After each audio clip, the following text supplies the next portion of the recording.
Now, today, we are gonna see, what if Harry Potter was raised by Parselmage Arcane Witch? Part 1. Join Patreon for early ACESS and exclusive content of Super Op stories. Also adult and steamy Harry Potter stories too. Please subscribe this channel, because definitely I will try my best to provide a valuable content for you all. Also check the description to support the original author for this beautiful creation. On a frigid winter night, as the snow hastily fell and coated Godalming's quiet streets, the harsh weather had urged everyone to stay indoors. When most were asleep at the late hour of 2 in the morning, Madame Humphrey, a charming old lady, found herself awakened by the clacking windows of her office. She was principal of St. Michael's orphanage, that she had been caring for since the death of her husband. What a bleak, frozen world, she thought, peering through the glass she had just wiped clear with her hand. Snow blanketed the streets in a thick, untouched layer, illuminated faintly by 2 street lamps and flickering weakly, fighting to stay alive against the cold. The old lady brushed a stray strand of her long, gray hair back into her bun, the wind having teased it loose. She adjusted her blue shawl as a chill ran down her spine, then tightened the windows shut with a quiet sigh. "Oh, how I long for spring," she mumbled in a weary, nagging tone. Stepping away from the window, her fingers grazed the edge of her husband's portrait. A soft smile curled on her lips as she took in the sight of the man in the painting, his face barely illuminated by the dim glow of the street lamps outside. She yawned, covering her mouth with one hand as she took a step forward, only to freeze at the sudden thud from the orphanage's entrance. The noise startled her, making her jump as she called out the Lord's name, heart racing. She hesitated for a moment before hurrying towards the front doors, her mind racing with questions. Who could it be at this hour? In this horrible weather? She slowed her pace as she neared the door. Surely, no one would be out in such a storm, she thought. Steeling herself, she peeked through the side window, squinting through the thick curtain of falling snow. The wind had picked up, swirling in icy gusts, making it impossible to see anything clearly. When she stepped away, a louder, more insistent bump echoed against the door, and her heart skipped a beat at the loud, uneven banging. She grasped her hands together, wiped her palms on her robe and decided to open the door. There was nothing to fear. Godalming was a safe place, and she prided herself on being a brave woman. She slowly unlatched the large door, and the wind immediately rushed in, biting and impatient, forcing her to wrap her shawl tighter around her head. She leaned forward, peering through the small crack she had opened, squinting against the cold gusts. No one stood before her. She scanned the empty steps, her breath misting in the air. But when she glanced down, her eyes caught something, a small basket, half buried under ashy blankets and snow. Her eyes widened in alarm as realization hit. Without thinking, she rushed out and scooped up the basket, hurriedly retreating inside and shutting the door against the storm. Her breath came out in heavy, nervous puffs as she set the basket down and brushed away the snow. With trembling hands, she peeled back the layers of blankets, gently, as though the bundle might shatter at the slightest touch. Beneath the covers, a tiny infant lay, fast asleep, their cheeks pink the cold but peaceful in their slumber. Madame Humphrey's lips trembled as she gently touched the child's face, cold to the touch but very much alive.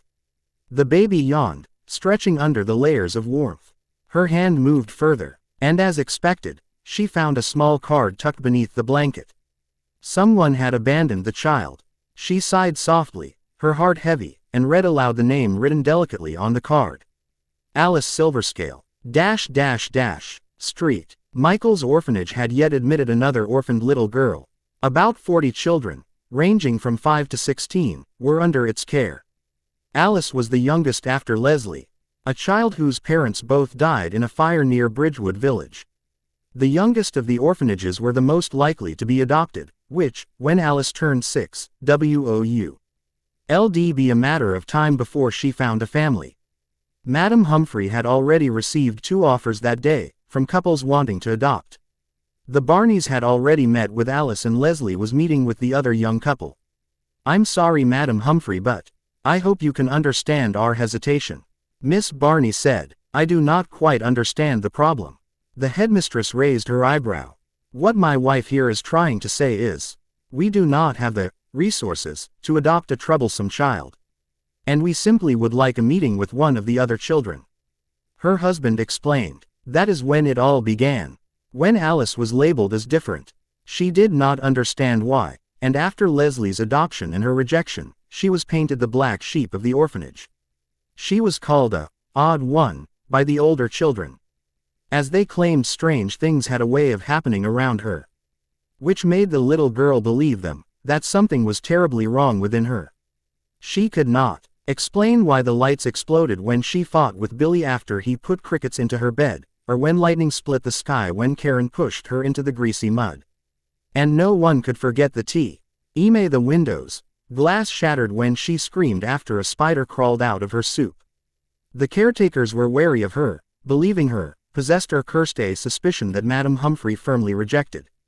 What a cruel thing to call an orphaned girl, she thought. We are here to take care of all children. I will not tolerate these ridiculous speculations, she said sternly, looking at them from under her lashes, as she adjusted her spectacles and continued to organize the papers on her desk. Alice Silverscale's orphanage identification photo. The orphanage's bell rang, and the children rushed into the courtyard. Alice stood alone in a quiet corner, gazing up at the cloudy sky, savoring the crisp, fresh scent that always followed rainfall. Her attention drifted down to a small greenish frog that had hopped toward her. Its slimy skin twinkled in her eyes, and she felt the urge to touch it. She crouched down and gently picked it up, cradling it in her hands as it let out a soft croak. "Ha, look at Alice playing with that disgusting frog," Brian jeered, his teasing tone drawing laughter from the other children. Alice ignored them and held the frog closer to her chest as it let out a soft croak. Brian huffed when she ignored him. He followed her. "I'm talking to you, odd one," he yelled. "Leave me alone, Brian," she told him, but he kept following her. She paused on her feet and turned to glare at him. "You're so weird, you and that thing make a good pair." He laughed, as his friends followed. "This thing is better company than your smelly head," she retorted, making some of the kids snicker. Brian's face reddened in embarrassment.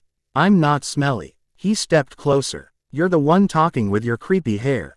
It's so ugly, haha. That's why nobody wants to adopt you, odd one." Alice's eyes flashed with fury. "What did you say?" she yelled. "I said, no one would ever want to adopt a creepy toad face like you." He yelled back, hands firmly on his hips, trying to stand his ground. With a burst of anger, she let the frog slip from her hands and lunged at Brian, fists clenched and wild. He barely had time to react before her small frame collided with him, knocking him to the ground. Shocked, Brian yelped, trying to shield himself from Alice's fists. Her face twisted with fury, unleashed every ounce of pent-up frustration in a flurry of strikes. Suddenly, the wind started blowing, its whistling through the trees adding an eerie soundtrack to the scene. "Ah, help me. Get off me, toad face. I'll show you, toad face. You poophead." As she tried throwing, Anatran began screaming. Some encouraged the fight and others scattered around the courtyard running away in panic. "She got Brian, everybody run." Little Betty yelled while running, dragging her teddy bear in the mud. Amid the chaos, whispers began to creep into Alice's mind. At first, they were faint and distant, like murmurs carried on the wind. But as the scuffle with Brian intensified, the whispers grew louder, intertwining into an unsettling chorus. Their sinister tones clawed at the edges of her thoughts, demanding her attention. Alice tried to shake them off, focusing on the boy in front of her. Brian's hand shoved her face roughly, forcing her backward. But the whispers refused to be ignored. They grew sharper, more insistent, until they clouded her thoughts completely. Her head began to ache, a deep, throbbing pain that made her wince. She let out a sharp breath, clutching her temples as the echoes rose to a deafening roar. The wind around them picked up, whipping across the courtyard with surprising force. Leaves and dust swirled in the air, tugging at hair and clothes as if the storm matched the chaos in Alice's mind. She couldn't make out any words amid the onslaught of sound, only an overwhelming storm of noise that made her squeeze her eyes shut. Her grip tightened around her head, her teeth clenched as she desperately tried to block it all out. Brian, seizing the moment as Alice faltered, swung his right hand at her face. She tried to dodge, tilting her head to the side, but his fingers still grazed her cheek, leaving a sharp scratch. Ow! Alice yelped, stumbling back slightly, her hand flying to her stinging skin. The pain snapped her focus away from the sinister whispers, bringing her attention back to Brian, whose face twisted in defiance. Suddenly, the wind ceased, leaving an eerie stillness in its wake. The daunting whispers vanished as abruptly as they had come, dissolving into silence. The trees stood motionless, their leaves no longer rustling, as if the very air had been stripped of its tension. "What in heaven's name is happening?" Letty exclaimed as two of the other caregivers came rushing behind her. "Alice, get off Brian this instant," she yelled, looking at the scene with shock. Alice's fist was still in the air. Brian suddenly started crying loudly, wiping away his tears. "Wah, she hit Matt, it hurts," the boy wailed, his voice rising to an exaggerated pitch as he clutched his arm, flailing dramatically for effect. Alice glanced around, her mind still spinning from the strange invasion of whispers. She struggled to make sense of what had just happened. Nearby, she caught the concern in Letty's eyes, a silent question that mirrored the confusion Alice felt. The caregivers rushed in, their expressio ns a mixture of worry and bewilderment as they separated her and Brian. The chilling whispers were gone, but their absence left a void, an unsettling residue that clung to Alice's thoughts. "Certainly felt like a storm was brewing," Letty murmured, as she glanced up at the sky, her brows furrowed in thought. There, how come you're the one crying after beating the poor boy? He sure got it from you this time." Madam Humphrey chuckled, as she disinfected her scratches. Alice could not help but feel angry at Brian's insult. She kept silent as the lady put her hand on her shoulder. "I know your friends can be mean at times, and that children at your age are a bit sensitive, but it does not give you a warrant to cause trouble. I am not friends with them, they all hate me," she protested, as she faced away. "Now then, hate is a strong word," Madam Humphrey began, her voice softening as she observed the girl with an arched eyebrow. She paused, her expression gentle yet firm. "All right, dear, I'll save my lecture of controlling our emotions for tomorrow. It is quite late. Yet you are still under punishment. Off to your room now, off you go." Madam Humphrey sighed before ending the door for Alice while looking at her with worry. While the other children in the orphanage also exhibited challenging behaviors, Madam Humphrey noticed that Alice was the focal point of attention. She believed that the child was simply unfortunate and hoped that she would learn to make her place as she grows. "Alice, dear, come in, I have wonderful news." Madam Humphrey nodded as she placed her reading glasses on her desk. Alice looked around the office, then at the caretaker Letty beside her, who had a stern expression on her face. "Alice," she called again as she stood up and went to face her. She placed her hands on Alice's shoulders. The old lady's eyes twinkled, as a warm smile grew on her face, her hands squeezed Alice's shoulders gently. "A delightful family came here this morning. Looking for a girl your age to take care of," she announced softly. Alice tilted her head, showing that she did not understand. "They are here to adopt you, my dear," she explained with a joyful smile, standing straight as she placed one hand above the other. "Me," Alice said hesitantly. Alice's heart raced as the headmistress delivered the news of her adoption.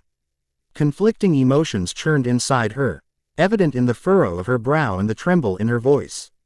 "Alice, child, aren't you delighted?" called Madam Humphrey, pulling her out of her thoughts. "Are you sure they want me?" Alice asked. "What are you saying? Of course they want you," Madam Humphrey exclaimed, raising her eyebrows. "This is good news, very good. You will have a loving mother and father, as well as a sister. Nothing beats the warmth of a loving family," Madam Humphrey said as she paced towards her desk, going through some papers. "Letty, dear, go on and help Alice pack her things, will you?" she said. Alice looked at the caretaker, then back at the headmistress in confusion. "Pack my things? Why yes, they are coming to fetch you tomorrow at the earliest, dear," answered Madam Humphrey, turning to notice Alice's overwhelmed expression as she approached her. "But they have not met me yet. What if they don't like me?" she said, her voice tinged with anxiety. "What are you saying, silly? Why wouldn't they?" Madam Humphrey reassured, shooting a glare at Letty for letting out a small obvious cough.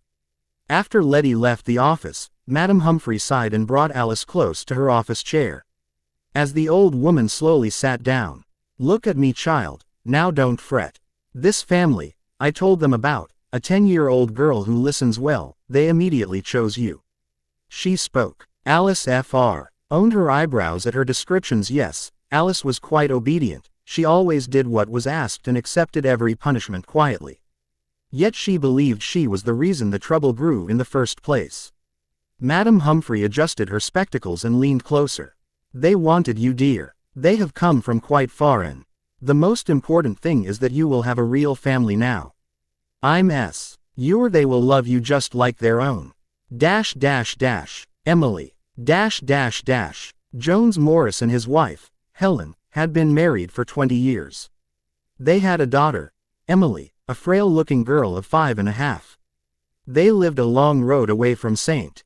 Michael's Orphanage. Alice had rarely set foot outside the orphanage, apart from the few annual outings organized by the establishment. These excursions typically involved a tour of the nearby village, followed by a visit to the church, an experience Alice was not particularly fond of. The little girl often found herself singled out by the sisters, pulled aside for extra prayers or subjected to their so-called cleansings.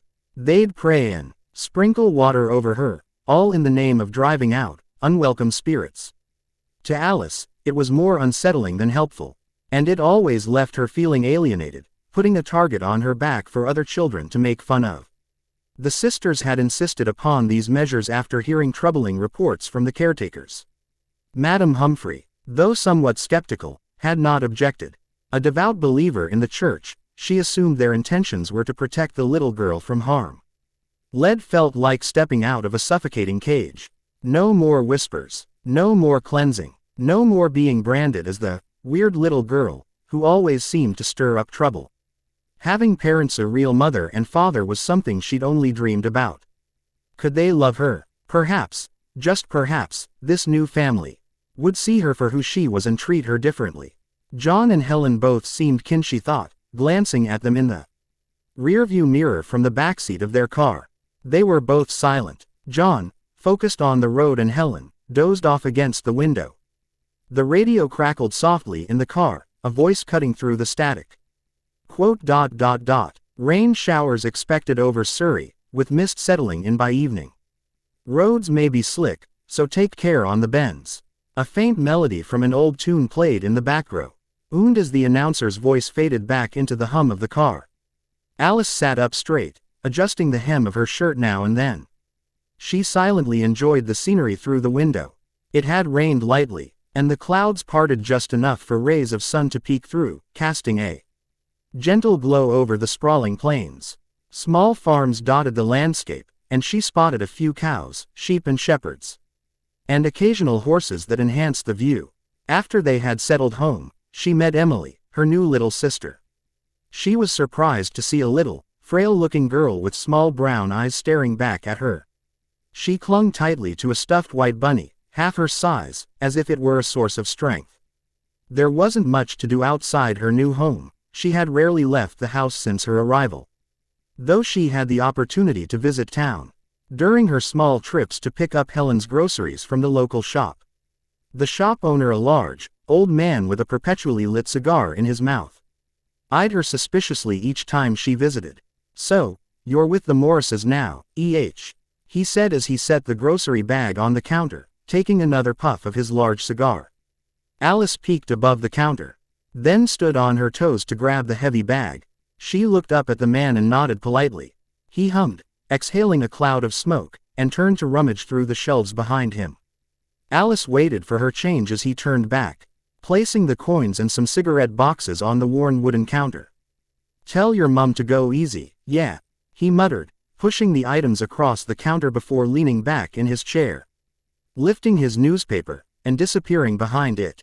Alice tiptoed to gather the change and remaining items before hurrying out with the hefty bag in her hands, taking the familiar road back to the Morris house.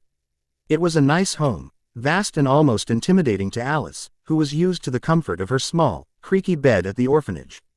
The neighborhood was calm, though. Not entirely quiet, especially when the neighbor's large dog barked incessantly at the thin-looking postman. Every morning, as nosy as its owner, the dog would always bark furiously at Alice through the fence, drooling and jumping at it. Alice loved animals, but this one seemed to hold a grudge against her. "Cupcake, Cupcake," a woman's voice yelled from the doorstep. "Ah, you're here, come here, sweet boy. Breakfast's ready." Noticing Alice returning with the groceries, the neighbor, Mrs. Lawn, gave her a long stare as her dog trotted back to her side, leaving a trail of drool as he waited for his meal in her hands. "Hello, Miss Lawn," Alice greeted politely, stopping in her tracks. Mrs. Lawn gave her a nod. "Is Helen at home, dear?" she asked as she wiped her hands off a piece of cloth. "She left early this morning," Alice replied, adjusting her grab on the grocery bag. Mrs. Lawn hummed thoughtfully, raising her eyebrows, then putting down the dog's bowl and lighting a cigarette. Jones and Helen were both terribly busy with their jobs. Jones worked as an accountant at a reputable firm, where long hours kept him away most evenings. Helen, meanwhile, was a nurse, often spending entire nights at the hospital caring for her patients. Their demanding careers left little time for family life. As a result, Alice and Emily were usually left to themselves in the house. Mrs. Lawn would occasionally knock on their door, ostensibly to check on them or perhaps just to satisfy her own curiosity. She was very curious and suspicious of the adopted girls since she'd arrived, possibly due to Cupcake's barking obsession with her. Then again, Cupcake wasn't exactly well behaved, and Mrs. Lawn was known for being extremely nosy and superstitious. Alice didn't mind the woman's strange fixation on her. The girl's attention and care was all on her new sister, Emily, who was fragile and prone to illness. Alice was endlessly caring, never leaving her little sister's side. Her little sister rarely left the house, and there were days where she was too sick to leave her bed. Emily grew very fond of Alice. The little girl had always wished for a big sister. She had introduced Alice to Nibbles, her beloved stuffed rabbit. It was missing an ear, and a few threads were poking out of it. Emily dearly attached to it, telling Alice it was a present from her father on her first birthday. "Are you awake?" whispered Emily, shifting into the small bed to check on her sister lying beside her. Mumbled Alice, half asleep, turning to face Emily. "Do you still feel dizzy?" asked Alice, reaching out to place a gentle hand on Emily's forehead. "No, I'm fine," Emily replied. "I'm glad. I'll get you some water," Alice offered with a smile, starting to rise, but Emily's small hand clutched her elbow. "I'm not thirsty." "Don't leave please," Emily pleaded. "I'm not going anywhere." "Hey look, Nibbles is right here, beside you," Alice assured her, stroking Emily's hair as she lay back down. "Another nightmare?" Alice asked gently. "No. But I don't want to go back to sleep," Emily murmured, clutching Alice's arm and nestling her head into her shoulder. "Do you want me to read you something?" Alice rubbed her eyes, reaching for a storybook. "Or, maybe Nibbles wants to dance," Emily suggested, fiddling shyly with Nibbles' long, soft ear. "You promised last time," Alice gently chided. "Please, please, please, please," Emily repeated, looking at her with big, pleading eyes. Alice sighed, relenting. "All right," she conceded, and Emily let out a delighted chuckle. Alice carefully lifted her hand towards Nibbles. Slowly, the stuffed rabbit began to levitate. With small, graceful motions of her fingers, Alice made Nibbles wave, wiggle its long ears, and perform a funny little dance in the air. Tiny lights trailed and accented each of his moves. "Yay," Emily laughed, her eyes sparkling with delight. Alice watched her, smiling as the glowing lights reflected in both their eyes. He show continued until Emily's laughter turned into a small, persistent cough, which made Alice stop, her concern returning. "Off to sleep now, or you'll be sick again," she said gently, adjusting Eileen's covers and setting Nibbles back at her side. "That was amazing, right Nibbles?" Emily murmured, yawning as she hugged her plush. Alice stroked her sister's forehead and held her close, listening. As Emily's breathing grew soft and steady, her little body finally surrendering to sleep in Alice's arms. Of course, there was no logical explanation to what Alice was able to do, and Emily never questioned it. She already had her answer. Alice was a magician, like Merlin the sorcerer of her favorite storybook. Emily had sworn to keep her sister's secret, vowing to treasure it forever. Alice, however, was still coming to terms with her strange abilities. She had discovered that with enough focus, she could make things float, light up, disappear, or even transform. But the discovery brought more fear than excitement. The memory of that night still haunted her, when Cupcake had been loudly barking at her and continuously snapped at the fence as she took out the trash. John had already started blaming her for provoking the dog, convinced she was teasing him on purpose. When her frustration surged, she found herself petrifying the dog Mim into the air like a marionette on invisible strings. The poor animal had darted back to his owner's house in a panic, which made Ms. Lon increase her suspicions on Alice as she wondered what had caused Cupcake's fright. Aside from Emily, who had led upon her sister and her floating dishes in the kitchen, no one could ever know about her strangeness. This secret could ruin everything. If her new parents were to find out about her curse, it would confirm what she already believed deep down, that everything at the orphanage had been her fault, that she was really an odd one, and something was seriously strange and wrong with her, and she hated herself for it. She was determined to be normal, the perfect little girl the Morrises chose to adopt. She was but a regular 10-year-old girl and nothing more. Out of the way, strange kid. Shish. Arp voice and a shove to her elbow startled Alice, sending her a step sideways. She looked up to see a girl sneering at her as she strode past, her friends snickering behind her. Hugging her books tightly, Alice kept her head down and tried to ignore them. "What? The new girl is so weird, right?" the girl said loudly, her words aimed more at the group around her than at Alice herself. Alice kept walking, her grip on her books tightening. As she passed a cluster of students, she caught someone's voice. "I think she's pretty," he said casually, earning a chorus of hoots and laughter from his friends. "You're joking, are you, Jamie?" the first girl shot back, her tone dripping with disbelief. It had only been a few months into Alice's first school year, and she already hated every minute of it. She did not get along with the kids at her school, or though she did not try to. She did not want to relive the experience at the orphanage once again. So, she tried keeping her distance and not draw any attention to herself. To blend in, but being the new girl, and an adopted orphan no less, made it harder to achieve. When school ended, Alice hurried home, relieved to leave the suffocating hallways behind. She arrived just in time to prepare dinner and ensure Emily took her medicine. This was never an easy task. Emily hated the taste. Alice never fully understood the extent of Emily's condition. Helen had explained that Emily had been frail since birth, plagued by various ailments. Each doctor seemed to offer a different diagnosis and prescription. Helen often vented her frustration at the incompetence of the local physicians, whom she claimed could never agree on how to properly treat Emily. Though they all insisted the little girl required constant care and could not be left alone for long. Her stepmother had already shown Alice how to manage Emily's medications, explaining the timing and dosage for each throughout the day. "I'm proper glad you're here, Alice," Helen said one evening from the kitchen table, unboxing her cigarettes before walking away, as Alice prepared dinner. "You've got no clue how much of a struggle it was before you started pitching in round here." It was the first time Alice had been openly praised by an adult. The words filled her with a quiet, unexpected warmth. For once, she felt a flicker of validation, a sense that she belonged, and that her efforts truly mattered. Weeks followed and Emily's parents became increasingly absent, leaving Alice to shoulder most of the responsibility for the house. Though Ms. Lon would sometimes come over to help the girl out and fill in on her investigation. Alice noticed Mr. Morris's growing absence, his late-night returns, and the escalating arguments between him and his wife.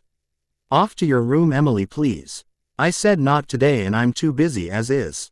Helen snapped in frustration. "Would you please stop yelling for once?"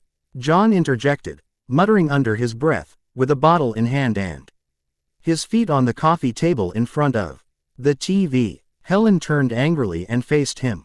"And why don't you make yourself useful, instead of watching that daft game?" "Useful?" he bellowed, throwing the remote aside. "What do you think I was doing all day?" Alice led Emily upstairs. She heard John's voice thunder, is it not enough that I spend all my money on you and our daughter's medics? Then you went on and brought another one in to bleed me dry. Helen fired back. I did. You forget that it was your brilliant idea. You promised to quit drinking, but look at you now, a good for nothing waster. Alice sat beside Emily on the bed. After gently closing the door behind her. How about King Arthur and his knights for tonight's tale? She asked, reaching for the familiar storybook on the shelf. Emily didn't respond, her small form buried under the covers, her back turned to face the wall. Alice sighed softly, setting the book aside. She turned off the overhead light, leaving the small wall lamp on the only source of comfort in the room. Quietly, Alice lay back on her own bed, staring up at the ceiling. Sometimes, Mr. Morris wouldn't come home at all. Those days, the house was calm, and Alice secretly longed for more of that silence, wishing for peace to settle in like the soft glow of the lamp. Nolwenn. The sky hung low and gray that afternoon, a thick, endless blanket of clouds smothering the horizon. Now and then, soft drops of rain brushed against Alice's face as she trudged home from school, her footsteps heavy on the damp pavement. It had been one of those days, again. Lila had swiped her math book before class, leaving Alice fumbling for an explanation and earning a sharp reprimand from the teacher. And as if that weren't enough, during a friendly football game, she'd crooked her foot mid-run. For a moment, it seemed inevitable that she'd go sprawling across the muddy field. And somehow, she had stopped herself mid-stumble, her body seemingly defying gravity just before she would have hit the hard ground. She scuffed the toe of her shoe against a small rock and kicked it along the path ahead. She decided to take a different route home, hoping the detour would clear her head before she had to face the usual chorus of raised voices and tense silences waiting at her foster home. Walking down unfamiliar roads, Alice's thoughts wandered as she passed a calm lake. The gentle sounds of water lapping against the shore soothed her, easing the tension that clung to her like a shadow. But her tranquility was interrupted by a faint voice, soft, mysterious, and barely audible. It sounded more like a hiss, growing clearer with every step. She took. Help me, the voice pleaded, faint and insistent. Alice stopped, glancing around. The road was deserted, not a single soul in sight. She hesitated, her heart quickening, as the voice hissed again. This time, no distinct words were spoken, yet she understood their meaning as if they were etched into her mind. Where are you? She instinctively hissed back, then froze, startled by herself. She hadn't spoken aloud, yet the sounds made sense, like an exchange of thought rather than language. Over here. I am hurt. Please make haste. The whisper came again, urgent now, interrupting her bewildered thoughts. Alice's pulse quickened. It had answered her. Something she couldn't explain was pulling her forward. Before she could second-guess herself, her feet began moving, drawn by the voice to the lake's edge. Nestled amidst the cattails, her eyes fell upon a sleek, ebony serpent. Its coiled body lay motionless, save for the faint flicker of its forked tongue. The serpent's glossy black scales shimmered in the sunlight filtering through the trees, casting an almost ethereal glow. It looked hurt, its movements weak. Fascinated, Alice crouched down, her curiosity overtaking her hesitation.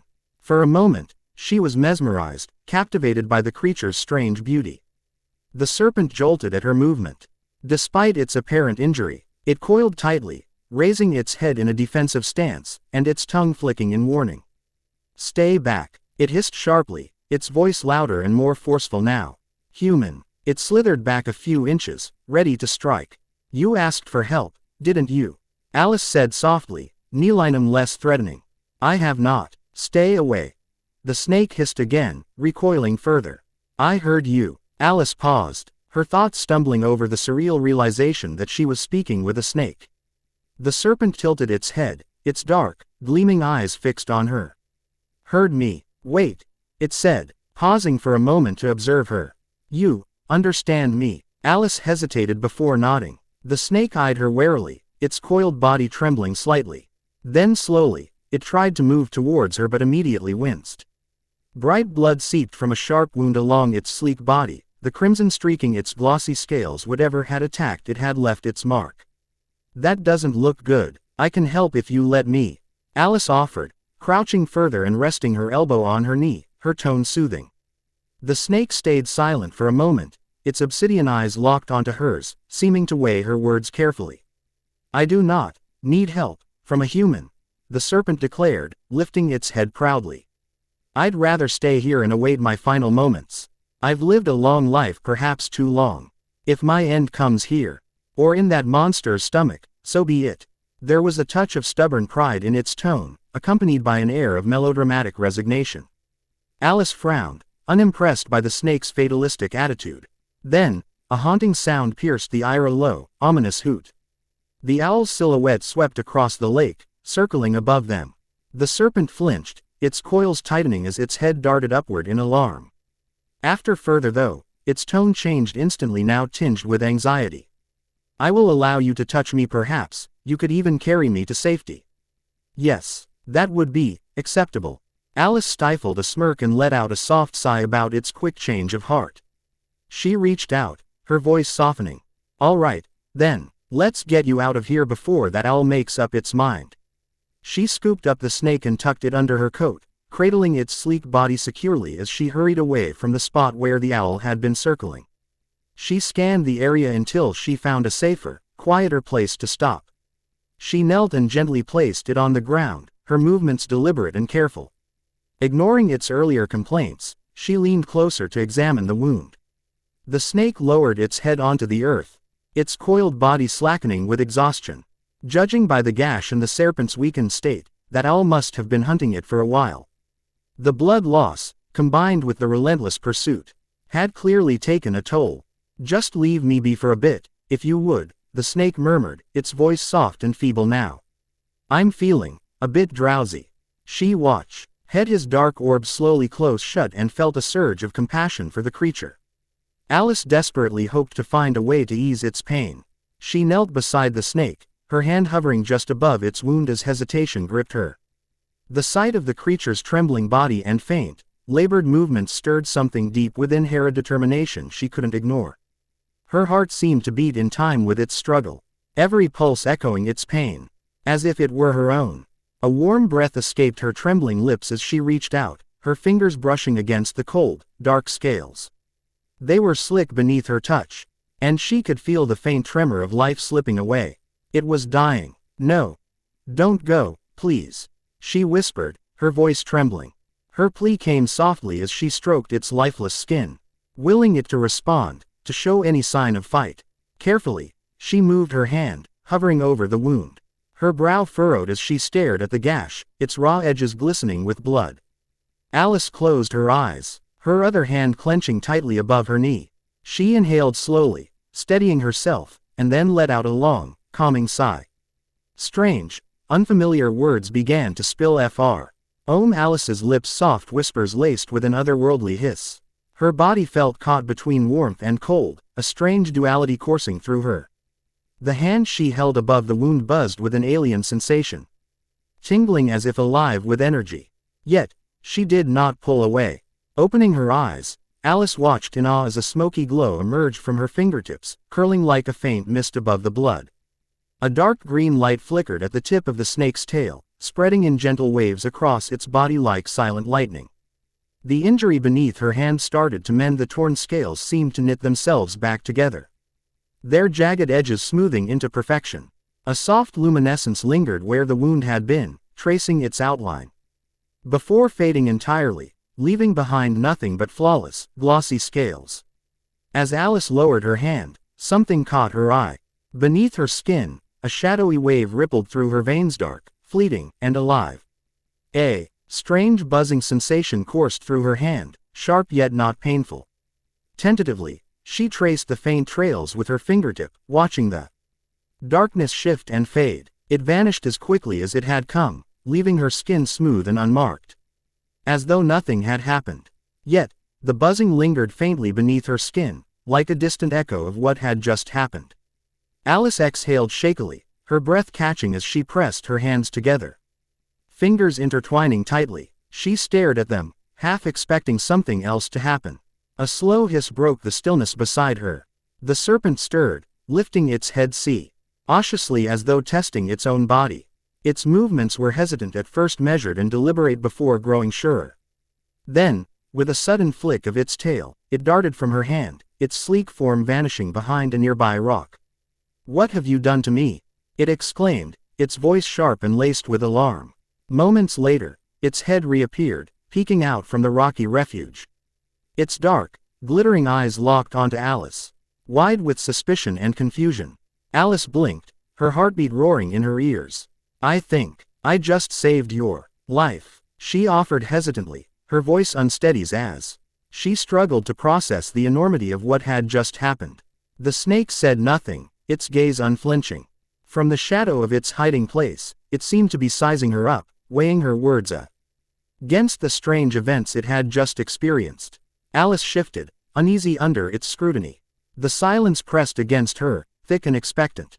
She took a deep, steadying breath, forcing herself to calm down. After all, this wasn't the first time something inexplicable had happened to her. "Listen," Alice began, her voice steady but tinged with uncertainty. "I'm just as confused as you are. I've never done anything like this before, chatting with a snake or, well, whatever that was." She gestured vaguely toward its now healed scales.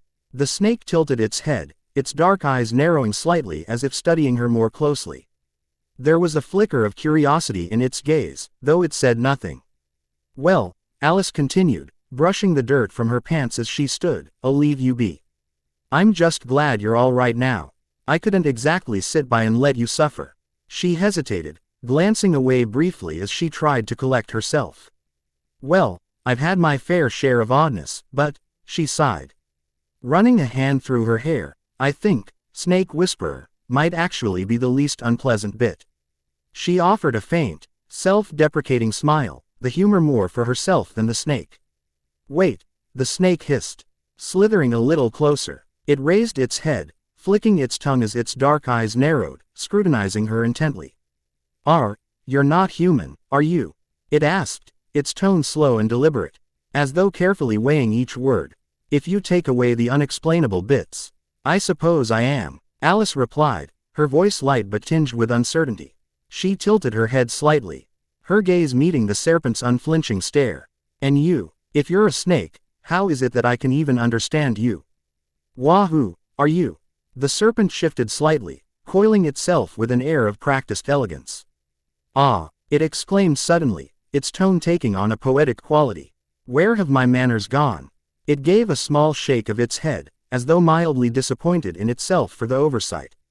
Alice raised an eyebrow, watching with quiet perplexity and a flicker of amusement. The snake straightened itself deliberately. "My name is Asmodeus Nolwenn. You may call me Nolthow. Truth be told, no one ever has. My kind are solitary creatures, you see." The serpent inclined its head in a gracious bow, its tone laced with dignity. "It is a pleasure to make your acquaintance, and I thank you, sincerely, for saving my precious life." Alice's lips quirked into a small, genuine smile. "Well, I'm Alice Silverscale. The pleasure's mine as well, Noel." Noel nodded, his gaze not leaving hers. She sensed comfort in its presence, as if she had known this serpent her whole life. "I'd never have imagined befriending a snake," Alice mused aloud, her tone light but thoughtful. "Befriend?" Noel tilted his head, his dark eyes narrowing slightly, the word clearly unfamiliar to him. "Oh, I'm sorry, it's just that." Alice scratched her head, feeling embarrassed and worried she might have overstepped. A friend you say?" Noel repeated, letting the word roll off his tongue as though testing its weight. After a moment, his tone brightened. "Why, of course, it would be an honor to call you a friend, dear savior. I shall call you by your name, Alice." Alice smiled, relief washing over her. She glanced toward the horizon and noticed the beaming hues of a setting sun. "Oh no, it's getting late," she exclaimed, realizing how much time had passed. Her gaze returned to Nolwenn. "Will you be safe?" she inquired, her worry evident in her voice. Nolwenn surveyed his surroundings before slithering closer to Alice. "Actually, if you do not mind, would you consider taking me with you for the time being? I fear that devilish beast may return," Nolwenn asked with a hint of anxiety. Alice pondered for a moment, considering the idea of bringing a snake home. Snakes, she knew, had a notorious reputation among people. She assumed that Jones and Helen would be very welcoming of her new companion. Not to mention that it might scare Emily. I wonder, she pondered, as a possibility came to her mind. She had changed things before. Cups to mice, and mice to cups. Emily was afraid of them. And it took a few gestures from her hands dealt with the rodents problem. She had somehow the confidence to try, as something within her urged her to do so. Noel, I know we have just met. But could I ask you to trust me? Alice crouched down to meet his eyes. You've just saved my life. Of course, you already have my full trust and eternal gratitude, he know. Deed in agreement as he flicked his tongue. All right then, please give me a minute, she softly said as she closed her eyes in concentration. Alice focused. She knelt closer, and reached towards Noel, cautiously moving her hand. And in a second, he had swiftly changed into a sleek black ring, dropping softly on the stony ground with a clink. Its form resembled that of a coiled serpent, ornate ska, less engraved into it, and its intricate details shimmered in the fading light. She sighed in relief at the result, a fleeting sense of accomplishment warming her despite the lingering doubts that still flickered in her mind. She quickly restored him to his original form, feeling relieved as he coiled back around her arm. When she suddenly realized the possibility of the experience being painful for her new friend. A look of panic formed on her face. She then looked at the serpent with concern and shock. Are you all right, Noel? Did it hurt? Were you in pain? God too, I'm so sorry. I don't know what came over me. She rambled in a panic, her words tumbling out in a stream of worry, brushing her hair back nervously. Alice. He interrupted softly, his head drawing closer until his gleaming dark eyes met hers directly. Do not fret. It actually felt quite calming. I was surprisingly at ease. Really, she responded, her voice tinged with curiosity as she gazed into Nolan's mesmerizing eyes. Yes, it is akin to slumbering. I felt secure. You may transform me once more if you wish to do so, he declared, a hint of enjoyment evident in his demeanor. She sighed softly, feeling reassured by his words. Then, if you do not mind, I could carry you around in this state when there are other people around. It is not personal, but most people aren't really at ease with snakes, and I wouldn't want any harm to happen to you. Don't get me wrong, I love your kind. I've always been fascinated by you, and I think you're beautiful. Explained Alice, her arms hugging her softly as a faint blush tinged her cheeks. Beautiful is a strong word. Thank you. I must also confess, I usually hold disdain for your humans and others, and usually the feeling is mutual. But you, my friend, are an exception, he replied, flicking its tongue, as Alice smiled at his compliment. But still, I don't get how we can understand each other. How can I speak snake language? Alice shook her head. Parseltongue, Nolan clarified. Sorry, our language, Parseltongue. That's what other beings call it, he explained, coiling around Alice's hand and lifting himself to survey their surroundings. I've never heard of it, or learned it. Alice trailed off, lost in thought. It cannot be learned. You are born Parseltongue, and you have to be well. I think there are many things you're not aware of. Consider it a gift. Alice, Nolan said, slithering closer around her shoulder, his dark eyes fixated on her with a flick of his tongue, as if he found her utterly fascinating. Alice smiled at his remark, returning his gaze with equal intrigue. A gift, she hummed. Gentle warning, she said, her tone light yet earnest. Weird things tend to happen to me, or around me wherever I am, so I'm afraid that if you stick with me, you might get as confused as I am. Oh, I find the ordinary rather boring actually. Family. 3 years had passed, and Alice had adapted to use what Emily called her magic. She had promised herself long ago to learn control it, so she would not accidentally petrify a cupcake again, or flicker the neighborhood's streetlights, and the list goes on. This magic was mostly instinctive, and it seemed to react to Alice's emotions. So, she began with that, controlling her emotions. She had to make sure any anger, frustration or sadness did not end up revealing her secret. She was determined to live as the perfect daughter Helen and John, and the best sister to Emily. With that in mind, she devoted much of her free time to practicing her magic. With subtle gestures, she would test her abilities on anything she found. Though the mice and rats around the house seemed perfect, she was no lab scientist, but she found amusement in making them levitate, freeze, or even vanish momentarily before reappearing unharmed. Those creatures would inevitably end up in her companion's stomach, who enjoyed engulfing them with not much of a thought. As Alice Clea Ned up the remnants of his dinner from the floor, Nolwenn peeked through the kitchen windows. It had been a quiet night. Alice found herself alone in the house, her foster parents having taken Emily to London for examinations with more renowned doctors due to her worsening condition. They will not return until tomorrow afternoon. She glanced up to the kitchen clock. It was nearing 2 in the morning. The silence of the late hour enveloped them, broken only by the occasional whisper of the soft wind outside and the gentle hum of the refrigerator. Despite the lateness of the hour, there was tranquility in the air. A sense of calm that seemed to settle over like a comforting blanket. "It's snowing," softly pointed out Noel, raising himself higher to admire the winter snow. Noel's dark, sinuous form curled elegantly on the kitchen counter, his sleek scales catching the faint moonlight filtering through the window. Beside him, Alice leaned in closer, her delicate frame silhouetted against the soft glow of the falling snow. With her elbows resting on led her head in her hands, her eyes sparkling with fascination as she watched delicate snowflakes twirl and drift in the night sky. The soft light of the winter evening cast a silvery glow over the kitchen, illuminating her and Noel in a quiet, almost magical tableau. For a fleeting moment, a warm, bittersweet feeling washed over Alice, wrapping around her like a comforting embrace. She wished time could freeze, capturing this serene moment forever.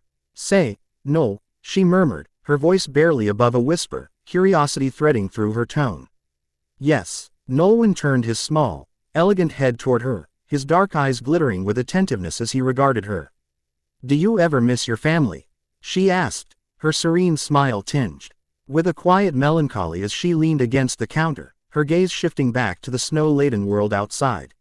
"You're my family, Alice," he answered simply, tilting his head at her as though the question needed no further clarification. She smiled warmly. "Yes, but, do you wonder about where you came from?" she pressed, her gaze drifting to meet his. The snake paused, his expression contemplative as he turned back to the snowy scene. "You know, I don't remember. And even if I did, having lived for 500 years, I don't care much about it, to be truthful," he replied thoughtfully. Alice considered his words, resting her chin in her hand. "Must be nice, not to care," she murmured softly. "But I care about you, Alice. In fact, you're the only thing I care about." She chuckled, unable to resist teasing him. "That's not true. You also care about your appetite." "That's a valid point," Noel admitted with a flick of his tongue, slithering closer to her with an air of amusement. Alice leaned further against the window, resting on her arms as her gaze returned to the drifting snowflakes. "Since we're on the subject, are you sure you've never met anyone like me?" She hesitated, holding out her hand as though it bore the weight of her thoughts. "Curse. It's not a curse, Alice. You're special," Noel insisted, his tone firm yet gentle. "I don't want to be," she sighed, her eyes following the snowflakes as they gently settled outside. "If you weren't, I wouldn't be here," Noel said softly, his words carrying a weight that made Alice glance back at him. "It's not what I meant," she said quietly. "I know," Noel replied, lowering his head slightly. His dark form cast a faint shadow against the snowy glow of the window as he fell silent, his expression distant. Alice studied him, her own thoughts racing. She often felt Noel held back truths he wasn't ready to share. But she trusted him more than anyone, and she knew he had his reasons. Noel was far wiser than his appearance suggested, and she, after all, was only a 13-year-old girl. Whatever secrets he carried, Alice told herself they were better left undiscovered for now. Her focus had to remain on something else, her power. It has become less of an enigma in recent months. She was more confident, more in control, but its full extent and the mystery behind it still lingered. "You haven't been using it much lately," Noel remarked suddenly, his head gesturing toward a small drop of blood on the counter. Alice followed his gaze, wiping the remains of mouse blood absently. "I don't think I should practice it anymore, doesn't feel right," she admitted, her voice low. Noel said nothing, his dark eyes fixed on the snow-covered world outside, deep in thought. I'm feeling rather drowsy, he said at last, breaking the silence. It's time I rest and let my meal settle. With that, he slithered down from the window's edge. Alice nodded, following him as he made his way toward the stairs. She glanced back once more at the snowy night, a quiet resolve settling in her chest. As the soft morning light crept through the curtains, Alice was already awake, lying on her bed and staring at the ceiling. She missed Emily's presence, the comforting chatter of her sister's voice filling the quiet house. She wondered how much longer it would be before Emily returned, silently hoping the doctors in London were doing their best to improve her condition. Beside her, Nolan was nestled under the pillow, his sleek form hidden except for the faint outline of his head. He had spent the night wandering the house, a rare luxury when the family was home. Lying on her back, Alice raised her hand and summoned abstract shapes into the air. The swirling energy danced at her command, its movements dictated by the subtle twirls of her fingers. The shapes were dark and brooding, then softened into radiant patterns, glowing brighter as they shifted to a gentle green hue. The light reflected in her hazel eyes, casting a soft glow across her face. Nolan peeked his head out, blinking sleepily at the display. His gaze followed the serpentine shape Alice had conjured, slithering lazily in the air. "Is that supposed to be me?" Noel asked, his tone laced with mock indignation as he slithered closer to her face. "Does it look like you?"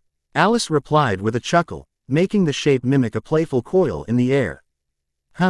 No, I am far more handsome," he retorted, his voice haughty. Alice smiled at his response, but the calm was broken by the sudden, shrill ringing of the wall phone downstairs. Startled, she quickly sat up, her heart skipping a beat. Nolan twisted around her arm as she hurried down the stairs, his dark eyes glinting with curiosity. Alice cleared her throat and picked up the receiver, holding it tightly to her ear. "Hello, Alice, it's me," a voice came through Helen's. "Helen, is everything all right? Are you coming back today?" Alice asked, her confusion growing. "Listen, you need to take a train and come to London today," Helen said, her voice carrying an unmistakable urgency. "London," Alice repeated, glancing at Nolan, who coiled tighter around her shoulder. "It's Emily. She wants you here," Helen replied, her voice trembling slightly. At the mention of her sister's name, Alice's heart began to race, anxiety gripping her. "What happened? Is she all right?" "Alice, just take the train."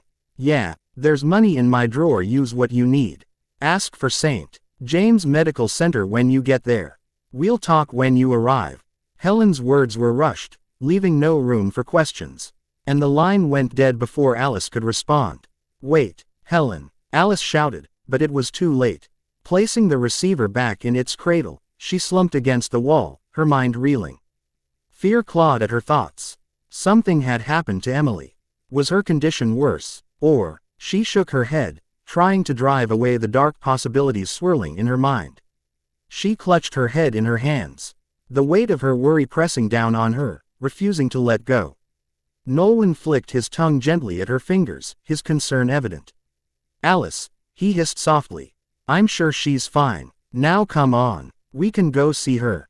Alice slowly lowered her hands, her red-rimmed eyes betraying her worry. "What if something's happened to her?" I don't know if." "We'll see her," Noel interrupted, his tone firm and steady. "But we mustn't waste time. Come on, now." Taking a breath, Alice nodded. "You're right. First, the drawer," she murmured, pushing herself upright. She hurried to Helen's room, retrieved the money from the drawer, and quickly changed into her coat and boots. With a practiced motion, she shifted Noel into his ring form, slipping him onto her finger before leaving the house. The morning air was brisk as Alice navigated the quiet streets toward the train station, her steps quick and purposeful. She arrived just in time for the next train, her heart thudding in her chest as she climbed aboard. The carriage was nearly empty, the silence broken only by the soft hum of the train's engine. Alice chose a seat by the window, her gaze fixed on the passing countryside. She bit her nails absently, her mind racing with possibilities of what could be happening to Emily. Glancing at the faint reflection of her face in the window, she whispered, "Please, let her be all right." Finger was the only comfort she could cling to as the train carried her toward the unknown. Alice, please, try to ease up a bit. I can sense your frustration, Nolwen's voice suddenly echoed in her mind. Nol, Alice exclaimed in astonishment. It seems that you are now able to hear me in this form as well. Brilliant, Nolwen said, a hint of amusement in his tone. How come I am able to hear? She sighed. You know what, I'm not even going to ask. Alice whispered, glancing around to ensure nobody overheard her. It appears our bond grew stronger, he whispered. Alice softly shook her head, gazing out at the passing scenery through the train window. I supposed it's not a bad thing. The soft light reflected in her eyes as she looked up at the cloudy sky. She tried her best to focus on the beautiful green landscapes rolling by outside the window, finding solace in the natural beauty around her.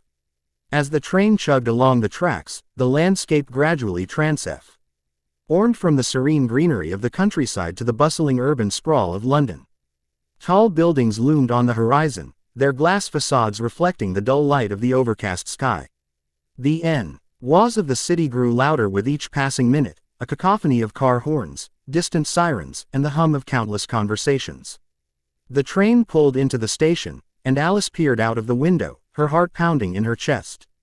The platform was crowded with people rushing to and from, their faces obscured by scarves and hats against the chilly air. She felt a surge of nervous energy as she gathered her belongings and prepared to disembark. Stepping onto the platform, she was immediately enveloped in the hustle and bustle of the city. The air was thick with the scent of exhaust fumes, and the sound of footsteps echoed off the concrete walls. Tall buildings loomed overhead, their imposing presence casting long shadows on the streets. Below, watch your step, humans here move faster than a startled hare, Nolwen remarked, his tone tinged with a touch of disdain, as a passerby hurried past, jostling Alice's shoulder. Despite the chaos around her, Alice navigated the crowded station with purpose. Focused on finding her way to the hospital. Excuse me, sir, would you, Alice began, attempting to stop a passerby. The man merely raised his hand and hurried past her, clearly preoccupied. The next 4 people she approached seemed equally rushed, leaving Alice feeling disheartened and adrift in the bustling crowd, unsure of what to do. These creatures simply have no manners, Nol remarked, his hissing voice tinged with distaste. Alice struggled to weave through the bustling crowd of workers who had just spilled out of the train. Their chatter and hurried steps surrounded her, and she pushed through. Her small frame dwarfed by the throng. Closing her eyes for just a moment to steel herself, she suddenly collided with what felt like a solid wall. She stumbled backward, landing on the ground with a thud. Blimey, are ye all right, girl? A booming voice called from above. Dazed, Alice blinked and looked up. At first, her view was entirely blocked by something enormous and dark. She tilted her head back further and further until her gaze finally found a face nestled beneath a bushy beard and wild hair that spilled in every direction. Her eyes widened. The man before her was enormous, towering like a giant bear dressed in a heavy coat. Sorry about that, the man said, leaning down and offering her a hand that looked big enough to scoop her up entirely. Alice hesitated before taking it, and he pulled her to her feet effortlessly. I wasn't watching where I was going. Should really pay more attention to me surroundings, people tell me that all the time. His voice was kind, despite his rough exterior, and his apologetic smile softened his intimidating presence. It's my fault, really, Alice said, brushing herself off. She craned her neck to look up at him, realizing even when she was standing, he loomed like a mountain. I wasn't paying attention either. I'm a bit lost. Ah, well, easy to do in a crowd like this, he said with a nod, his smile widening. Where are ye tryin' to get to? I'm not from round here myself, but I know me way a bit. Alice studied him for a moment. Despite his size, his demeanor radiated a kind-hearted warmth that made her feel safer than she expected. I'm trying to get to St. James Medical Center, she said, glancing down at her shoes. Street. James, I know that one, he said, scratching his beard thoughtfully. Let's see. Ye'll want to follow that road over there, see. He pointed with a hand the size of a frying pan. Take that till ye hit the main street, then go left. Big sign, ye can't miss it. He nodded firmly. looking rather pleased with himself for remembering the directions. "Thank you," Alice said politely, trying not to stare too long at his sheer size. "Anytime, lass," the man replied cheerfully. He gave her a wave with his enormous hand as she began to walk away. Alice glanced back, and sure enough, the man was still standing there, his broad grin as warm as the sun breaking through the dreary crowd.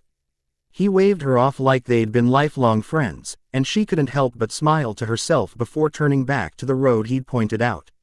His towering figure remained visible for quite some time, ahead or three. Above everyone else, passers-by threw curious glances at him as he ambled away, his heavy footsteps audible even from a distance. Following his directions, Alice soon arrived at her destination.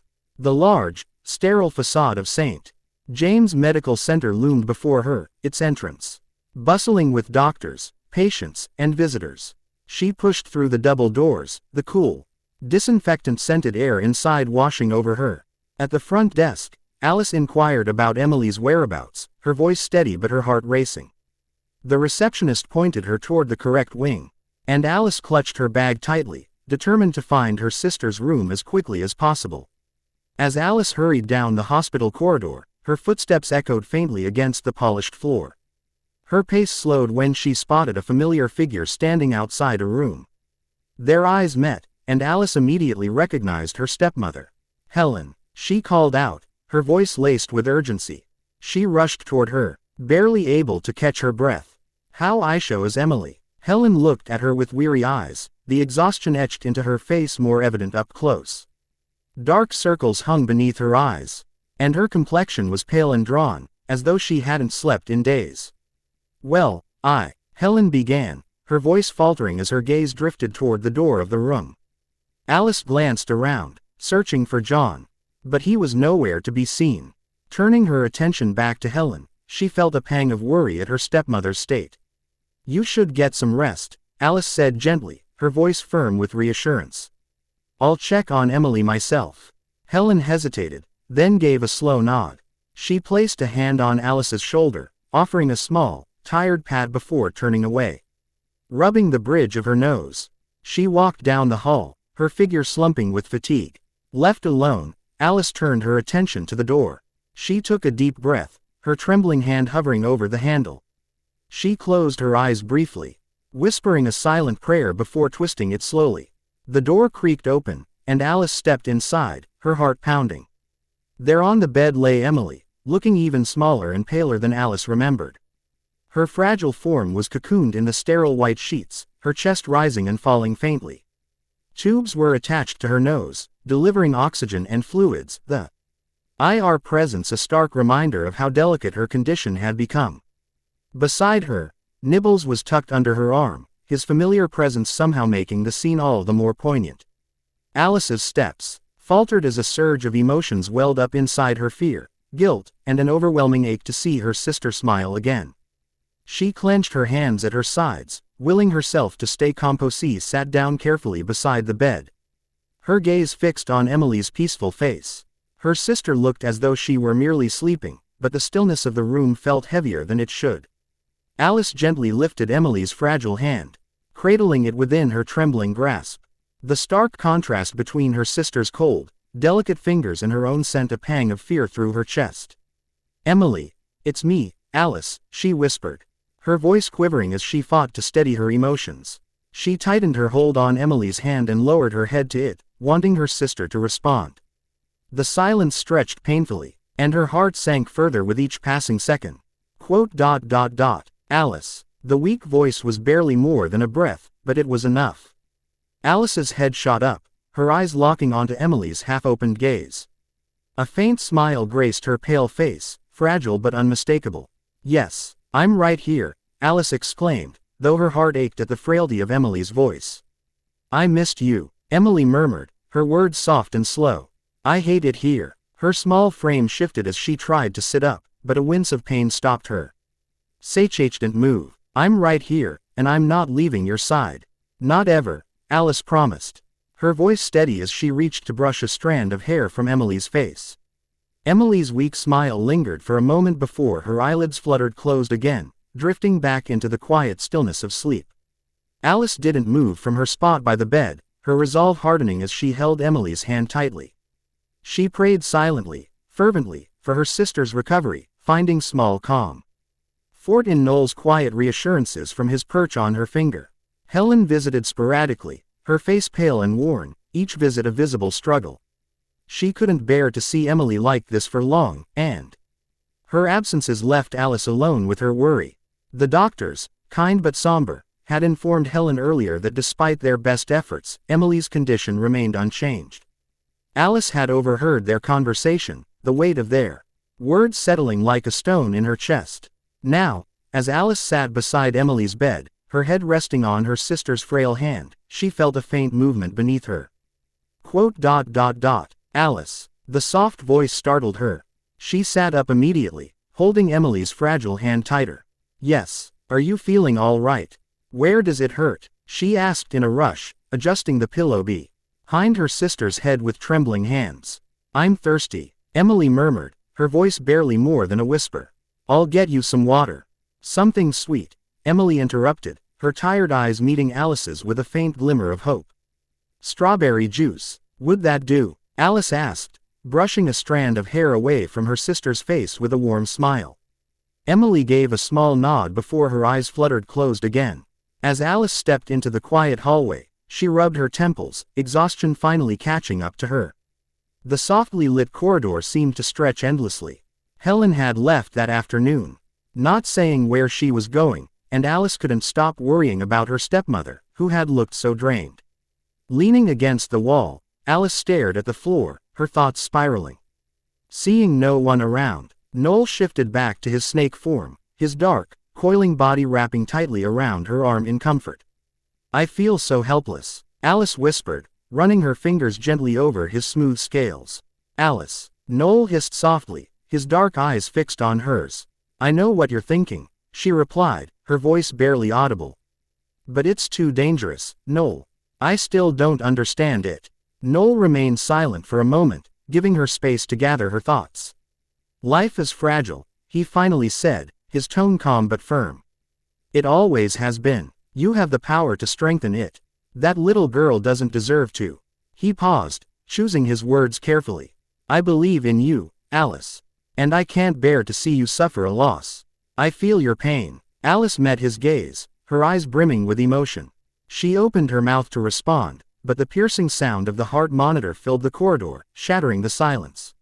Her blood ran cold. Emily. She rushed back to the room, her heart pounding. Nolan quickly shifted back into his ring form as Alice reached the door, just in time to see nurses rushing past her, their hurried steps and concerned expressions heightening her fear. They crowded into Emily's room, a flurry of motion and muffled instructions. One of them ushered her out, firmly closing the door. Alice stumbled into the hallway, her legs feeling like jelly beneath her. Time stretched unbearably as she waited, her thoughts a storm of fear and guilt. When the doctor finally stepped out, Alice jumped to her feet. I'm her sister. How is she? She exclaimed, her voice trembling. Not to worry, miss, the doctor said, his tone calm but detached. We've stabilized her heart, and she's fine for now. Alice let out a shaky sigh of relief, her fingers clutching her shirt. What about her condition? Will she recover? The doctor hesitated, his expression unreadable. I'll talk to your mother, when she's here. He glanced at his watch and excused himself, leaving Alice standing in the hallway, her thoughts racing. Back in the room, Alice sat vigil beside Emily, her resolve hardening as she watched her sister's pale figure. Emily's small body was cocooned in white sheets. Her brown hair splayed across the pillow. She furrowed her brows occasionally, as though in pain, and Alice's heart twisted each time. I can't lose her, Alice whispered, her trembling hands resting on Emily's. Noel slithered closer, lifting his head to meet her determined gaze. I will save her, or at least, I have to try, she declared, her voice firm despite her fear. Noel tilted his head. Are you sure? She's in pain, Alice replied, brushing Emily's cheek gently. I can do this. She won't have to suffer anymore. Noel nodded. Then, I believe in you. Taking a deep breath, Alice placed her hands over Emily's fragile body. Her fingers trembled as she focused, reaching deep within herself for the energy she'd used to heal Noel. Warmth and cold intertwined in her veins. A familiar buzzing coursing through her. Her hands began to glow faintly, a mixture of soft greens and smoky blacks, soft light spreading from her palms like threads. Noel watched as her eyes began to glow, faint green irises shining in the dimly lit room. "I'm fine," she assured him, feeling her companion's concerned gaze, her brows furrowed in concentration. The energy within her surged, coursing down her arms and into Emily. Dark green lightning-like tendrils danced across Emily's small frame, pulsing gently before fading into her skin. Alice could feel life flowing into the little girl, a strength being channeled into the fragile body. The whispers returned, growing louder, and Alice shook her head, her body tensing. She focused everything on Emily until the light faded and the room fell silent. Breathing heavily, Alice sat back, her hands trembling on her thighs. She hesitated before opening her eyes. To her astonishment, Emily's face was regaining color, a soft pink returning to her cheeks. Her chest rose and fell steadily, and her small fingers twitched slightly. "Emily," Alice whispered, her voice shaking as she leaned closer, caressing her sister's cheek. Emily's eyes fluttered open, and she yawned, rubbing one eye sleepily. "Alice." "Yes, I'm here," Alice said, holding her sister's hands tightly. "Are you okay? Does it hurt anywhere?" "I'm sleepy," Emily murmured, her voice soft but clear. Alice's shoulders shook with relief as she pulled her into a tight embrace. "I thought I lost you," she whispered, her voice trembling. Emily giggled. "Alice, you're squishing me." "Oh, sorry," Alice laughed, releasing her. Emily tilted her head, her big eyes looking curiously at her sister. "I'm okay, but I'm hungry. Can we have pancakes?" Alice scoffed, a soft laugh escaping her lips. "You little rascal," she tickled Emily, who squealed with laughter, filling the once silent room with warmth. "I doubt they have pancakes. I'll find you something," Alice said, glancing at the clock. "We'll get pancakes in the morning." "Deal, deal," Emily agreed, clutching nibbles tightly in her small arms. Alice smiled warmly, brushing a stray strand of Emily's brown hair from her face. "All right then, I'll be back in a minute," she said with a playful wink before stepping out of the room. She closed the door softly behind her, leaning against it for a moment as the weight of what had just happened sank in. Her hands trembled at her sides. As she looked down at them, the dark veins had faded, but the faint buzzing sensation lingered. "I did it," she whispered to herself, her voice barely audible. "I never doubted you," Noel's familiar voice echoed softly in her mind. A flood of emotions surged through her, relief and joy mingling with a deep, gnawing fear. She had saved Emily's life, but at what cost? What was this power, and how could she even possess it? Her breaths came faster, her chest tightening as her thoughts spiraled. Shivers traveled down her spine, and she slid to the floor, wrapping her arms around her knees in an effort to steady herself. "Alice," Noel whispered in concern. She took several deep breaths, forcing her racing heart to slow. After a moment, she stood up, brushing off her clothes and wiping her face with her sleeve. "I'm okay," she muttered, though it sounded more like she was convincing herself. "I'm fine." The empty hallway etched before her as she made her way toward the vending machine. The fluorescent lights above buzzed faintly, and her footsteps echoed in the stillness. She turned a corner when, suddenly, a figure materialized right in front of her. Startled, she stumbled back. It was a man, tall and imposing, dressed in a long coat that seemed to shimmer faintly in the sterile light of the hallway. His expression was calm, but his gaze carried an air of authority that made Alice freeze in place. "You need to come with me. Another world. You need to come with me," the man repeated firmly. Alice's eyes darted to his right hand, where he loosely held what appeared to be a stick, no, a wand. Slowly, he stepped forward, into the light, revealing his tall frame, light brown hair, and piercing eyes. Despite his youthful appearance, there was a calm authority about him, a determination that made Alice uneasy. Her brow furrowed in perplexity. "And why should I?" she retorted, tilting her head defiantly. The man's gaze narrowed slightly, his stance tense. "Because your use of magic has attracted attention," he explained, his voice level but stern. "Now, tell me your name, and we'll leave." Alice hesitated, her mind racing. She felt Noel tighten around her finger, his subtle hiss betraying his unease. "I'm not going anywhere with you," she said, her voice trembling but resolute. Turning on her heel, she added sharply, "Now if you'll excuse me. You don't seem to understand the gravity of your situation, do you?" The man called after her, his voice hardening as he stepped closer. "What you did is illegal." "Illegal," she snapped, spinning around. "Who even are you?" The man studied her carefully, as though trying to determine whether she was genuinely ignorant or simply defiant. "An Auror," he said finally. "Now, please let's have this conversation somewhere less exposed." Auror. The word sounded foreign to her. Alice stared at him, her expression skeptical.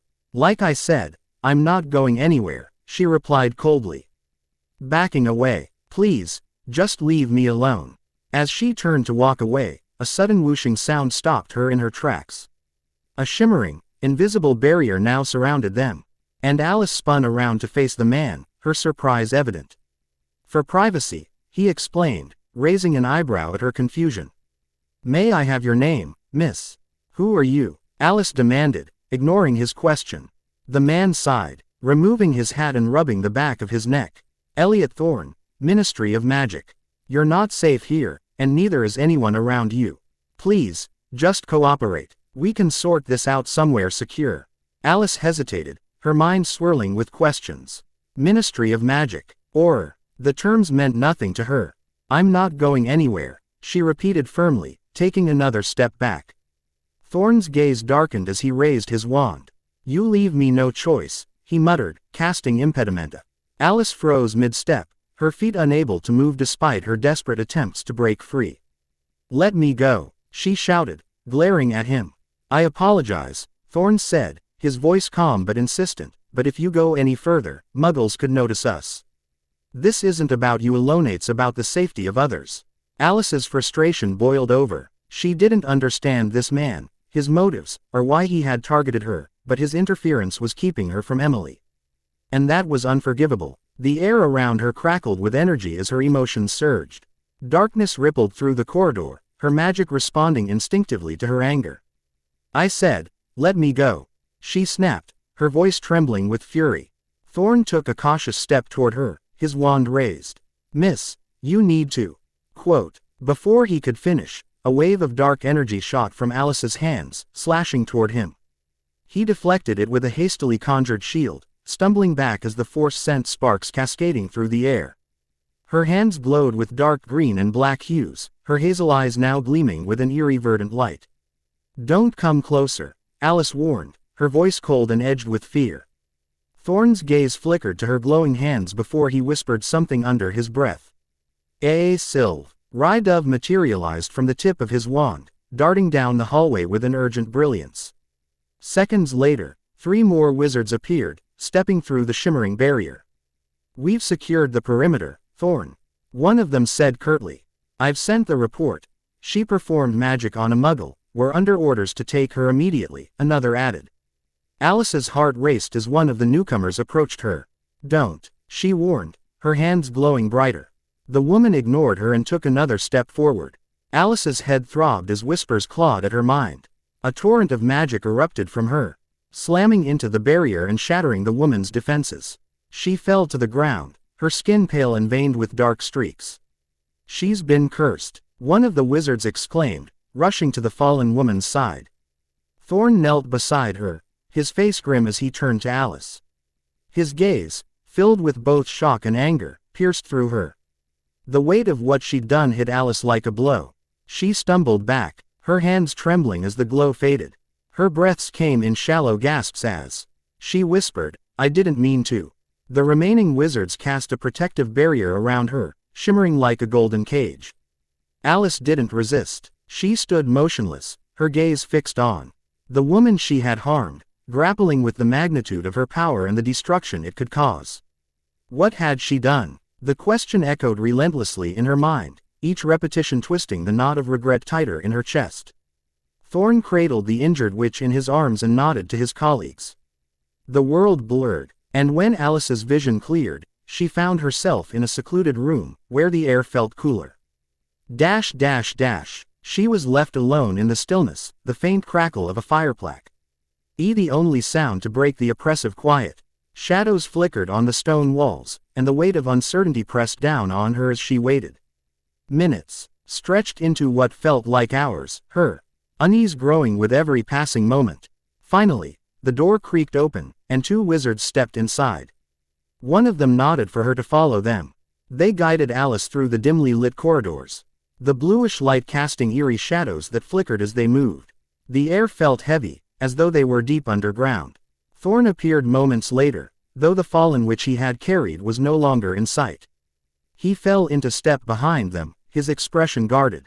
Their path eventually opened into a vast atrium, and at head of towering golden doors they were flanked by two enormous stone gargoyles, their eyes fixed downward, as though silently judging every soul that passed beneath them. With a resounding creak, the doors swung open, revealing an expansive chamber softly lit. The room was vast, reminiscent of the legendary Wizengamot. High vaulted ceilings stretched endlessly above, adorned with intricate carvings of magical creatures and enchanted murals depicting the history of wizard-kind heroes battling dragons, witches wielding powerful spells, and the shimmering emblem of the ministry itself. Rows of elevated benches curved around the room, their occupants shrouded in shade. Despite the glowing orb of light that hovered in the center of the chamber. She narrowed her eyes, trying to steady her breathing as her footsteps echoed against the polished stone floor. Thorn and the two men stood aside, gesturing for her to head to the chair. At the center of the room stood a raised dais, where a panel of judges presided over the trial. Their imposing figures were cloaked in dark robes and hats, their faces obscured by shadow as they deliberated over matters of magical law. Their eyes fixed intently on Alice as she took her place at the defendant's stand. She felt a wave of apprehension wash over her.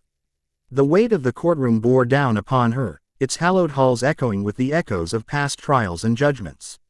A solemn silence descended upon the courtroom, broken only by the soft shuffle of parchment and the occasional creak of old wood.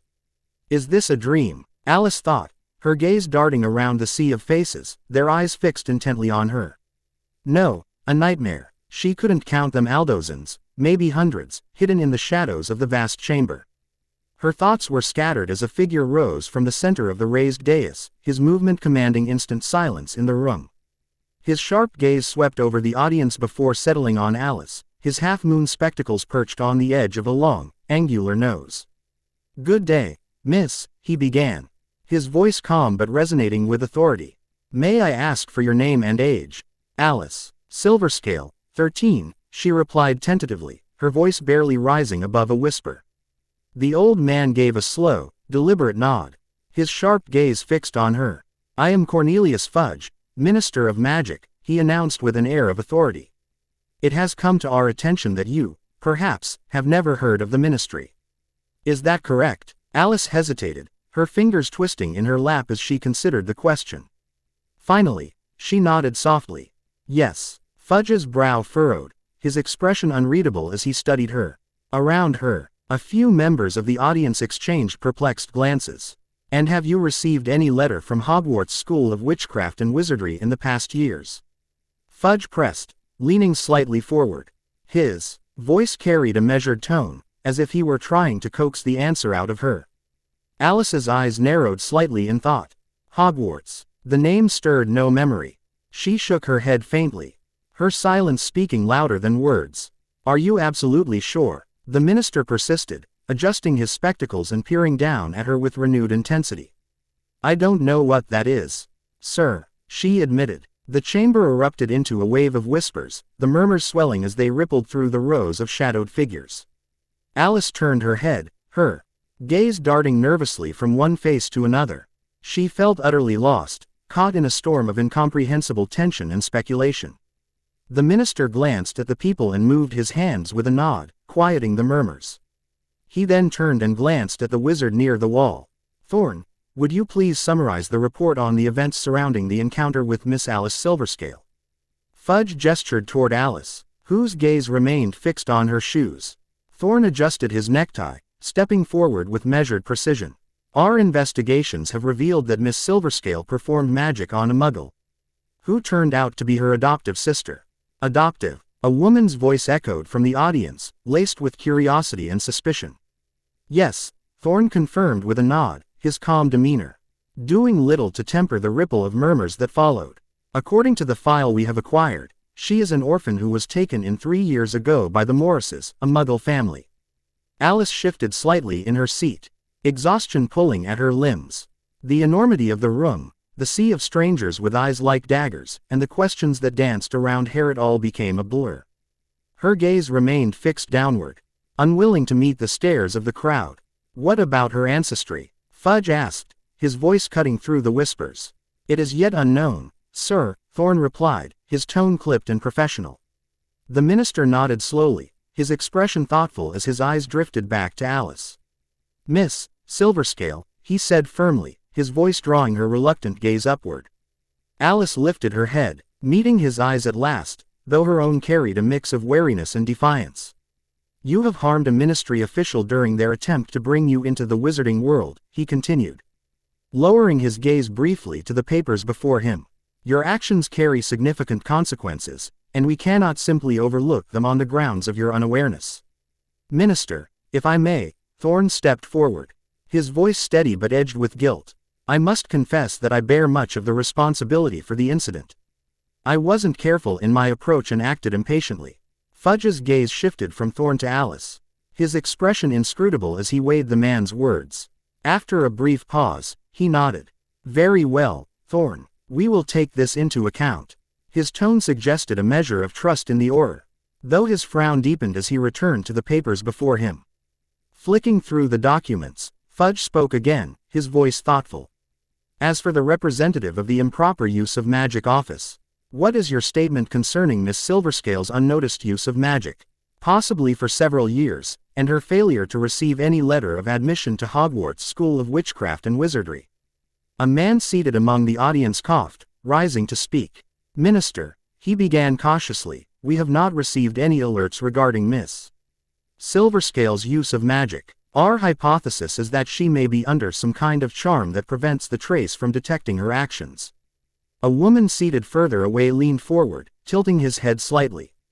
"Has this ever happened before, Oswell? We are aware that the trace under certain circumstances may fail to detect underage magic. However, Miss Silverscale's magic has gone completely unnoticed, something unprecedented in our records." Oswell nodded, his complexion pale, as though the weight of his words unsettled even him. The minister waved a hand dismissively, frustration flickering across his face. "No, she only did the trace fail to detect the girl," interjected the woman who had spoken earlier, her tone sharp, "but we also have no record of her ancestry in the archives. An unsupervised witch, unaware of the existence of our world, was bound to cause an incident eventually."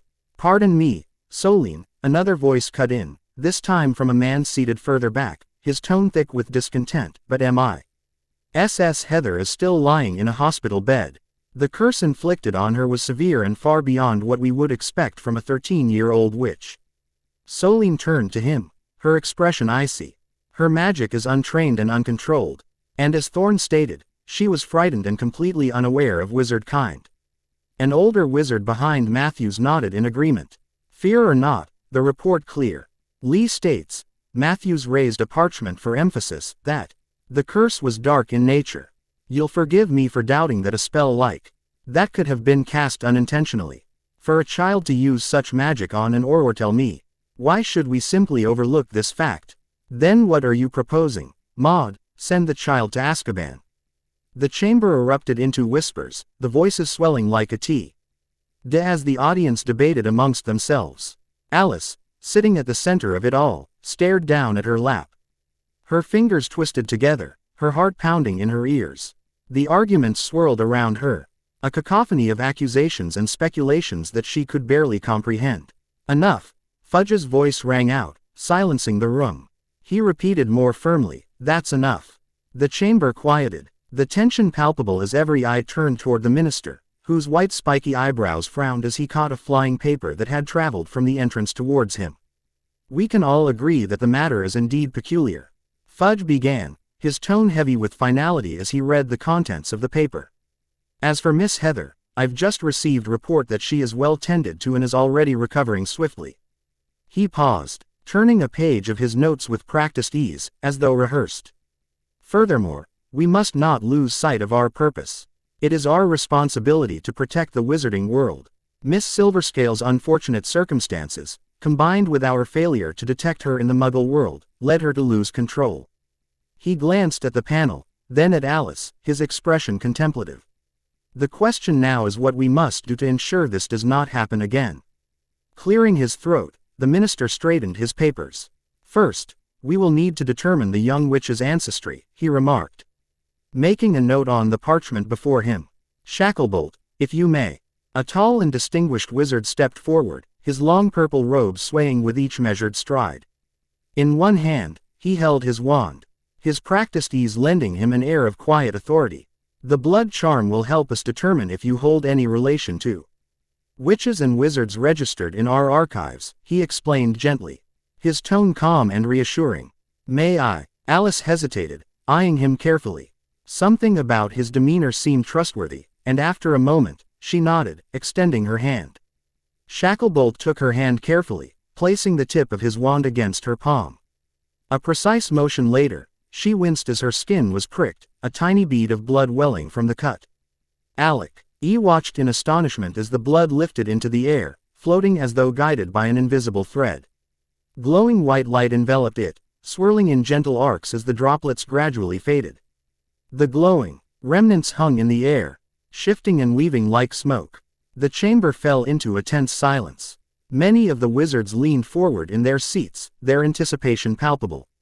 Slowly, swirling threads began to form letters N, S, then N, L, until the name emerged. Shacklebolt's voice broke the hush as he read the name aloud, his tone steady. Slytherin. A ripple of gasps and shocked murmurs swept through the chamber. That's impossible, one of the witches on the jury exclaimed, her voice trembling with disbelief. The audience exchanged bewildered glances, their faces marked by both confusion and awe. Even Fudge, usually unflappable, turned to look at the room, his gray eyebrows furrowing deeply. Alice, meanwhile, stared at the name hovering above her, the word casting its own light onto her pale face. This orphaned witch is a direct descendant of Salazar Slytherin. A man in the audience exclaimed, his words reverberating through the chamber. The murmurs swelled once again, the voices blending into an overwhelming cacophony. Thank you, Shacklebolt, Fudge finally said, his voice cutting through the noise. You may resume your seat. Shacklebolt nodded, his expression thoughtful as he took one last look at Alice before retreating.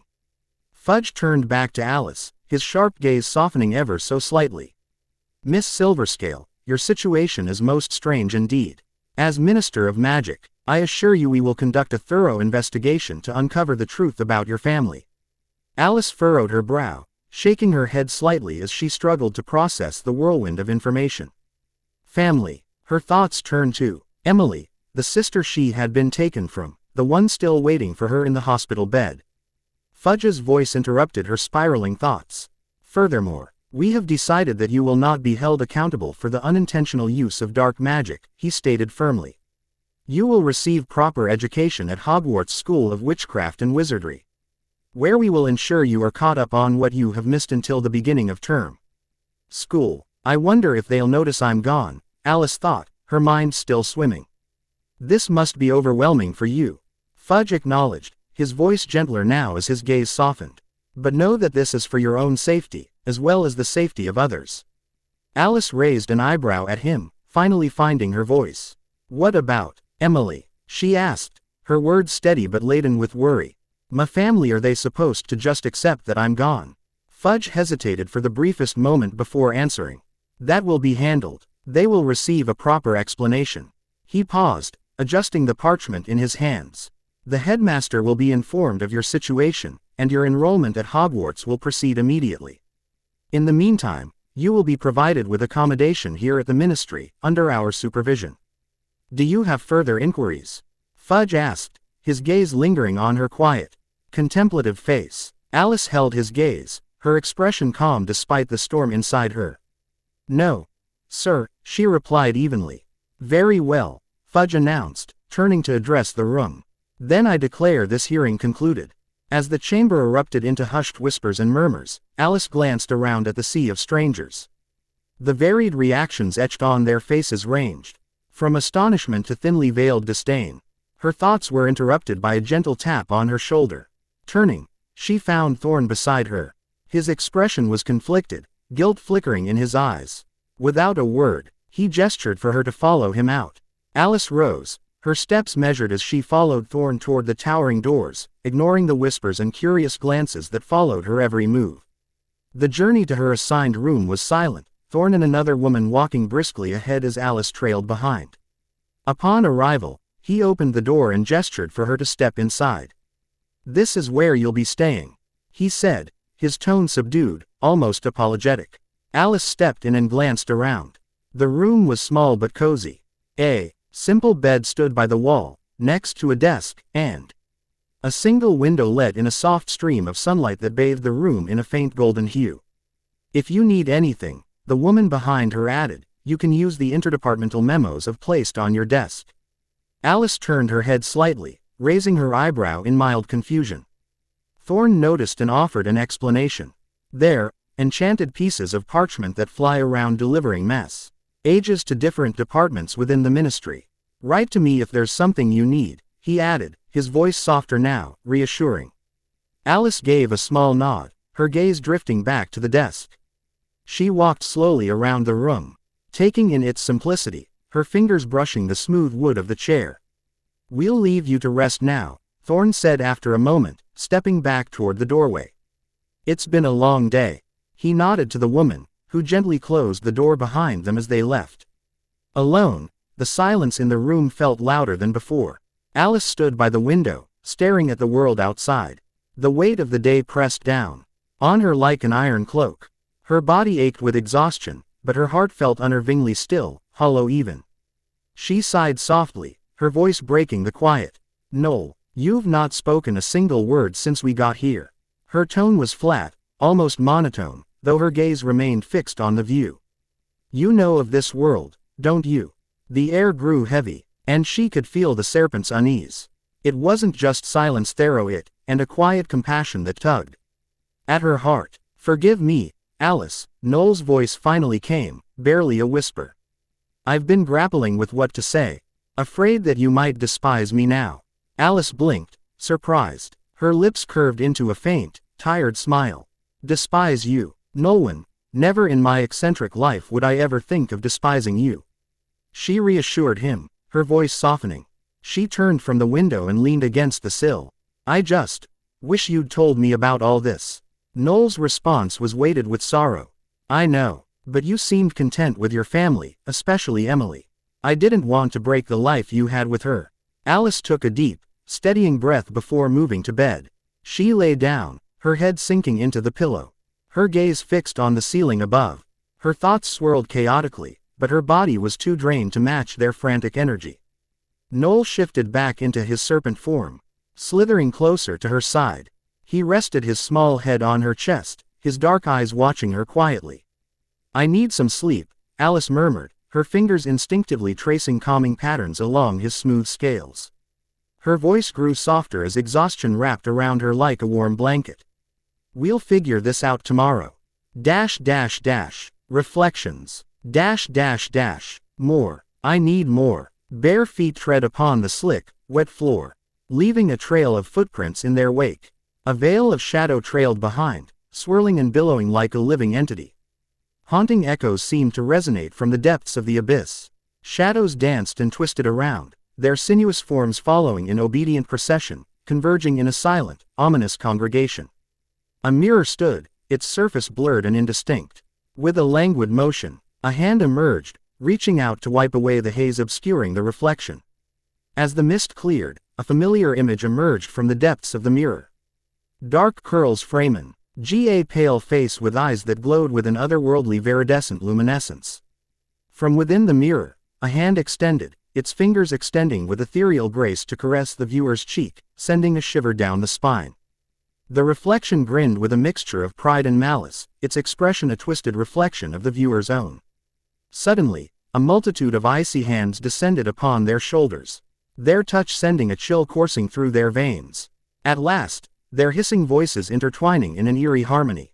The reflection's face drew nearer, looming through the mirror with an unsettling intensity.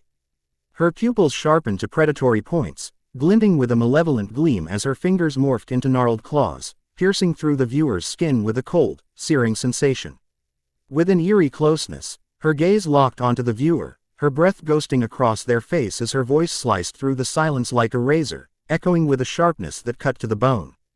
"Alice," she whispered, her breath a chilling caress against the ear, the words echoing with a haunting resonance. As the hands around the shoulders tightened their grip, ensnaring the viewer in a suffocating embrace. "Alice," the words slithered louder from her lips, a chorus of voices entwined in fury, each syllable dripping with malice. "Alice," the echo reverberated through the depths of her mind. As Alice opened her eyes, she was met with Noel's dark orbs fixed on her, his tongue flickering near her nose. Startled, she jolted upright, her chest rising and falling rapidly as she struggled to steady her breath. "You spoke in your sleep," Noel said, his voice tinged with concern. His serpentine gaze reflected both worry and curiosity as he observed her. Propping herself up on her elbows, Alice gulped down air, trying to collect herself. The vivid image from her dream lingered a flicker of something staggering and unplaceable. The reflection she had seen haunted her even now, and a faint green glint passed through her eyes as the echoes of whispered voices lingered in her mind. Noel slithered closer, coiling gently around her arm. "You said something," he murmured, his tongue flicking. "Whispers. Faint but there." Alice turned her head to him, furrowing her brows. "What did I say?" she asked, her voice barely above a whisper. "Nothing clear," Noel said thoughtfully, tilting his head. But it wasn't ordinary. Their quiet exchange was interrupted by a sharp knock on the door. The sound jolted Alice from her thoughts. "Yes, come in," she said, gesturing for Noel to shift back into his ring form. The door creaked open, revealing the slender figure of the woman from the previous day. "I've brought you some additional clothes and other necessities," the woman said as she stepped inside, setting several bags neatly on the floor. "Thank you," Alice replied, studying her with subtle curiosity. She recognized the woman's voice. It was the same one who had escorted her with Thorn. The woman wore a shell-pink blouse tucked into a sleek pencil skirt, her blonde hair neatly pinned back. Her movements were graceful, deliberate, yet her expression held a kind warmth. Turning back to Alice, she clasped her hands together. "I hadn't properly introduced myself yesterday," she said with a gentle smile. "I'm Rosie Bennett. It's a pleasure to meet you, Alice. I've heard about your situation, and I hope you'll find some comfort here at the ministry and in our world." "Likewise," Alice replied politely, rising from the bed and smoothing her clothes. "Is there anything you need?" Rosie asked, her sincerity evident. "I've prepared what I thought might be necessary during your stay here, but if there's anything specific, do let me know." Alice considered her words for a moment before speaking. "Nothing comes to mind just now, but how long am I supposed to stay here?" "That would be until the start of the next Hogwarts term," Rosie replied. "It's about 6 months from now." "Hogwarts," Alice murmured to herself, turning the unfamiliar name over in her mind. "If you didn't already know," Rosie continued, "Hogwarts is the school where witches and wizards go to learn about magic. It's where you'll be enrolled." "Hogwarts?" Alice asked, her curiosity piqued despite herself. "Yes," Rosie said with an encouraging smile. "You'll receive a thorough education there and learn everything you need to know about the wizarding world." She paused, noticing Alice's pensive expression. Rosie stepped a little closer, her tone softening. "And perhaps you'll discover more about your family, too." Alice stiffened at the word family. Her mind immediately went to Emily, lying in the hospital, waiting for her. Her voice turned cold. "Family. You people already took me from them," she said bluntly. Turning away. "Sorry," Rosie said, genuine remorse in her tone. "I didn't mean to upset you." Alice didn't reply. She crossed the room and sat down in the chair by the desk, her gaze fixed on nothing. Rosie took a moment to compose herself before continuing. "Right," she said, clearing her throat. "Since you're 13 and should already be in your 3rd year at Hogwarts, the ministry has arranged for tutors to help you catch up on what you've missed. You'll also receive books and materials covering the first 2 years of coursework." Alice nodded silently, acknowledging the information without much reaction.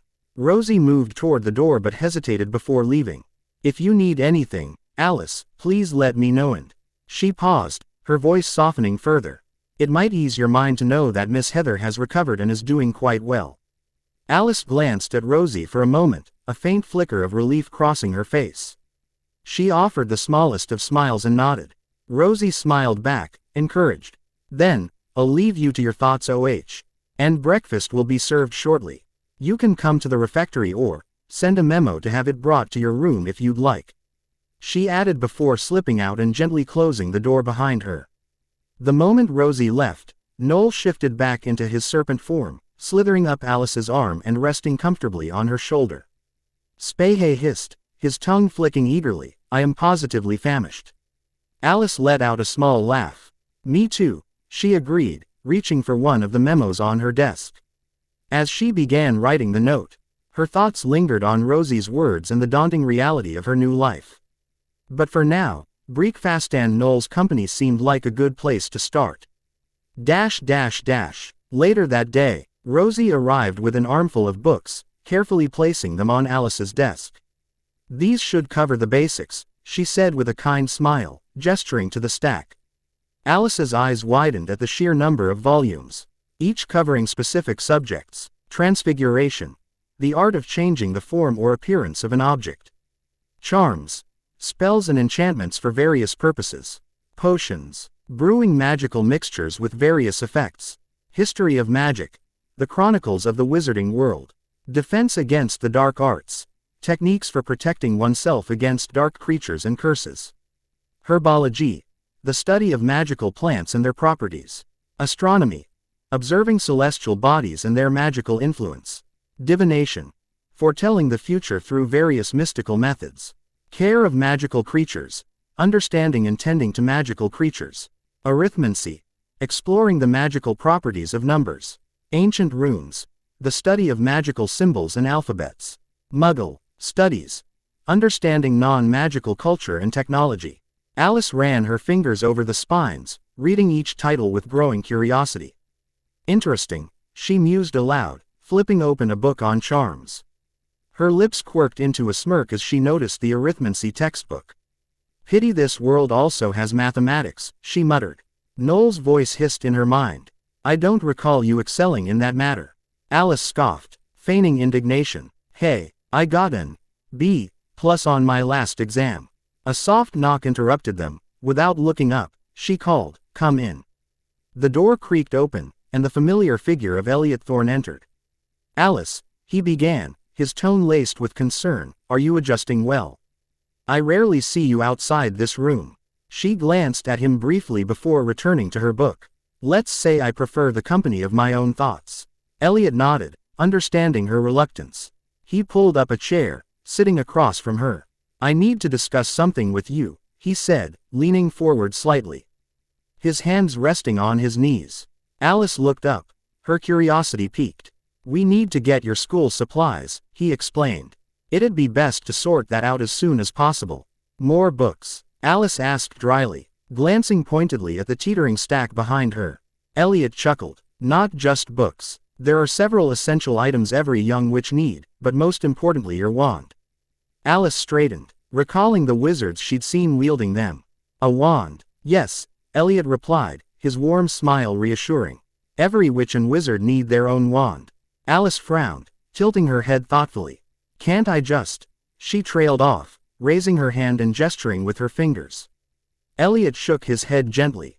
Using a wand is generally considered the most reliable and efficient way to practice magic. You'll see. Oh, and we'll also need to get you an owl. They're excellent messengers, very reliable. He added casually. Noel's ring tightened sharply on Alice's finger, and she winced slightly. A what? Came Noel's voice in her mind, sharp and panicked. Right, Alice said quickly, her voice strained. An owl, sure, sounds great. She tugged her sleeve down to conceal the ring. Elliot seemed satisfied. Perfect. We'll head to Diagon Alley tomorrow morning. I'll come to fetch you, and don't worry about money. Everything's covered by the ministry. He gave a cheerful grin before excusing himself. As soon as the door shut, Noel shifted back, his scales glinting in the light.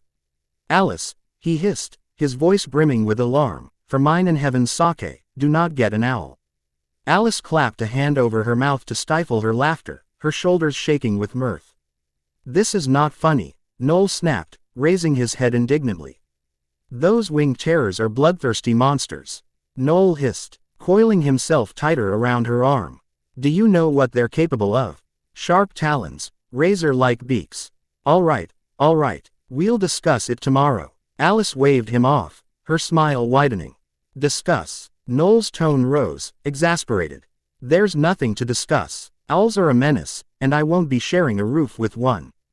Do you hear me?" Still smiling, Alice opened her charms textbook, flipping to the first chapter. "Yes, Noel, loud and clear," she said airily, earning an indignant huff from the serpent. The next morning, Thorn and Alice made their way to Diagon Alley. Thorn, eager and purposeful, led the way with Alice following quietly. Beside him, her expression remained stoic, betraying little of the internal turmoil she felt. As they stepped into the bustling streets of Diagon Alley, Alice observed the magical world around her with detached interest. The vibrant colors and lively atmosphere seemed to pass by her without leaving much of an impression. She walked with a calm demeanor, her features composed and unreadable. As they stepped into Ollivander's, the bell above the door chimed softly, announcing their arrival. Mr. Ollivander emerged from the shadows, his piercing gaze fixing on Alice with a knowing intensity. "Thorn, it's been a while," he trailed off, his eyes flickering with curiosity. "It's been a long time indeed, sir. How are you doing?" Thorn greeted. Good, he chanted, walking closer. "Is your wand acting up again?" he asked, adjusting his glasses. "No, I'm not here for myself," he answered as he gestured to Alice behind him, who had been looking around the shop. Ollivander eyed her in fascination. Oh, this the famous witch you mentioned," he exclaimed, leaning closer to observe her with his bright gray eyes. "Let us see what wand might choose you." With a flourish, Ollivander was already pulling boxes from the shelves, speaking repeatedly as he worked. "Oak, 11 inches, dragon heartstring, no, maybe 12 inches. Unicorn hair or phoenix feather." Each wand was presented to Alice with a gentle reverence, and each one she used cast powerful bursts of magic that almost destroyed her surroundings if it wasn't for Thorn's multiple interventions. Despite Ollivander's best efforts, none of them seemed to resonate with her. After what felt like an eternity, Ollivander paused, his eyes narrowing in thought. "Curious, very curious indeed," he murmured, his gaze fixed on Alice with renewed intensity as she yawned. She couldn't muster much interest in the wand selection process, and she hoped the old man would quickly tire of the endeavor so they could leave. She began to wander around the cluttered shop, but Ollivander remained determined, scouring the shelves for more wands to try. Finally, he stopped and pondered for a moment before disappearing into the back of the shop. He reappeared carefully, cradling a wand box in his hands. "Perhaps, no, but why not?" he began, opening the box to reveal a darkish wand. He handed it to Alice cautiously, his eyes never leaving her face. She accepted it with a disinterested glance, but upon touching it, she felt an unexpected connection. The wand seemed to fit naturally in her hand, its scaly texture reminiscent of a serpent's skin. "Snakewood, 11.5 inches, phoenix feather core," Ollivander explained, his gaze shifting between Alice and the wand. "Snakewood," Thorn interjected. "Isn't it incredibly rare?" "Indeed, this is the only one I have. It's been made last week," Ollivander confirmed, his eyes bright with anticipation as Alice considered the wand. "Well, don't be shy, give it a try," Ollivander urged, his impatience evident. Alice hesitated for a moment before slowly swinging the wand, summoning a flow of magic that felt remarkably stable and controlled. She could sense the energy coursing through her towards the tip of the wand, as she commanded it effortlessly. Ollivander and Thorn watched in awe and really wand. "I think we found it," Thorn remarked with a smile. "Extraordinary, so it was destined for you," Ollivander declared with bright eyes. Alice couldn't help but admit it did feel comfortable in her hand. As they finally left Ollivander's shop, Thorn and Alice continued their journey through Diagon Alley to gather the remaining supplies. Their next stop was the apothecary, which Alice found distinctly unappealing. The shop was filled with a myriad of strange ingredients and potions, exuding a pungent aroma that made Alice wrinkle her nose. She impatiently waited for Thorn to gather the necessary items, eager to move on quickly. It was time to purchase an owl, and Noel had been complaining incessantly about the idea of acquiring it. She decided to wait outside while Thorn selected it for her. Moments later, Thorn emerged from the shop, carrying a cage with a magnificent owl inside. The bird's intense gaze and imposing presence immediately captured Alice's attention. The owl's feathers were a mesmerizing mix of deep browns and blacks, creating a mottled pattern that seemed to blend seamlessly with the shadows. Its large, piercing eyes were a striking golden hue, radiating an aura of intelligence and mystery. Perched with an air of quiet dignity, the owl's tufted ears gave it an almost regal appearance. It sat motionless, its gaze locked onto Alice as if assessing her. Despite her initial reluctance, she found herself captivated. "Isn't he magnificent?" Thorn said, bringing the cage closer to Alice. Alice peered through the cage's bars, her eyes widening in fascination. "I've never seen one so close before," she murmured, leaning in with her arms crossed. The owl suddenly hooted at Alice, its sound resonating deeply. "I think he already likes you," Thorn said with a smile. "Or worse, he knows I'm dinner," Nolwenn whispered anxiously.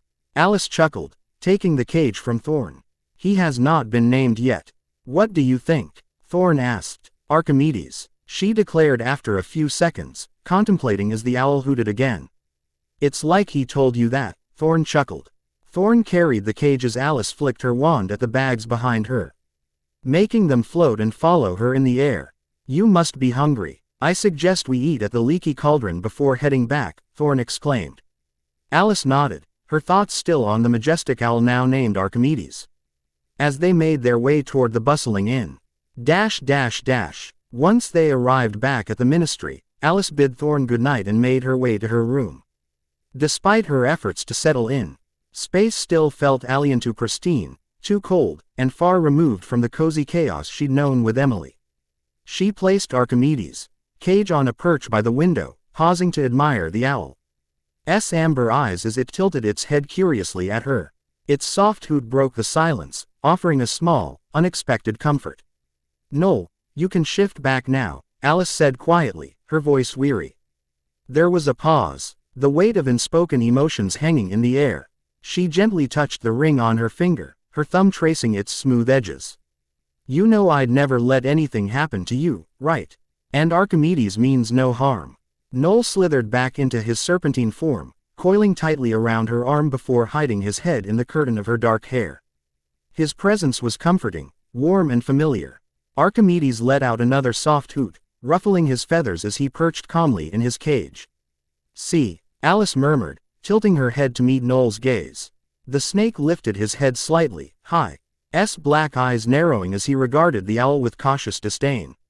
His tongue flicked out, tasting the air. Well, as long as that feathered menace stays behind those bars, we'll get along just fine," he mumbled. Alice raised an eyebrow, a smirk tugging at her lips. "You do realize I'll have to use him as a messenger, right?" Noel's hiss was soft but pointed. He slithered closer, his voice dripping with disdain. Archimedes flapped his wings at the sound of Noel, sending a small gust of air through the room. Alice rolled her eyes, suppressing a laugh. "Noel, please, be reasonable." "Reasonable," Noel echoed, coiling more tightly around her arm. "Reasonable is not leaving one's life in the claws of a winged predator."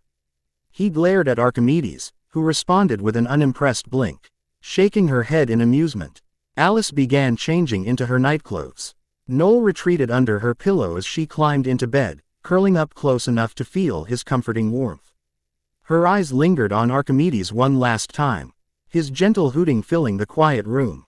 Yet even his calm presence couldn't chase away the swirl of thoughts racing through her mind.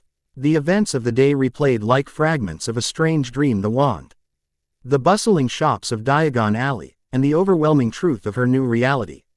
But it was Emily who consumed her thoughts the most. She could still picture her sister's face, her soft laugh, the way she'd tug at Alice's sleeve for attention. The ministry murmured faintly in the distance, its steady hum of activity a constant reminder of how far she was from home.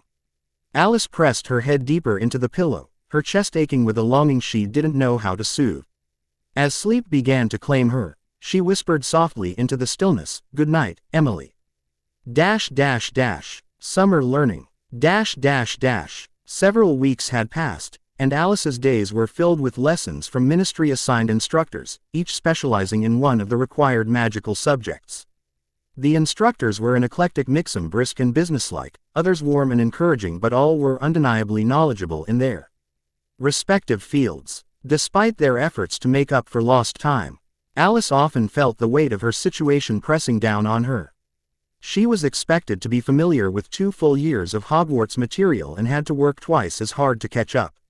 "She's a bright young lady," one of her lead teachers reported to Elliot Thorne during a progress meeting. "Her magic is potent, exceptionally so. Charms and defensive spells come naturally to her. However," the teacher adjusted her glasses, "she struggles with potions and herbology. Potions seem to hold no interest for her, and she lacks motivation to engage in the practical work." Elliot Thorne, who had been assigned as Alice's supervisor and mentor, listened intently. Tasked with overseeing her development and assessing her peculiar magic, he was responsible for guiding her and reporting any unusual findings back to Cornelius Fudge. For the ministry, Alice's case was both unique and concerning. A young witch of her age demonstrating dark magic even unintentionally was unheard of. Though she had not been punished, suspicion clung to her like a shadow. Many ministry workers regarded her warily, their whispers and sidelong glances never escaping her notice. The unease made Alice retreat further into herself, spending most of her time in her room, poring over her books or practicing spells in solitude. Her only true companion remained Nolwenn, who had a talent for both comforting and irritating her in equal measure. Though one afternoon, boredom overcame Alice, and she decided to venture out of her room for lunch. As she stepped into the refectory, the lively hum of chatter and the clinking of cutlery caught her off guard. The air was warm with the mingling aromas of roasted meats, fresh baked bread, and sweet puddings. Plates hovered through the air, enchanted to deliver their contents to diners seated at long tables laden with colorful arrays of fruits, desserts, and hearty meals. Alice hesitated near the entrance, her fingers tightening nervously around the smooth surface of her R-ing as her eyes darted across the crowded room. The hum of voices and the occasional clatter of utensils felt overwhelming, a sharp contrast to the quiet isolation of her room. She was seconds away turning back when a familiar voice rang out, cutting cleanly through the din. "Alice, over here." Startled, she turned to see Elliot Thorne seated at a nearby table, waving enthusiastically, warm and inviting. A beacon in the sea of unfamiliar faces. For a moment, her instinct to retreat battled with the faint flicker of comfort that came from seeing someone she knew. With a resigned sigh, she adjusted her grip on the ring and made her way over, her footsteps measured and deliberate. "Didn't think I'd see you out of your room," Thorne teased as she approached, his voice carrying just enough humor to be disarming. "Braving the wilderness of the ministry cafeteria. I'm impressed." Alice said nothing at first, her gaze flickering to the curious faces now turning toward her. The weight of their attention pressed down on her shoulders. But she squared them, forcing herself to remain composed. "Everyone, this is Alice Silverscale," Thorne announced cheerfully, gesturing with a flourish as though introducing a visiting dignitary. A tall, slightly disheveled man with fiery red hair and a kind smile stood immediately. His face, lined with faint traces of laughter and warmth, exuded a fatherly air. "Arthur Weasley," he said, extending a hand toward her. His voice was rich with sincerity, as though he truly meant it when he added, "Truly a pleasure to meet you." Alice hesitated for a heartbeat before shaking his hand, her own grip tentative. "Likewise," she murmured, her voice quieter than she'd intended. Arthur beamed and gestured warmly for Alice to step closer to the table. "Let me introduce you to everyone." He turned toward a young man seated nearby, who rose to his feet with a practiced precision. "This is my son, Percy." Percy straightened his robes and adjusted his posture as though he were posing for a photograph. His neatly combed red hair and the immaculate shine on his badge emblazoned with a proud P gave him an air of quiet self-importance. "Percy's in his last year at Hogwarts," Arthur explained, his voice brimming with pride as he tapped on his son's shoulder. "He's here on an internship with the ministry. Quite the dedicated student." Alice extended her hand, and Percy clasped it firmly, giving a short, polite nod. "A pleasure to meet you, Miss Silverscale," he said, his tone formal. Arthur chuckled, clapping his son on the back. You can ask him anything about school. Percy's a fountain of knowledge, especially when it comes to rules. Percy cleared his throat, his chest puffing out slightly. I'm also head boy of Gryffindor House, he added, the gleam in his eyes suggesting he expected Alice to be impressed. Alice raised an eyebrow, tilting her head slightly as if to prompt an explanation. It means I'm responsible for ensuring the Gryffindor students adhere to the rules, Percy explained, his voice carrying a note of self-satisfaction. I act as a prefect for the house. So, if you're sorted into Gryffindor, you can come to me for guidance. Or if she fancies a lecture.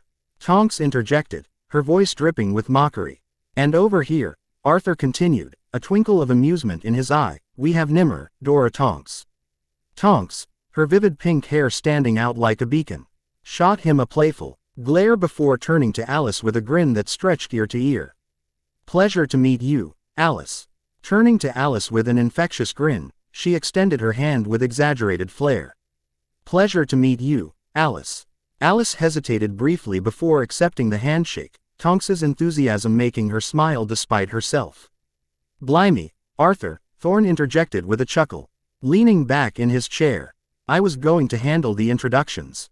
Apologies. Arthur laughed heartily, his joviality infectious. I just couldn't help myself. Besides, Alice here and my youngest son, Ron, are the same age. I have no doubt you'll cross paths at Hogwarts. She's a good lad, if not a little boisterous.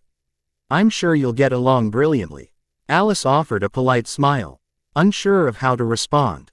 Now, come, sit down, Arthur said with a sweeping gesture, his voice warm and welcoming. You must be starving. Alice hesitated briefly but then slid into the empty seat Arthur indicated. The table before her was laden with a feast of roasted meats, steaming bowls of stew, plates piled high with freshly baked bread, and vibrant arrays of fruit and desserts. The scent alone was enough to make her realize just how hungry she truly was. She began to eat quietly, grateful for the excuse to avoid speaking for the moment. Around her, the conversation ebbed and flowed, the hum of laughter and animated chatter filling the air. Arthur was recounting a story about a Muggle toaster he'd enchanted to sing, much to the amusement of Tonks, who nearly choked on her pumpkin juice in laughter. Percy, however, wore an expression of mild disapproval, muttering something about misuse of magical objects. Alice tried to focus on her food, letting the voices around her fade into the background. Despite the warmth of the group and the welcoming atmosphere, she felt an invisible barrier separating her from their camaraderie. It was as though she were watching a play unfold, present but not truly a part of it. You all right? Thorn's voice broke through her haze, his expression tinged with concern. Yes, I'm fine, she replied softly, forcing a small smile as she picked at her food. Percy detailed his responsibilities at the ministry with the air of someone far older than his years, while Tonks brought the group to laughter with tales of her or ironing and her knack for changing her appearance on a whim. Alice learned that Tonks was a metamorphagus, meaning she could change her appearance at will, which Alice found quite fascinating. When she finished her meal, she quietly excused herself, offering a polite nod as she left the table. She wandered the corridors of the ministry, the faint hum of magic in the air a constant reminder of how far she was from home. You seem tired, Noel's voice whispered from the ring on her finger, soft and laced with concern. Alice glanced down, her expression briefly flickering with weariness. Yeah, I had another nightmare, she admitted in a low voice. Noel tightened slightly around her finger, his gesture of comfort as familiar as it was soothing. As Alice wandered through the ministry's labyrinthine halls, lost in thought, she collided with someone. She looked up and immediately took a step back. Before her stood a particularly tiny woman swathed in layers of pink fabric, with an overwhelming scent that made Alice wrinkle her nose. It was as though the woman had bathed in an entire bottle of perfume. There was something unsettlingly familiar about her, a recognition that sent a chill through Alice's spine. Well, look where you're going, child, the woman exclaimed, her tone sharp and condescending. Alice began, but then her breath hitched. She recognized the woman as one of the voices that had spoken against her during the inquiry. The woman raised an expectant brow, her tiny frame somehow managing to radiate an oppressive presence as she stood rigidly before Alice. "I'm sorry, madam," Alice said calmly, though her voice was tight with restraint. The woman huffed, adjusting the large bow at her throat as she assessed the young witch. "Oh, you're Alice Silverscale, aren't you?" she asked, her tone dripping with feigned politeness that barely masked the disdain beneath. Alice nodded, her gaze steady. "Wonderful. I was hoping to have a little chat with you. I am Dolores Jane Umbridge." Umbridge stepped closer, her sugary smile not reaching her cold, calculating eyes. Her presence felt like a weight pressing down on Alice's chest. "See, dear," she continued, her tone turning almost syrupy, "while our esteemed minister has chosen to be lenient, I firmly believe in maintaining proper discipline. Young witches like yourself need guidance." Alice's brow furrowed slightly, though she held her composure. "The ministry may not have taken the appropriate measures to discipline you for your actions," Umbridge added with a smug smirk. "But I want you to know that if it were up to me, you wouldn't be roaming these halls so freely, young lady. I can always spot a bad route, and you, MYT trouble." She let out a self-satisfied laugh, her eyes glittering with malice. Noel's hiss echoed in Alice's mind, bristling with distaste. Alice mentally scoffed but took a deep breath to steady herself. When she met Umbridge's gaze again, it was with a calm, measured expression. A smirk played at the corners of her lips, and her hazel eyes sparkled with something far from fear. "Thank you for your concern, madam," Alice said, her voice even and polite, though edged with something sharper. "It's reassuring to know the ministry employs individuals so dedicated to guiding the young. I shall strive to meet your exacting standards." Without another word, Alice stepped past the tiny woman, who stood frozen in place, her smile faltering as she turned to glare after Alice with a mix of offense and bewilderment. "HMPH, who does she think she is?" Noel hissed indignantly as Alice continued down the corridor. "That revolting woman, I could hardly breathe for that dreadful stench." "Forget about her, Noel," Alice murmured with a shrug. "She probably has issues." "She certainly seemed discontented with your words," Noel added, his tone brimming with pride. A satisfied smile tugged at Alice's lips as she rounded the corner and spotted her door. But her triumph was short-lived. Standing beside her door, arms crossed, and lips pressed into a thin line, was her potions teacher. "Miss Silverscale," the teacher greeted with a curt nod. "I trust you are ready for today's lesson." Alice's smile vanished, and she suppressed a sigh.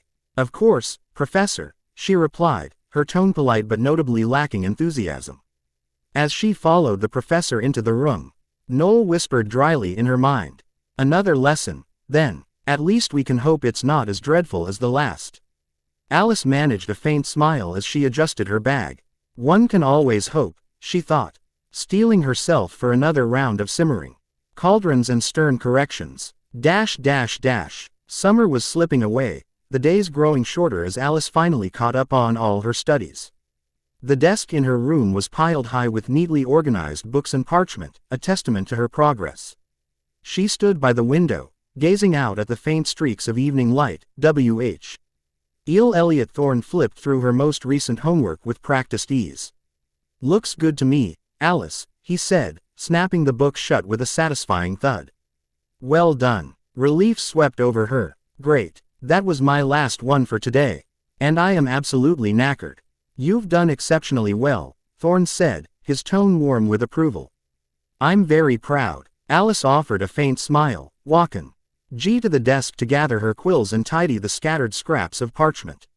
Thorne stayed seated, watching her with a contemplative look that didn't go unnoticed. "Something on your mind?" she asked, her voice casual, though her eyes flicked toward him. "Nothing gets past you, does it?" Thorne said with a soft laugh, though his usual lightheartedness was dimmed by a more serious expression. "No, we've been looking into the Silverscales." Alice's hands paused mid-motion as she organized the desk in her temporary room. "And?" she asked sharply, her tone edged with caution. "And," he began carefully, watching her reaction, "there's not a single record of them. It's as if the name doesn't exist, not in any magical registry, not in the ministry's archives." Alice slumped into the nearest chair, crossing her arms with an air of defiance. "So, you're saying my name's fake?" "No, that's not," The only thing I had, Alice interrupted, her voice low but tense, when I came to the orphanage, and then into this world, was this name, Elliot. It's the only thing I know about me. And now you're saying it's worthless. Thorn took a step closer, his hands raised slightly in a placating gesture. I didn't mean it like that, Alice, he said gently. I was only going to ask if you might have any memory, anything that could help us investigate. I don't, Alice replied firmly. I don't know who my parents were and they're probably dead anyway. I don't see the point in digging up bones. Thorn frowned, a flicker of sympathy crossing his features. We're just trying to help, he said, his voice soft. Alice let out a long sigh, turning to meet his gaze. Her eyes were guarded, her tone steady but with a hint of exhaustion. If you really want to help me, Elliot, then leave it alone. Please. For a moment, Thorn remained silent, studying her carefully as if searching for a way to say something that wouldn't worsen her mood. Finally, he nodded, his expression one of reluctant understanding. I hear you, Alice. I really do, he said quietly. But I'll keep looking for answers, I'll find something. Alice didn't respond, her arms tightening around herself. Thorn stood and rested a hand lightly on her shoulder. A brief gesture of reassurance. I'll come by tomorrow. There's still some time before school starts, he said, his voice kind but weighted with a sense of unresolved determination. Alice watched him leave, her shoulders sinking under the weight of unspoken words. When the door clicked shut, she sighed heavily and sank onto her bed. The moonlight streamed through the window, bathing the room in a silvery glow. Her dark curls spilled across the pillow in soft waves, the light catching on the faint furrow in her brow as she stared at the ceiling. The soothing hoot of Archimedes perched by the window filled the stillness. Her hand reached instinctively for Nolwenn, who lay coiled near her pillow, his smooth scales warm under her fingertips. The serpent stirred at her touch, leaning into her caress. I'm so tired of everyone trying to help, she murmured, her voice barely above a whisper. I just want to be left alone. Noel lifted his head slightly, his dark eyes glinting with quiet understanding. Thorn is just trying to help, you know. He seems to like you. Alice scoffed softly, her fingers tracing slow, absent-minded patterns along his scales. I've heard enough about what's best for me. Besides, what's wrong with being alone? I don't think you should be left alone too long, Noel replied, his voice gentle but firm. She paused, her brow furrowing slightly. Why's that? Noel slithered closer, his head tilting in a way that felt almost human. Loneliness is an acquired taste. And in my years, well, I stopped counting ages ago, I've come to appreciate the quiet. Alice's lips quirked into a small smile, his tone a perfect mix of pride and mischief. Stopped counting? Huh, that's an elegant way of admitting you've lost track. Noel flicked his tongue in mock indignation. I'd call it prioritizing. Time is of little consequence when you're as magnificent as I. Alice was startled by the knock at her door, but quickly called out, hold on a minute, please.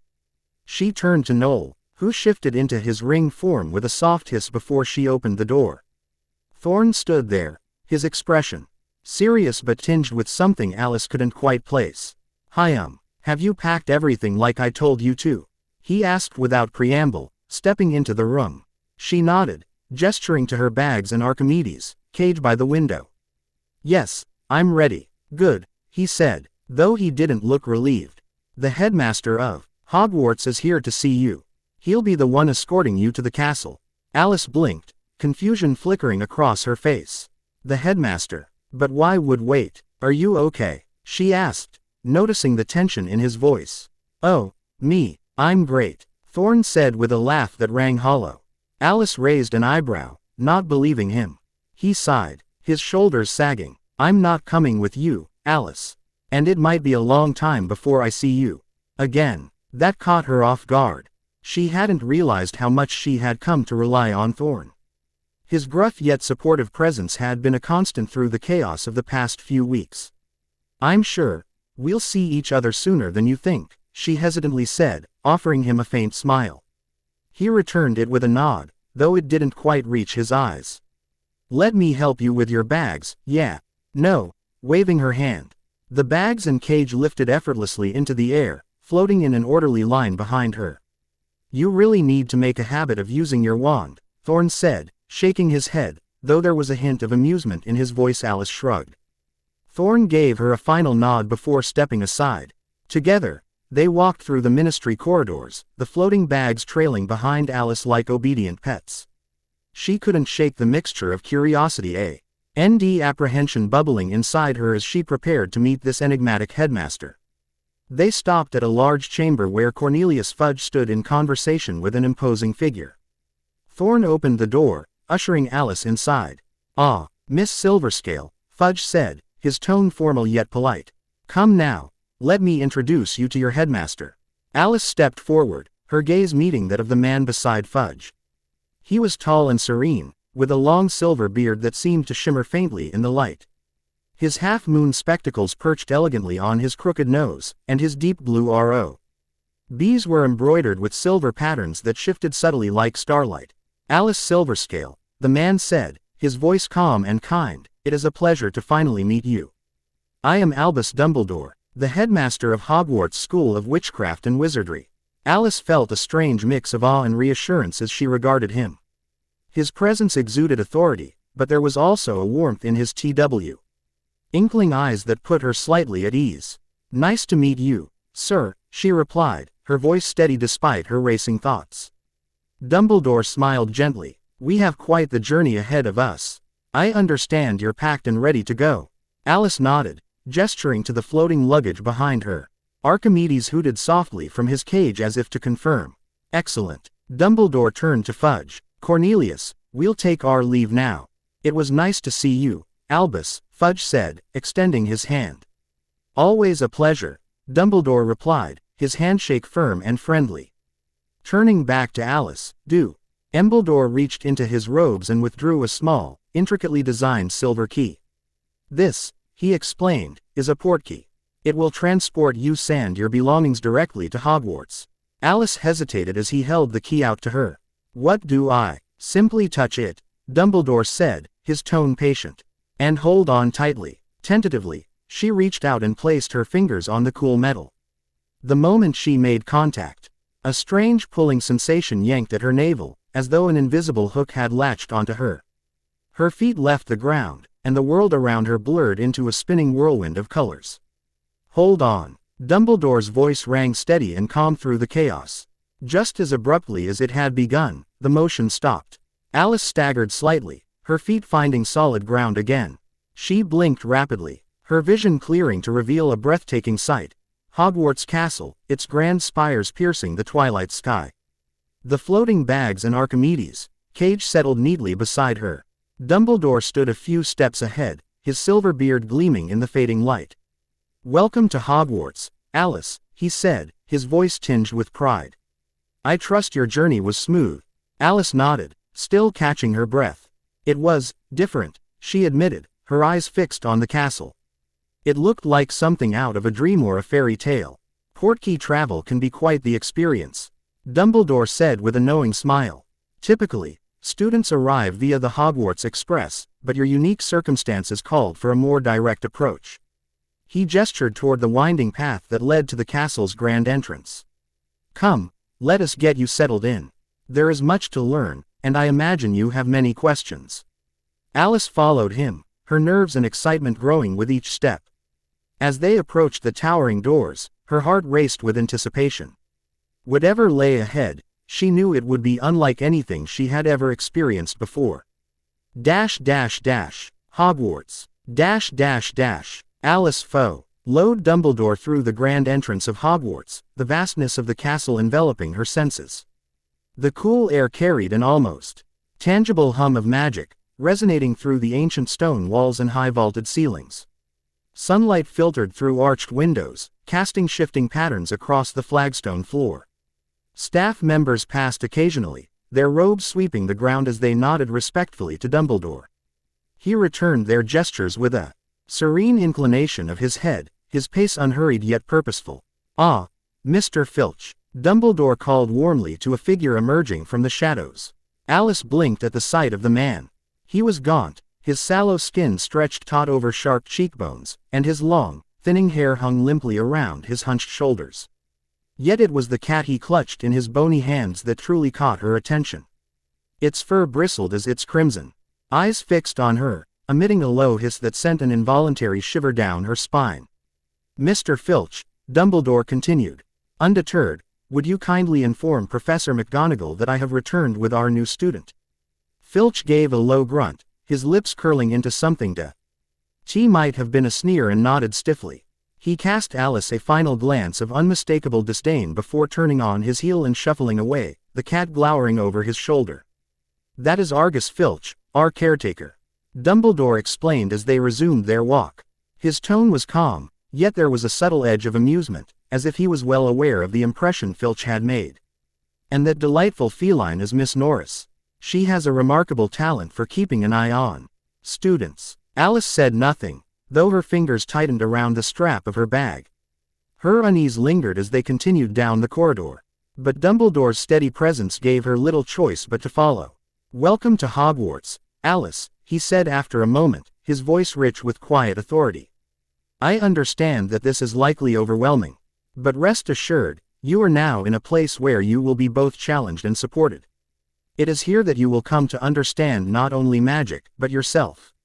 Alice's gaze flickered toward the portraits lining the walls. Some figures leaned forward, scrutinizing her with expressions of mild curiosity, while others whispered amongst themselves, their voices blending into an unintelligible murmur. Dumbledore led her through an archway into a cavernous hall. Alice halted, her breath catching in her throat. The great hall was unlike anything she had ever imagined. Hundreds of floating candles hovered above long wooden tables, their golden flames casting a warm glow over the room. The enchanted ceiling above mirrored the sky outside, an endless expanse of deep blue scattered with stars. "This," Dumbledore began, his voice carrying effortlessly across the vast space, "is the Great Hall. Here, you will share meals with your fellow students, celebrate accomplishments, and witness many of the most important moments of your Hogwarts journey. The sorting ceremony, for instance, will take place here." Alice's eyes drifted to the high table at the far end of the room, where ornate chairs waited in silence for the professors who would soon occupy them. "You will be sorted into one of 4 houses," Dumbledore continued, "each founded by one of the great witches and wizards who established this school: Godric Gryffindor, Helga Hufflepuff, Rowena Ravenclaw, and Salazar Slytherin." He paused for a fraction of a second when he mentioned Slytherin, a subtle shift in tone that didn't escape Alice's notice. "Each house values different qualities, and you will find where you belong soon enough." Alice nodded, though her curiosity gnawed at her. Dumbledore resumed the tour, leading Alice through the echoing corridors of Hogwarts. The very air seemed alive, humming faintly with the magic embedded in the ancient stones. Towering windows cast ing patterns of light and shadow across the floor as the afternoon sun streamed through their style. "We have the library," Dumbledore announced, pausing before a pair of grand wooden doors. They were carved with intricate details of magical creatures entwined around ancient runes, each more elaborate than the last. "A treasure trove of knowledge, though I suspect Madame Pants, our librarian, guards it even more fiercely than a dragon might guard its hoard. Do tread carefully." A faint twinkle sparked in his eyes as he pushed the door open slightly, revealing a glimpse of endless shelves and the faint scent of old parchment. Alice lingered by the entrance, her gaze flitting over the towering bookshelves just visible beyond the threshold. It was a labyrinth of words, enticing yet intimidating. "And over here," Dumbledore continued, his tone growing more contemplative, "is the hospital wing. A sanctuary for the weary, the wounded, and, quite often, the curious." Alice's gaze followed his stare to a row of pristine windows glowing faintly with the soft, inviting light from within. For a moment, she wondered what it would be like to rest in such a place, with nothing but silence and magical care to surround her. As they walked further, Dumbledore's voice softened, taking on a thoughtful weight. "Hogwarts is not merely a school, Alice. It is a place of discovery of magic, yes, but also of oneself. The choices you make here will shape not just the witch you are now, but the one you will become." His words, spoken with quiet gravity, settled in Alice's chest like a stone dropped into a still pond, sending ripples through her thoughts. She glanced at him, but his eyes were fixed ahead, a serene expression masking the depth of his words. She didn't know how to respond, so she didn't.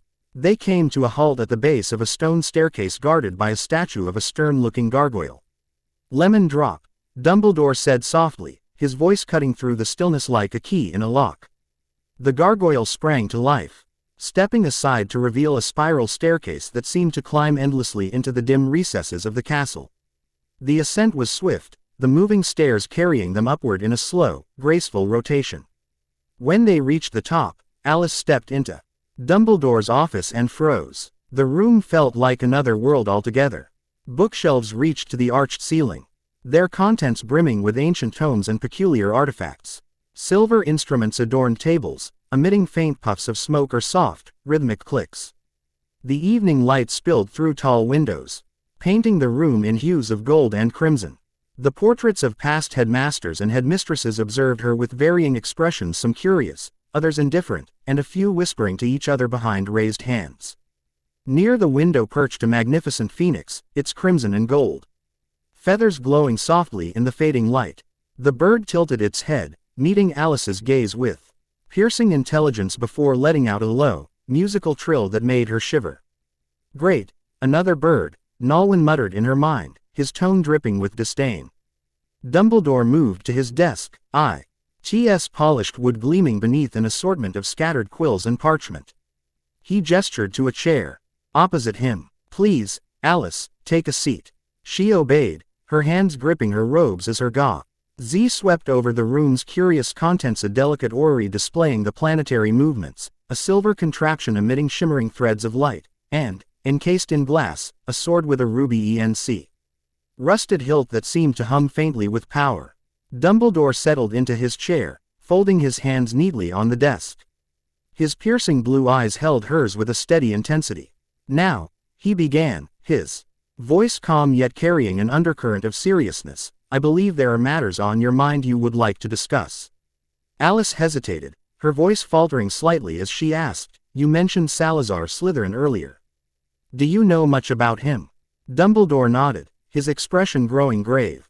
"Indeed, Salazar Slytherin was one of the most remarkable witches or wizards of his time, a founder of this very school. His magical abilities and intellect were unparalleled, but his legacy," he paused, his blue eyes sharpening as they held hers, "is complicated. For centuries, it has been believed that only the Gaunt family carried his bloodline. The emergence of the Silverscale lineage, however, is intriguing." Alice's stomach tightened as Dumbledore's gaze seemed to delve deeper, as though weighing her very soul. Dumbledore's tone softened. "I understand," he said, "that the journey which brought you here was not an easy one. Leaving behind the family you've known, your sister. Such things weigh heavily on the heart, even when there is no other choice." Alice's head snapped up, her eyes meeting his with surprise. How much did he know? How could he possibly understand the ache that followed her like a shadow, a constant reminder of Emily's absence? "You are not the first," Dumbledore continued, his voice kind but measured, "to find yourself caught between two worlds, nor will you be the last.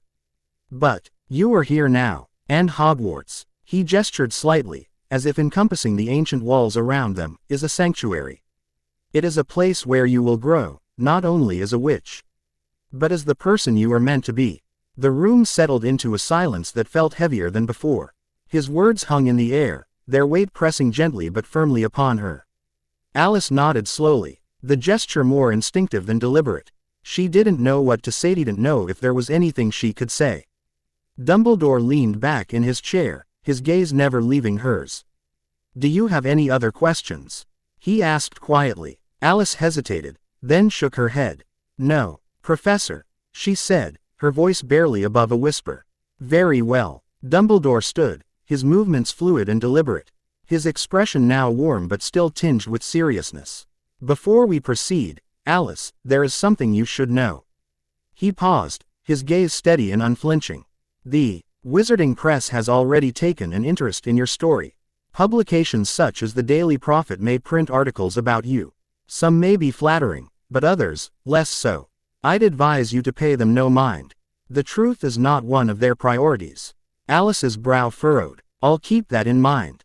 Dumbledore nodded approvingly. "Good. Now," he said, motioning toward the door, "let us see you to your quarters. It's important that you feel settled before the term begins." They left the office together, the torches in the corridor flickering gently as they passed. Noel, snug and silent in his ring form, gave no comment. But Alice could feel his quiet unease. Alice glanced around at the dimly lit corridors, the sense of history pressing against her from every angle. Ancient suits of armor stood at intervals, their metal dull but steadfast. Paintings shifted subtly as their subjects moved, some watching her curiously, others feigning disinterest. The quiet was broken only by the occasional, purposeful scurry of a house elf darting through the shadows, their small forms barely registering in the corners of her vision. Without the presence of students, the castle felt both peaceful and eerie, as though it were holding its breath. As they turned a corner, a tall figure emerged from the shadows ahead. His black robes billowed dramatically as he moved, his sharp features set in an expression of faint disdain. Alice stiffened instinctively under the weight of his gaze. "Ah, Severus," Dumbledore said, his voice warm. "This is Alice Silverscale, the student I mentioned. Alice, this is Professor Severus Snape. He will be your potions master." Snape's dark eyes swept over her, piercing and unyielding, as though searching for something hidden just beneath the surface. "Miss Silverscale," he said, his voice low and silken, yet edged with unmistakable coldness. "I have heard much about you." Alice straightened her posture, meeting his gaze with a calm she did not entirely feel. "Professor," she said simply, her tone even, "I trust you will find you." He paused, the barest hint of a smirk touching his lips. Enlightening. His words carried an unspoken warning, the kind that left no room for misinterpretation. Dumbledore stepped in smoothly. "I am confident she will find herself quite at home here. Let us do what we can to make her feel welcome." Snape inclined his head slightly, though his expression remained unchanged. "Of course, Headmaster." With a final, piercing glance at Alice, he turned on his heel and swept down the corridor, his robes trailing behind him like a shadow. "Do not let Professor Snape's manner intimidate you," Dumbledore said gently as they resumed walking. "He is a man of great skill and intellect. You can learn a lot from him." Eventually, they arrived at a cozy, well-appointed room tucked away in one of the castle's quieter wings. The chamber was warm and inviting, with a large window offering a stunning view of the grounds. Alice's belongings had already been placed neatly inside, and Archimedes' cage hung near the window, the owl blinking serenely at her. "This will be your room until the term begins," Dumbledore said, gesturing for her to enter. "I trust you will find it comfortable. Should you need anything, do not hesitate to ask." Alice stepped inside, her gaze sweeping over the room. "Thank you, Professor." Dumbledore inclined his head, his piercing gaze softening. "Rest well, Alice, and remember, my door is always open." With that, he departed, leaving Alice alone with her thoughts. As soon as the door clicked shut, Noel shifted back into his serpent form, stretching languidly across the bed. "Finally, I thought he'd never stop talking." Alice chuckled softly as she began unpacking her things with a wave of her hand. "We'll have to be careful, Noel. I highly doubt snakes are on the list of approved companions." "HMPH, Noel huffed, curling into a coil. "Where are they ever allowed?" As she rifled through her belongings, her eyes fell on a particularly peculiar book. It was large and thick, bound in shaggy, mottled fur. The edges of its pages were jagged, and the entire book seemed to pulse faintly, as though alive. Embossed in silver on its cover were the words, "The Monster Book of Monsters." Curious, Alice reached for it, only for the book to snap open with a sharp clack, revealing rows of sharp, gleaming teeth. It growled menacingly and lunged at her hand. Startled, she pulled back just in time. "What kind of textbook growls at you?" she muttered, leaning closer, cautiously extending a hand. Noel, now fully stretched across the bed, flicked his tongue and let out a huff. "I would strongly advise against touching that thing. It's glaring at you." Alice raised an eyebrow. "Books can't glare. This one clearly can." The book flapped its covers aggressively, snapping at the air like a deranged predator. Alice raised her hand, freezing the book mid-lunge. Suspended in midair, its jaws clamped shut. The book twitched furiously, as though trying to break free. "How am I supposed to read this thing?" Alice muttered, frowning. "Try petting it," Noel suggested dryly, his tone laced with amusement. Rolling her eyes, Alice cautiously stroked the book on its sides, and at its spine. To her surprise, it calmed instantly, its covers relaxing and its pages falling open. Huh, that worked, she scoffed, sitting down with the now docile book in her lap. Of course, I knew it would, he lied with a flick of his tongue, gazing at the beastly book. Though, I'd sleep with one eye open if I were you. As night fell, Hogwarts transformed into a realm of enchantment. The castle's towering spires were silhouetted against the darkening sky, their peaks touching the stars. Despite the calming atmosphere, something seemed to bother her. She slowly stood up and walked towards Archimedes, opening his cage to caress his soft feathers. The owl hooted softly, clearly pleased by the attention. Alice massaged her temples, the dull ache behind her eyes growing stronger with each passing moment. The quiet of her room felt stifling, heavy with unspoken thoughts. "Noel, are you awake?" she murmured, her voice barely audible. From beneath her pillow, the snake stirred, letting out a small yawn that echoed faintly in her mind. "I am now." "What is it? Would you like to go for some fresh air?" Alice asked. Without waiting for a reply, she swung her legs off the bed and rose to her feet. Noel shifted into his ring form, coiling snugly around her finger as she opened the door and stepped into the dimly lit corridor. "This castle is massive," Alice muttered, her voice swallowed by the empty hall. The flickering light of the torches cast long, twisting shadows against the stone walls, making the passage seem even larger and more labyrinthine. "Perhaps massive and a maze," Noel whispered dryly, though his tone carried a note of concern. Alice rubbed her eyes, the headache refusing to abate. "You all right?" Noel asked gently, his voice close in her thoughts. "Just an annoying headache," she replied, her tone clipped. She took a deep breath, trying to shake off the discomfort, but then stopped abruptly. A faint sound, a whisper, drifted toward her, curling through the air like smoke. "Did you hear that?" she asked, her voice tight with curiosity and unease. "What is it?" Noel's reply was sharp now, alert. Alice strained her ears, turning her head slightly to pinpoint the source. The whispers grew louder, a cacophony of voices tangled together, indistinct yet undeniably present. "You don't hear it. It's in Parseltongue," she said, her voice trembling slightly. "I don't hear anything," Noel replied, confusion evident. "What are they saying?" "I don't know," Alice admitted, frustration creeping into her tone. She tried to focus, to untangle the overlapping voices, but the words slipped away the moment she reached for them. The whispers pulled at her like a thread unraveling from a spool, and without thinking, Alice followed. The corridor darkened as she moved further from the torchlight, the whispers growing louder with each step. They wove around her, insistent yet elusive. "Where are you going?" Noel demanded, his tone now edged with worry. Her footsteps slowed as she turned down a narrow passage. The air here felt heavier, cooler, and the shadows seemed to press closer. Just as she was about to take another step, a voice broke the silence. "Who's there?" Alice froze, her heart pounding. She turned slowly to see a woman holding a candle, its soft glow illuminating her sharp, commanding features.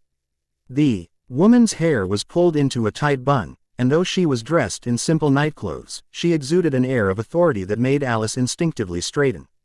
"Oh, you must be Miss Silverscale," the woman said briskly, her Scottish accent cutting through the stillness of the corridor. Her voice carried a no-nonsense tone, though there was a glimmer of kindness in her sharp features. "We haven't yet been properly introduced. I am Professor Minerva McGonagall." Alice blinked, momentarily startled. The professor's presence was both commanding and reassuring, her upright posture and piercing gaze leaving little room for nonsense. "Good evening, Professor," Alice managed, her voice steady despite the sudden encounter.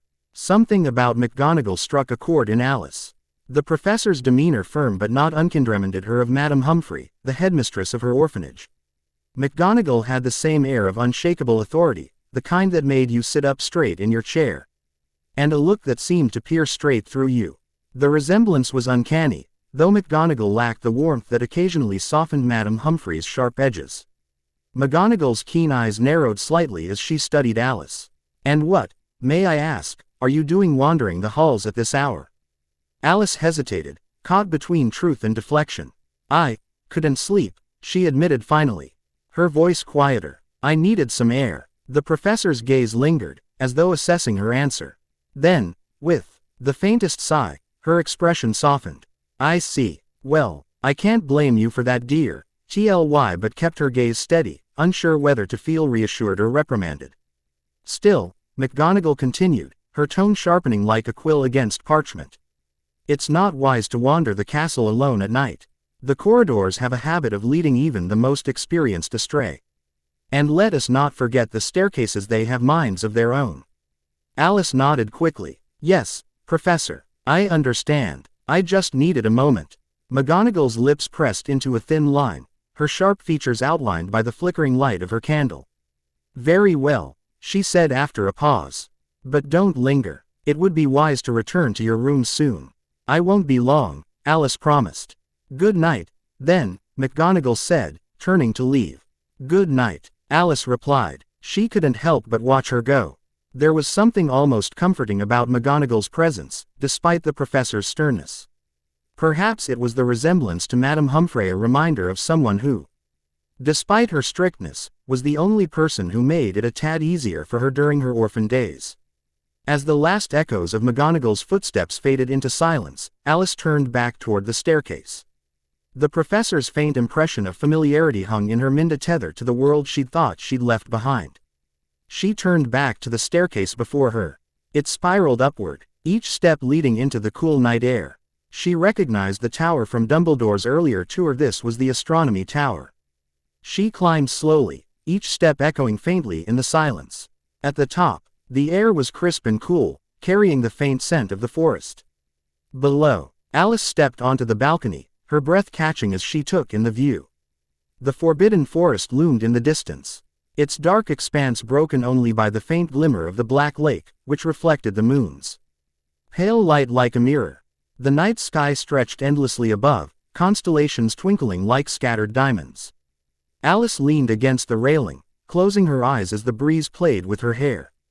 The whispers still lingered in her mind, but here, under the vastness of the stars, they felt distantless, like an intrusion and more like an enigma waiting to be unraveled. Those whispers, why am I the only one that heard them? She sighed, opening her eyes to the stars. Noel was silent for a moment before replying. Perhaps they were only meant for you to hear. Whatever that was, I have a feeling we'll find out soon enough. The day had arrived for the start of the school year, and Alice's nerves were a quiet storm within her. She stared at her reflection in the mirror of her quarters, tugging at the crisp edges of her school robe. Professor McGonagall had explained earlier that the uniform's color would change to match the house she was sorted into. For now, it remains a neutral black, a blank slate waiting to be filled. A knock at the door pulled her from her thoughts. Are you ready, dear? Professor McGonagall asked as she stepped inside, her tone gentle but firm. Alice nodded, smoothing the front of her robes. She took a steadying breath, her fingers brushing against the cool metal of Noel's ring form on her hand. As they approached the grand entrance to the great hall, the murmurs of hundreds of voices filtered through the heavy wooden doors. The sound made Alice's chest tighten. McGonagall paused, glancing at Alice with a reassuring expression. We must wait until the first years are sorted, she explained, her voice soft but measured. Alice gave a stiff nod. She could feel her pulse quicken with each passing moment. She'd read about the sorting ceremony, but she hadn't anticipated how intimidating the reality of it would feel. Beyond the doors lay a hall full of strangers, all of whom had likely heard the rumors about her. The idea of facing their judgment made her stomach churn, but she squared her shoulders and steadied herself. McGonagall peeked into the hall, then turned back to Alice. It's time. The doors creaked open, and Alice followed McGonagall inside. The great hall was a masterpiece of enchantment. Hundreds of floating candles illuminated the space, their warm glow casting soft, flickering light over the long tables below. Above, the enchanted ceiling mirrored the night sky, the stars twinkling in an endless expanse of velvet darkness. But the beauty of the hall was lost on Alice as hundreds of heads turned toward her. The silence that fell over the room was palpable, broken only by the soft shuffle of first years. Walking down the center aisle toward the sorting hat, Alice's footsteps followed, quieter but no less noticeable.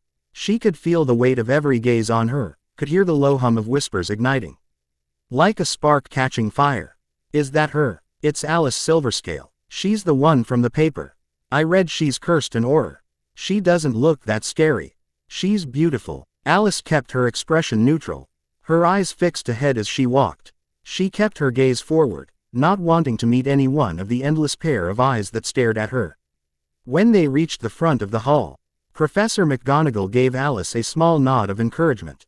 Dumbledore rose from his seat at the head table, raising a hand for silence. The murmurs ceased immediately. Miss Silverscale, Dumbledore said, his voice clear and steady, carrying effortlessly across the hall, if you would please step forward. The stool sat in the center of the room, the sorting hat perched atop it like a relic from another time. Alice walked toward it, her steps measured. The hall seemed to hold its collective breath as she sat down. McGonagall placed the sorting hat gently on her head, and its brim fell just above her eyes. Ah, very curious, a voice purred in her mind. The sorting hat's voice was rich and ancient, like a whisper carried through the ages. Quite the peculiar case we have here. Alice's fingers tightened slightly around the edge of the stool. Ambition, yes, the hat mused. And cunning. Ah, but there's something else. Alice's brow furrowed slightly, her composure slipping for the briefest moment. One of a kind, yes, but I know exactly where to place you. The hat mused, its voice growing more decisive. The path is clear. It paused, as if savoring the moment. You belong in Slytherin. Welcome. You belong in Slytherin. The hat's proclamation rang through the great hall, echoing in the stunned silence that followed. Then, as if released from a spell, the Slytherin table erupted into enthusiastic applause. The green and silver-clad students welcomed her with approving nods and grins, their cheers rising above the scattered claps from the other tables. Alice stood, removing the sorting hat and handing it back to McGonagall. She felt every eye on her as she crossed the room to join the Slytherin table, her steps steady despite the heat rising to her cheeks. Whispers followed her like a trail of smoke. Well, she is a Slytherin. That's hardly surprising. At the Slytherin table, a few older students shifted to make room for her, their expressions ranging from curious to approving. A tall boy with sharp features and neatly combed dark hair leaned toward her as she took her seat. Welcome to Slytherin, Alice, he said, extending his hand. I'm Malachi Rosier, one of the prefects. If you need any help finding your way around or understanding how things work here, just let me know. Thank you, Alice replied politely, shaking his hand. Her tone was measured, her expression unreadable but courteous. Malachi nodded approvingly. You'll settle in quickly, I'm sure. With that, he turned back to his meal, leaving Alice some space. As she reached for some food, she noticed how many students were stealing glances at her, some subtle, others not so much. From her own table, from the Ravenclaw and Hufflepuff tables, even from Gryffindor, curious eyes flicked toward her. Some gazes darted away the moment she noticed, while others lingered, unashamed. Alice sighed softly, her patience wearing thin. She paused, looking around before turning TTING to her right. The girl seemed uninterested in the commotion, calmly cutting into a piece of roast beef. Excuse me, but, Alice said, her voice low but clear, is there something on my face? The girl froze mid-cut, then turned toward Alice with a faint smirk. If by something you mean the staring, it's either because you're stunning, she said with a dry chuckle, or because you're all over the Daily Prophet. Alice raised her eyebrows. The blonde girl's smirk widened. Oh, don't tell me you didn't know. You've been the topic of the week since the Sirius Black escape story ran thin. Alice blinked, her confusion genuine. Well, the girl said, setting down her fork and knife, it's probably the Salazar Slytherin's descendant bit, and your mysterious background. People eat up stories like yours. Alice frowned, glancing at her plate. The girl seemed to sense her unease and softened her tone. Oh, I'm Daphne Greengrass, she said, extending her hand. Alice shook it briefly. I suppose you already know my name. Alice Silverscale, Daphne said, her voice dropping to an almost reverent whisper. It's a pleasure and an honor, really, to make your acquaintance. A direct descendant of Salazar Slytherin himself. It's all anyone's talking about. Is it really that significant? Alice asked, tilting her head curiously. Daphne stared at her, wide-eyed. You're joking, right? she said, her voice incredulous. Before Alice could respond, a cacophony rose from the tables around them. Double, double, toil and trouble, fire burn and cauldron bubble. For a moment, the whispers and stares directed at Alice were forgotten, replaced by the peculiar charm of the Hogwarts school song. The voices in the great hall intertwined into a strange, haunting melody, with each student choosing their own rhythm and tune. Some belted the lyrics with dramatic flair, others hummed along with quiet amusement, and a few seemed determined to turn it into a competition of absurd harmonies. Alice found herself momentarily captivated by the chaos. Well, Noel's voice whispered dryly in her mind, that should take some attention away from us.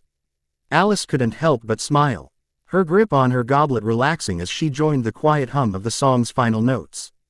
As the melody faded into a ripple of laughter and applause, Dumbledore rose to his feet at the high table.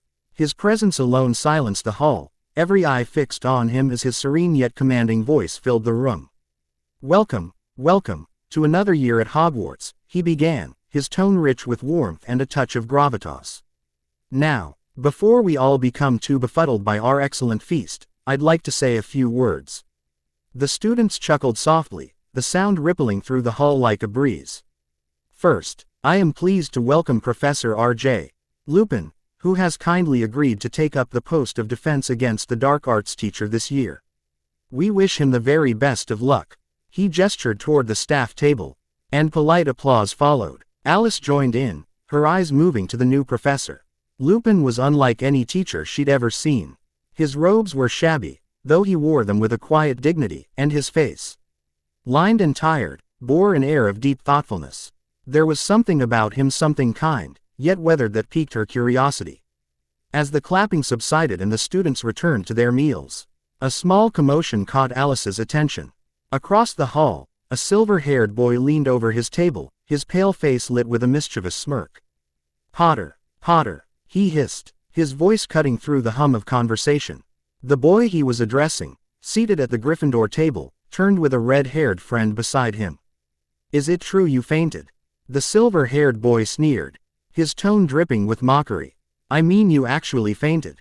As if on cue, the boy next to him clutched his chest and mimed an exaggerated feint, his friends laughing uproariously.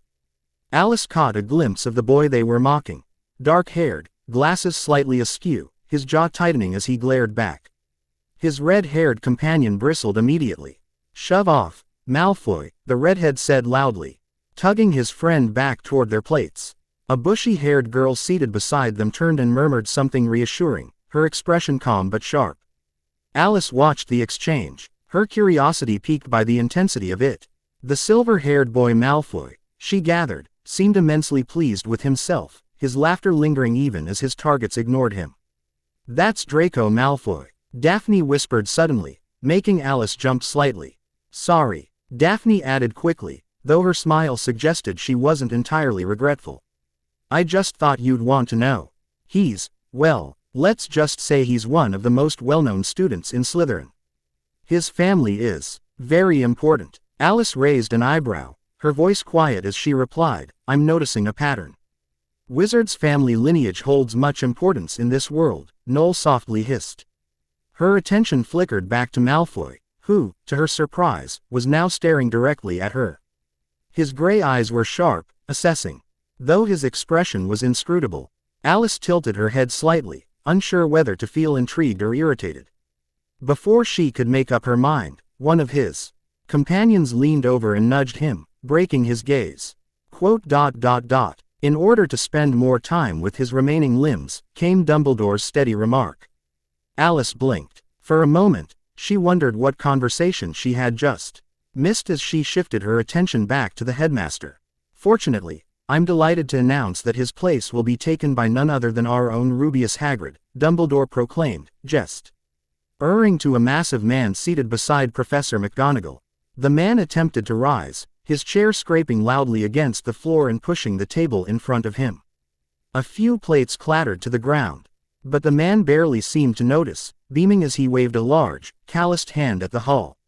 The Gryffindor table erupted in cheers, louder than all the others, with some students whistling and shouting enthusiastically. Alice's eyes widened in surprise. Amid her preoccupations, she hadn't noticed the giant figure sitting across the hall with the teachers. His wild, bushy beard and long, tangled hair were unmistakable, as was his enormous stature. Her memory raced back to the station. "That's the incredulously large human you bumped into at King's Cross." Noel's voice hissed in her mind. Alice nodded faintly, her thoughts swirling. The realization hit her like a rush of wind. This world had been closer to her than she'd realized, even during those fleeting, desperate moments on the way to visit her sister. The past and present felt stitched together by some invisible thread. Her gaze lingered on Hagrid, who had resumed his seat nervously. "The Dementors will be stationed at every entrance to the grounds," Dumbledore continued, his voice calm yet laden with unmistakable gravity. "Now, whilst I have been assured that their presence will not disrupt our day-to-day activities, I must issue a word of caution." The room had fallen eerily silent. Even the usual shuffling and whispering among the students ceased as Dumbledore's piercing blue eyes swept over the gathered crowd. "Dementors are vicious creatures. They will not distinguish between the one they hunt and the one who merely gets in their way," he explained, his tone cutting through the silence like a blade. Alice listened in intrigue. She had never encountered a Dementor, though her books had painted enough of a grim picture, soulless beings who drained joy and left despair in their wake. "Therefore," Dumbledore continued, his voice steady and deliberate, "I must urge each and every one of you to give them no reason to harm you. It is not in the nature of a Dementor to be forgiving." A murmur rippled through the hall, quiet but uneasy. The younger students exchanged wide-eyed glances, while the older ones nodded grimly, their expressions set. Then, as if sensing the weight in the room, Dumbledore slightly. He raised his hand, extinguishing a nearby candle with a simple motion, the flame flickering out. "But," he said, his voice softening as he relit the candle with a simple gesture, "happiness can be found even in the darkest of times. If one only remembers to turn on the light." The flame danced warmly, its glow catching in Dumbledore's eyes. After Dumbledore's announcements, the feast continued. The hum of chatter and the clatter of cutlery filling the great hall once more. The air seemed lighter now, the tension from talk of Dementors momentarily replaced with the excitement of new beginnings. When the meal concluded, students began rising from their seats, gathering into house groups to make their way to their respective common rooms. Malachi Rosier, the Slytherin prefect, stood gracefully and gestured for Alice to follow. "It's time to head to the Slytherin common room. Stick with me, I'll show you the way." Alice nodded, standing and blending into the sea of green and silver as Slytherins filed out of the great hall. She noticed Daphne hovering close by, her presence somewhat comforting amidst the curious stares and murmurs that followed Alice like a shadow. The group moved as one, their footsteps echoing through the stone corridors. Malachi walked confidently at the head, occasionally calling out to first years who strayed or became distracted. "Stick together now," he instructed, his tone carrying authority but not unkindness. As the procession wound through the dimly lit castle halls, a sudden movement disrupted the flow. A boy stepped out of the crowd and blocked Alice's path, pushing a smaller first year aside with a casual flick of his hand. Two burly boys flanked him, their expressions a mix of boredom and smug satisfaction. Alice halted, her eyes narrowing slightly as she studied the boy before her. His pale, aristocratic features stood out sharply in the low light. Sleek silver hair framed a sharp, confident face, and his steel-gray eyes gleamed with a mix of mischief and something more calculating. He carried himself with an air of entitlement, the kind that needed no introduction to announce its presence. "Draco Malfoy," he said smoothly, extending his hand with a practiced smile. His voice was rich with self-assurance. "I've heard quite a lot about you, Alice Silverscale. Pleasure to finally meet you." Alice observed him carefully for a moment, then took his hand in a firm shake. Her expression remained polite but guarded. "Likewise," she replied, her voice calm. Draco's smirk widened slightly, and he gestured to the two boys at his sides. "These are Crabbe and Goyle," he added, as though presenting them as a matched set. Crabbe gave a clumsy wave, while Goyle nodded with a grin that didn't quite meet his eyes. Alice inclined her head in acknowledgement, her gaze flickering between the three of them. The cluster of students around them began to move again, Malachi calling for the group to keep pace. Draco stepped aside but fell into stride beside Alice. his eyes flickering with undisguised interest. "So," Draco began, his tone dripping with practiced charm, "I've heard that you're a direct descendant of Salazar Slytherin himself. Truly an honor to have you here. My family's a very prominent on in the wizarding world as well. We should stick together, you know, you and I. Wizards like us need to look out for each other, after all." Wizards like us. Alice arched a brow. What was so special about being linked to an old, long-dead wizard? They spoke of him as if he were a legend, but to her, he was little more than a name, a shadow of history she barely knew. If there was any wizard worth such reverence, it was Merlin. And to her recent astonishment, Merlin had been real. His words laced with an undertone she couldn't quite ignore. It wasn't admiration. Not entirely, it was something closer to calculation. "I'll keep that in mind," she replied, her voice soft but steady as she continued to follow the crowd. Draco's smirk widened, clearly satisfied with her response. "Great. If you ever need anything, don't hesitate to ask me." His tone brimmed with self-assurance. Alice nodded, though her focus remained on the corridors they passed. The path twisted and turned, lit by flickering torches that cast long shadows across the damp stone walls. She committed the route to memory, all while observing the subtle dynamics between her new housemates. Draco stayed close, as if claiming her presence as his achievement, but Alice paid him little attention. The group descended deeper into the dungeons, the cool air growing heavier with the scent of stone and earth. Finally, Malachi stopped before a blank stretch of wall, nondescript except for the faintest shimmer of enchantment upon its surface. He turned to face the group, his tone calm but commanding. "This is the entrance to the Slytherin common room," he said. "The password is pureblood." As he spoke the word, the wall shifted, stone sliding smoothly apart to reveal the entrance. The passage glowed faintly green, inviting yet mysterious. Alice stepped inside with the others, her eyes immediately drawn to the space. The Slytherin common room was both imposing and elegant, its walls lined with dark stone accented by the shimmer of green and silver banners. The dim lighting came from a combination of glowing sconces and the crackling fire in massive hearth at the far end of the room.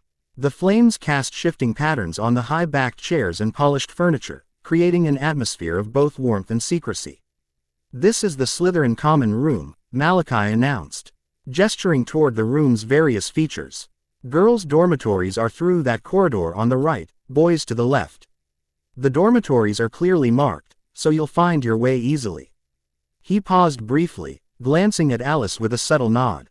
"Your dorm is the third door on the left," he added before a group of first years bombarded him with questions. Lice gave a slight nod of thanks before turning toward the dormitory entrance.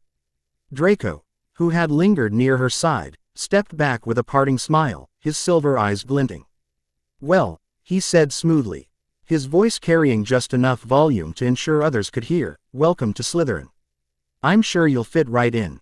His smirk lingered as he turned on his heel and strolled toward a group of his friends, who greeted him with murmurs of approval.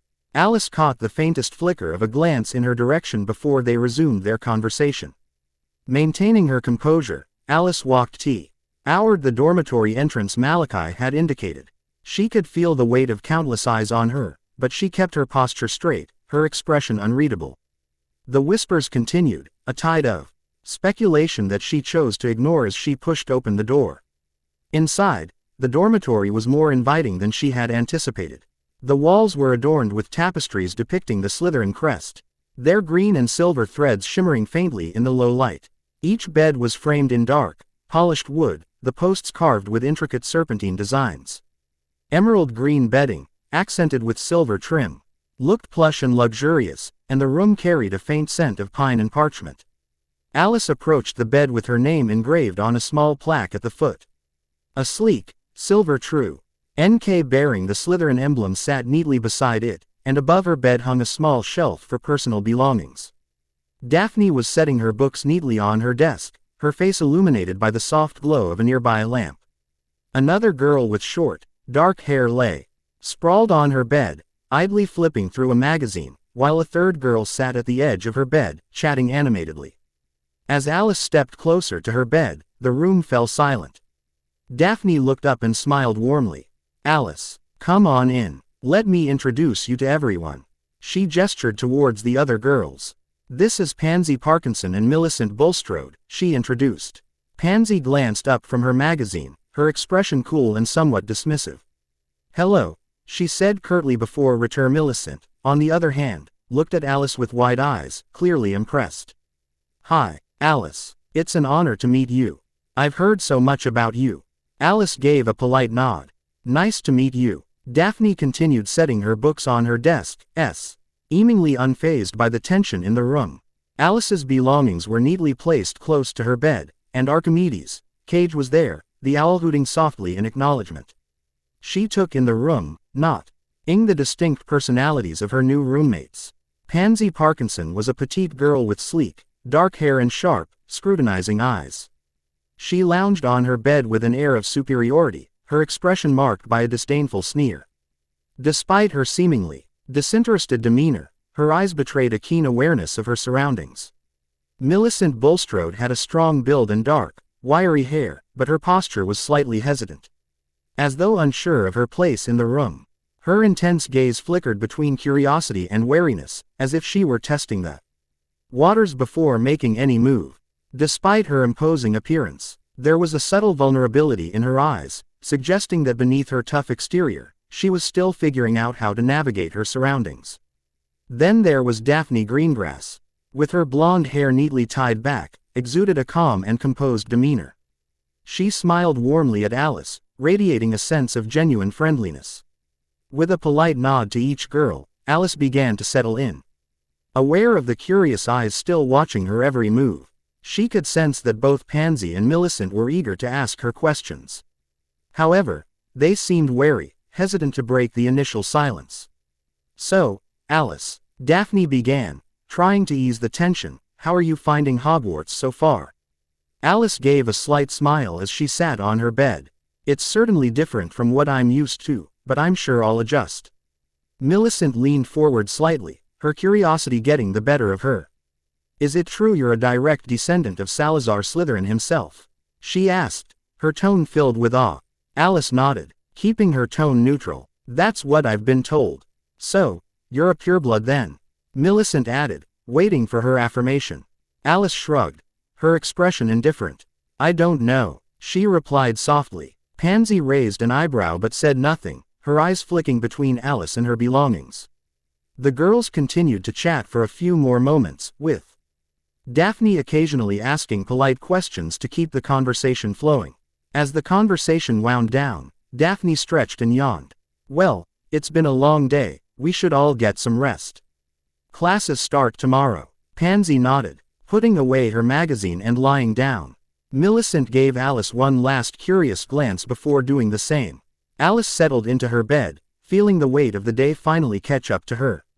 Archimedes hooted softly from his cage, and Noel, sensing her exhaustion, remained quietly coiled on her finger. As the room dimmed and the soft sounds of her roommates settling in filled the air, Alice lay on her bed, gently caressing Noel's ring, feeling a pang of guilt for him not being able to shift back now that they were not alone. Good night, Alice, he whispered reassuringly. Making her smile faintly, she brought her hand closer to her chest, embracing him. Black smoke. Alice woke up to her first full day at Hogwarts with a mix of anticipation and lingering unease. The dormitory was still cloaked in shadows, the faintest hint of pre-dawn light filtering through the underwater windows. Her roommate's steady breathing was the only sound in the room. She rubbed her temples. The dull throb of a headache still lingered from the nightmare that had troubled her sleep. The dream again dark, fragmented, its whispers slipping away the moment she stirred awake. She had grown accustomed to its presence, yet it always left behind a weight, like a shadow that refused to lift. Gently slipping Noel's ring off her finger, she tucked him under her pillow. Then moved silently through the dormitory, her bare feet brushing the cool stone floor. The corridors were eerily quiet as she entered the communal bathroom. The room's emerald green tiles shimmered faintly under the enchanted lights, casting reflections that rippled like water. She stepped into an empty stall, drawing the curtain behind her. The hiss of water echoed softly as she turned the brass handle. The stream cascaded cold against her skin. She gasped, her muscles tensing against the chill, but the sensation cleared her mind and soothed her headache. Hugging her arms tightly, she let the icy water ground her. Its sharpness a welcome distraction from the remnants of her dream. Gradually, she adjusted the temperature, allowing the water to warm and steam to rise. The gentle heat relaxed her, melting the tension in her shoulders. For a few moments, she stood still, her thoughts quiet, her body anchored in the simple rhythm of water against skin. After drying off and changing into her school uniform, Alice paused in front of one of the enchanted mirrors. Her reflection stared back, sharp and resolute despite the faint shadows beneath her hazel eyes. She touched the dark circles lightly, her expression unreadable. Alice, the name seemed to echo in her mind, a phantom of a voice both familiar and haunting. Her hair, still damp, clung to her pale skin, its raven black strands contrasting sharply with the Slytherin green tie she had just adjusted around her neck. A flick of her fingers dried her hair in a smooth wave, a simple charm. Returning to the dormitory, Alice carefully picked up Noel, her wand, and a stack of books. She moved quietly, taking care not to disturb her sleeping roommates, and made her way to the common room. The Slytherin common room was bathed in the soft glow of filtered light from the lake. The greenish hue gave the room an ethereal, otherworldly feel. Shadows danced on the dark stone walls, cast by the flickering fireplace. It was both eerie and comforting, a space that seemed to embody the contradictions of the house itself. Alice settled into a high-backed chair near one of the wide windows, the soft greenish light from the lake casting an otherworldly glow across the room. The subtle swaying of aquatic plants and the darting movements of fish beyond the glass created an almost hypnotic effect. She opened her ancient runes textbook, its worn pages filled with faded ink and intricate diagrams, and began to read. "You can lay for a moment if you wish," she whispered softly after looking around, her voice barely carrying beyond their corner of the common room. With a faint shimmer, Noel unwound himself from his ring form, his serpentine body stretching lazily before curling near the edge of her book. He tilted his head up to her, his emerald green eyes glinting in the dim light. "Another nightmare?" he asked, his voice a low, soothing hiss. "They've been coming rather frequently, haven't they?"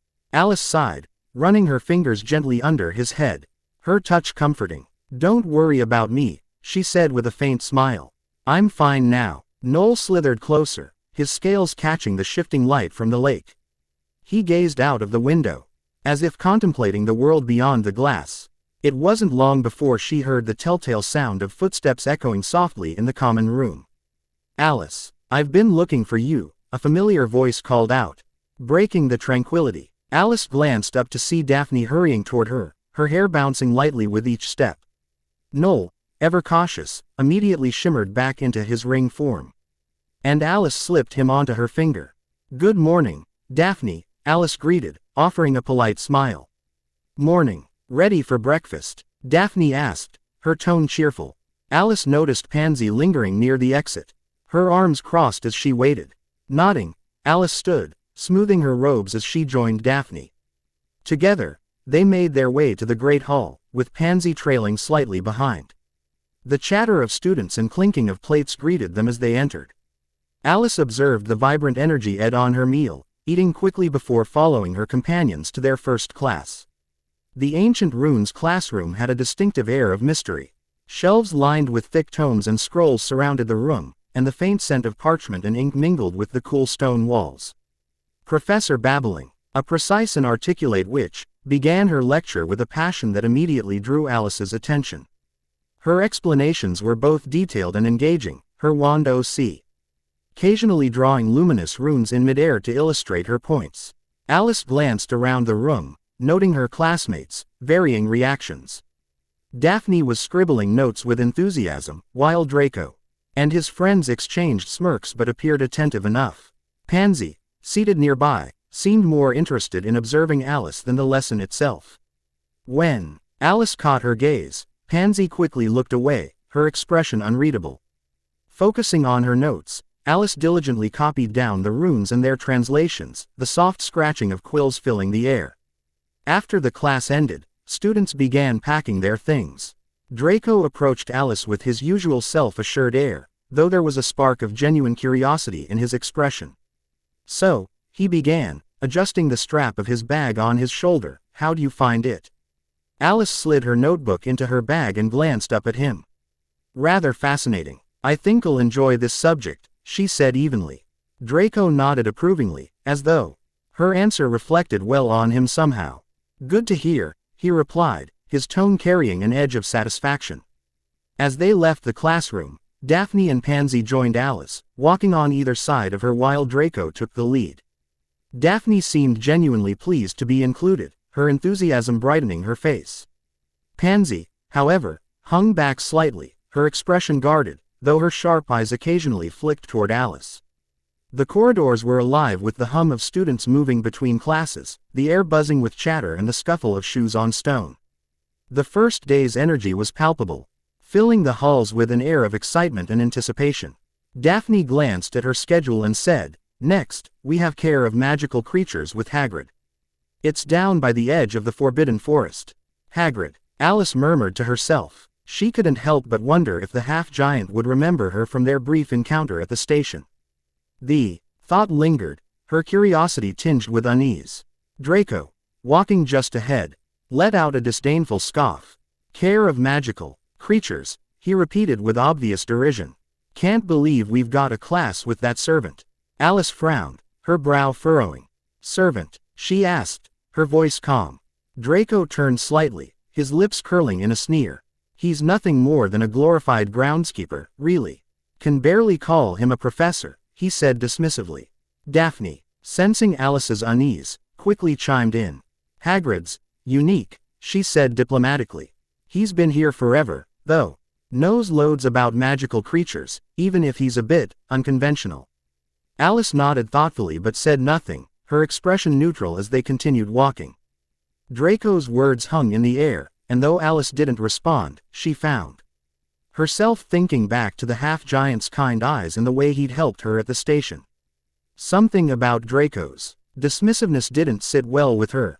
As they approached the grounds, the cool morning air carried the earthy scent of fresh grass and damp soil. In the distance, Hagrid's hut came into view, a charming structure nestled at the edge of the Forbidden Forest. The giant of a man stood out front, his weathered face breaking into a grin as he spotted the approaching group of students. "That's it. Come on now, come closer. Less talkin' if ya don't mind," Hagrid called out, his deep, booming voice cutting through the chatter. The group shuffled forward, some muttering apologies as others nudged each other to quiet down. Alice caught the soft smile Hagrid directed her way, a look of recognition and warmth in his eyes. She blinked in surprise, her lips parting slightly, then offered him a polite nod in return. Draco stood beside her, his expression neutral but tinged with mild disinterest. Daphne greeted a familiar face nearby, chatting animatedly, while Pansy lagged a few steps behind, her arms crossed and her demeanor clearly unimpressed. "I got a real treat for ye today, a great lesson." "Follow me," Hagrid announced, his grin widening with an enthusiasm that was hard to ignore. The students trailed behind him as he led them down a winding path into the forest. Sunlight dappled the trail, filtering through the canopy above and casting shifting patterns on the ground.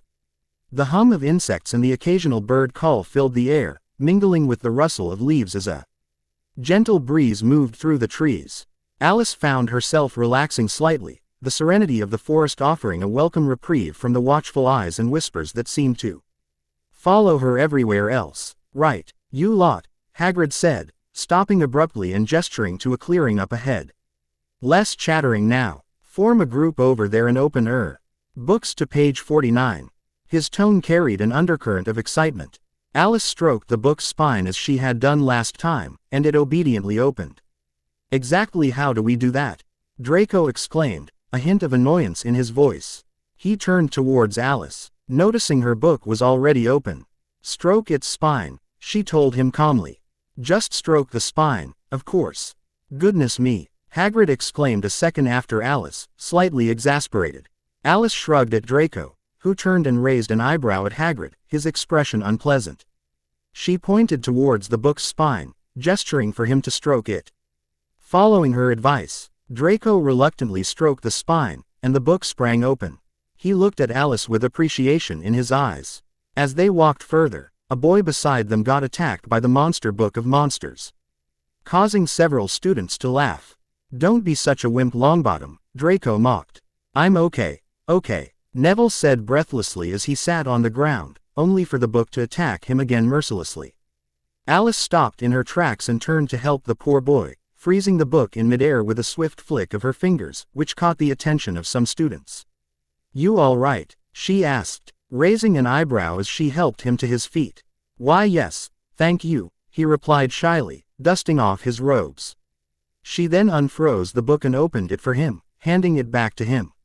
"Here you go, Neville," he answered. He nodded and took it, grateful. Alice turned back to see Draco waiting for her, glaring at Neville. Draco rolled his eyes as they continued to walk. "I think they're funny," a girl dressed in Gryffindor uniform said. "Oh yeah, terribly funny, really witty," Draco answered, as the girl and others turned towards him. "God, this place has gone to the dogs. Wait until my father hears. Dumbledore's got this oaf teaching classes," he said, which made Crabbe and Goyle snicker loudly. Pansy and some other Slytherins also seemed amused by Draco's commentary. Alice looked at him in perplexion. Then at Daphne near her, who shrugged her shoulders. "Isn't this his first time teaching? I suggest you give him a chance before you speak so rudely of him," Alice said in a calm, measured tone. The surrounding students paused, some turning to watch the exchange. Draco raised an eyebrow, clearly not expecting such a response. "Well, we'll see how long that lasts," he said, his tone carrying a thinly veiled threat. Some students, overhearing Alice's remark, exchanged approving glances, while some of them looked surprised. Daphne, standing close by, gave Alice a subtle nod of support, while Pansy frowned, clearly displeased with Alice's defense of Hagrid. "Shut up, Malfoy," a raven-haired Gryffindor said, stepping closer, his green eyes flashing with anger. Draco and the others made mocking hooting noises. Mocking him. He then gave his bag to Crabbe, who struggled to see closer to him, smirking. Alice observed in intrigue as Draco suddenly stopped, acting afraid as he looked up behind the boy. Dementor, he exclaimed, pointing forward. The boy and a few Gryffindors behind him turned in surprise, as Draco and his friends burst out laughing. They turned back, to see the group of Slytherins making sounds as they pulled up their hoods, raising their hands and wiggling their fingers in mockery, Pansy also joining them. The girl beside him led the Gryffindor boy away from them, telling him to just ignore it. "What's their problem?" Alice whispered to Daphne in distaste and confusion. "That's Harry Potter. Draco enjoys provoking him." "Don't ask me why," she explained. Alice rolled her eyes at the laughing group, walking away from them, annoyed by their foolishness. She then noticed poor Neville's clothes were ruined by his earlier clash with the hostile book. "Ahem," Hagrid began, clearing his throat. "Ta-da-da-da," he exclaimed, gesturing beside him. Everyone fell silent, watching in awe and surprise at the fascinating creature that stood next to Hagrid. Alice inspected the creature, finding it mesmerizing. It was a majestic beast with the front half of an eagle and the hindquarters of a horse. Its large, amber eyes were intelligent and alert, and its beak curved sharply, gleaming in the light. The feathers covering its head, neck, and wings were a shimmering silver gray, while its powerful body was covered in sleek, chestnut fur. The creature's talons were sharp and formidable, giving it an air of both grace and danger. It stood proudly, its wings partially unfurled, as if aware of the attention it was receiving. "Isn't he beautiful?" Hagrid said, throwing what looked like a dead ferret into the air. The beast eagerly caught and devoured it in an instant. Alice felt Noel hiss, his ring tightening around her index. She softly tapped, gesturing for him to calm down. "Say hello to Buckbeak," Hagrid proudly presented. Students stepped back, wary and quite scared of the creature. "Hagrid, exactly what is that?" a red-haired boy asked in confusion. "That, Ron, is a hippogriff," Hagrid answered, walking closer to them. "First thing you wanna know about hippogriffs is that they're very proud creatures, very easily offended. You do not wanna insult a hippogriff. It may just be the last thing you ever do," he explained. "Now," Hagrid clapped his hands, "who'd like to come and say hello?" he asked. Most students stepped backward, and Neville hid behind a rock. Alice stepped a foot forward, her eyes not leaving the majestic beast. "Well done," Harry and Alice, he said in enthusiasm. Looks like you're both eager to meet him, Hagrid exclaimed. Alice glanced back at the retreating students, then turned to meet Harry's gaze. They both looked at each other in surprise. Well, which one of you wants to go first? Hagrid asked. It's fine, you can go. Harry hesitantly offered. No, it's all right, Alice said, calmly stepping back and gesturing her hand forward. You can go first. Harry stood in place, staring at her. Well then, Harry, come on now, Hagrid said, making Harry jolt and look at him. Harry hesitated before his red-headed friend behind him gave him a push forward. Alice stepped back to the group of students, stepping beside Neville, who seemed quite nervous. Now, you have to let him make the first move. It's only polite. So, step up, give him a nice bow. Then you wait and see if he bows back. Hagrid instructed as Harry slowly approached the hippogriff. If he does, you can go and touch him. If not, well, we'll get to that later, he added. Just make your bow, Hagrid softly said, seeing Harry was a bit wary. Harry bowed before the creature, looking up to see it proudly standing in front of him. Nice and low, Hagrid instructed. Buckbeak suddenly started cawing and flapping its wings. Back off, Harry, back off, exclaimed Hagrid, as Harry walked backward, stepping on a dead branch that made a cracking sound. The noise made some students jolt in fear. Alice felt quite tense, watching the boy with a hint of worry in her eyes.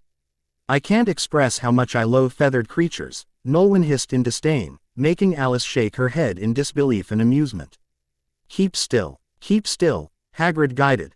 The creature seemed to calm down as Harry stayed motionless. Then, it finally bowed back, with such elegance that it made Alice smile. Well done, Harry, well done, Hagrid praised. Here, ye big brute. Yah, he said to Buckbeak, throwing him another dead ferret to relish. Harry let out a sigh of relief as he stood straight. Right, I think you can go and pat him now, Hagrid said. Go on, don't be shy. He gestured as Harry stepped closer. Draco and his friends started pushing some Gryffindors away to stand in the front. Neville had to move out of the way as Draco took his place next to Alice. She looked up to see him take a bite out of a green apple. She eyed him and frowned, gesturing to the students he had pushed aside. He shrugged his shoulders and smirked at her, which made her sigh in disbelief. Nice and slow, Hagrid guided as Harry cautiously raised his hand. Not so fast, Harry, he added, watching as Buckbeak clapped its beak with a sharp click. Draco pointed his finger at Harry in mockery, turning to laugh with his friends. Alice swiftly tapped him on the arm with the back of her hand, gesturing for him to stop. The sudden gesture made Crabbe and Goyle stop laughing, their expressions turning serious. Daphne, standing beside Alice, chuckled softly at the interaction while Draco looked at Alice in bafflement, feigning innocence. Now let him come to you, Hagrid instructed, as Buckbeak began to approach Harry's outstretched hand. Slowly, Hagrid whispered, guiding Harry through the delicate moment. Finally, the beast leaned its head into Harry's hand, allowing him to pet it. Yes, well done, Harry, Hagrid clapped, turning towards the students. Half of them clapped as well, relieved by the successful interaction. Alice and Daphne also clapped softly, sharing a look of relief, while Draco seemed rather displeased. I think he may let you ride him now, Hagrid exclaimed suddenly. What? Harry said, startled. Come on. In a swift motion, Hagrid lifted Harry and placed him onto Buckbeak's back. Hey, Harry repeated in surprise. Let's put you over here, just behind the wing joint, Hagrid. D mumbled as he positioned Harry on the hippogriff. Don't pull any of his feathers, because he won't thank ye for that, Hagrid said amusingly. Then, with a swift pat to Buckbeak's behind, the creature reared and started galloping with Harry on its back, ready to take flight. Some students ran alongside them, watching in awe as the beast spread its wings and soared into the skies. Alice watched in awe as the hippogriff flew towards the clouds, its powerful wings beating rhythmically. She kept her eyes on Buckbeak and Harry until they were no longer visible, the sky reclaiming its tranquility. Pansy, standing nearby, rolled her eyes and scoffed. Honestly, what's the big deal about flying on that thing? It looks filthy. Draco, still looking displeased, sneered. Show off, he muttered under his breath. Let's see if he can manage to stay on it. Crabbe and Goyle snickered in agreement, while Alice shot Draco a disapproving glance. Daphne, noticing the tension, nudged Alice gently, signaling her to let it go. I wouldn't be so quick to judge, Alice said calmly. It takes something to ride a hippogriff. Draco rolled his eyes. Yes, foolishness, we'll see how it ends. Alice looked at him, then smirked and stepped closer. All right, how about you ride it next then? I'll gladly offer you my spot, she suggested, her voice laced with challenge. Draco's eyes narrowed slightly, his smirk faltering. Why would I waste my time on that dirty beast? He retorted, trying to mask his hesitation with disdain. Potter's already doing a fine job of making a fool of himself. Alice raised an eyebrow, her smirk widening. Or you just don't want to admit it, she said, her tone teasing but pointed. Draco scoffed, raising his head defiantly. Me, scared, he laughed, taking a step closer to Alice. The space between them grew smaller, their eyes locked in a silent battle of wills. Looks like it to me, she said, her gaze steady and unyielding. He stepped even closer, leaning in so that they were a few inches apart. He looked at her with amusement, his steel-gray eyes meeting her hazel ones. Alice raised her eyebrows, her mocking smile unwavering, her confidence seemingly impenetrable. All right then, you want to see me ride it? He asked, crossing his arms, his tone a mix of challenge and bravado. Alice let out a soft chuckle, her eyes sparkling with defiance. I dare you to, she said, her voice calm but daring. The surrounding students watched the exchange with bated breath, their eyes wide with anticipation. Daphne's eyes flicked between the two, a small smile playing on her lips, while Pansy frowned, clearly displeased with Alice's boldness. Crabbe and Goyle exchanged nervous glances, unsure of what to make of the situation. Some Gryffindors exchanged glances, whispering among themselves. A bushy-haired girl frowned disapprovingly, while her red-haired friend watched with wide eyes, clearly entertained. The whispers among them were filled with both intrigue and doubt, waiting to see if Draco would take on Alice's challenge. Whispers spread among the crowd as everyone waited to see how Draco would respond. The tension in the air was palpable, the silent challenge between Alice and Draco captivating everyone's attention. The silence was broken when Hagrid whistled sharply, and all eyes turned to the sky. Harry and Buckbeak appeared, descending gracefully to the ground. The Gryffindors erupted in applause, and Alice couldn't help but smile as she watched the captivating beast. Well done, Harry. Well done, Buckbeak, Hagrid exclaimed, his voice booming with pride. That was wicked, Harry, one of his friends said enthusiastically. Oh, please, Draco muttered contemptuously. Determined to prove himself, he declared to Alice, fine. I'll show you how it's done. He turned sharply toward Hagrid and Buckbeak, his expression one of defiance. Here goes trouble, Nolwenn softly hissed, his voice tinged with concern. Alice watched in surprise as Draco pushed through the crowd, his steps heavy with arrogance. Hagrid was speaking with Harry, having just helped him dismount from Buckbeak, when Draco approached. Yes, you're not dangerous at all, are you? You great ugly brute, Draco taunted, walking closer to Buckbeak with an air of disdain.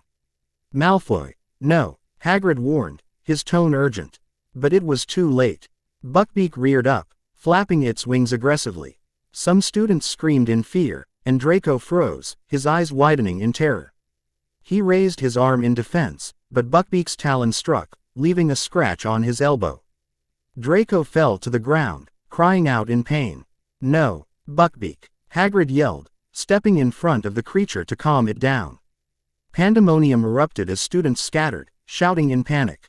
Harry moved back, pressing against a tree for safety. Alice watched the chaos with wide eyes, a hand covering her smiling mouth. Despite the seriousness of the situation, she found it oddly amusing. Whoa, Hagrid said, trying to soothe the agitated beast. Buckbeak, he commanded with authority, throwing a dead ferret to distract it. Away, you silly creature. It's killed me, Draco moaned, clutching his arm dramatically. Calm down, it's just a scratch, Hagrid said, trying to keep his voice steady despite his own panic. Alice snorted, struggling to contain her laughter. Daphne nudged her side, but also tried hiding a smile. Hagrid, he has to be taken to the hospital. A concerned Gryffindor girl exclaimed. I'm the teacher, I'll do it, Hagrid said, lifting Draco into his arms. Draco continued to moan, his voice filled with exaggerated pain. Oh, you're gonna regret this. You and your messy chicken. He whined. Class dismissed, Hagrid announced, carrying Draco towards the castle. So dramatic, Noel hissed. Clearly amused. I'm actually starting to like that beast. Alice chuckled, leaning on Daphne for support as some students glanced at her with varying expressions of disbelief and amusement.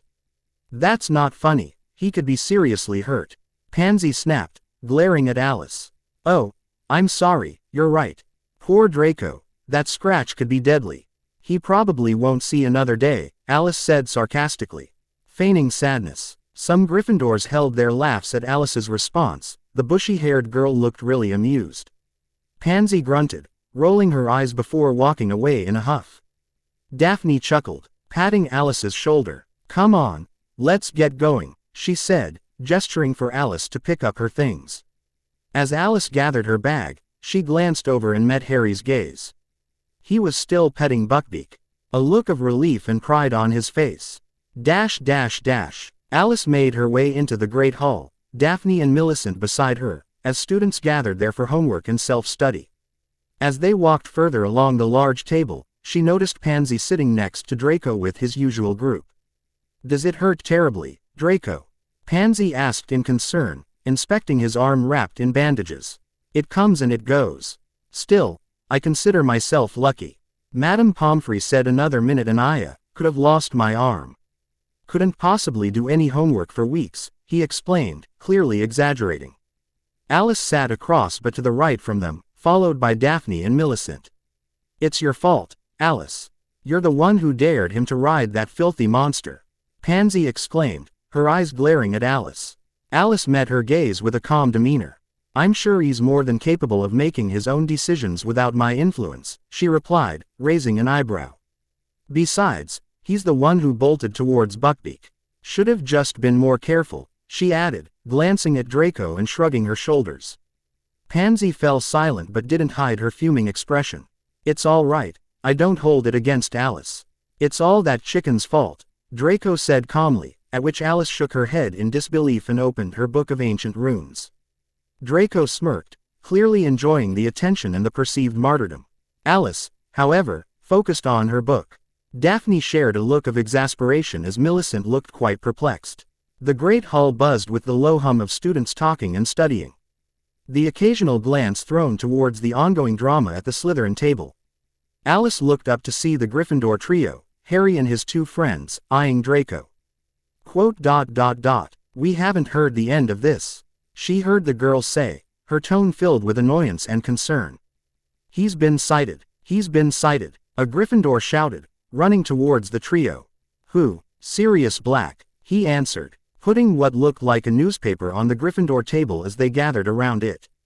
Dufftown. That's not far from here, the Gryffindor girl said. You don't think he'd come to Hogwarts, do you? Neville asked nervously. Alice watched the scene unfold, her brows furrowing slightly in perplexity. She leaned closer to Daphne, lowering her voice to a whisper. Who exactly is Sirius Black?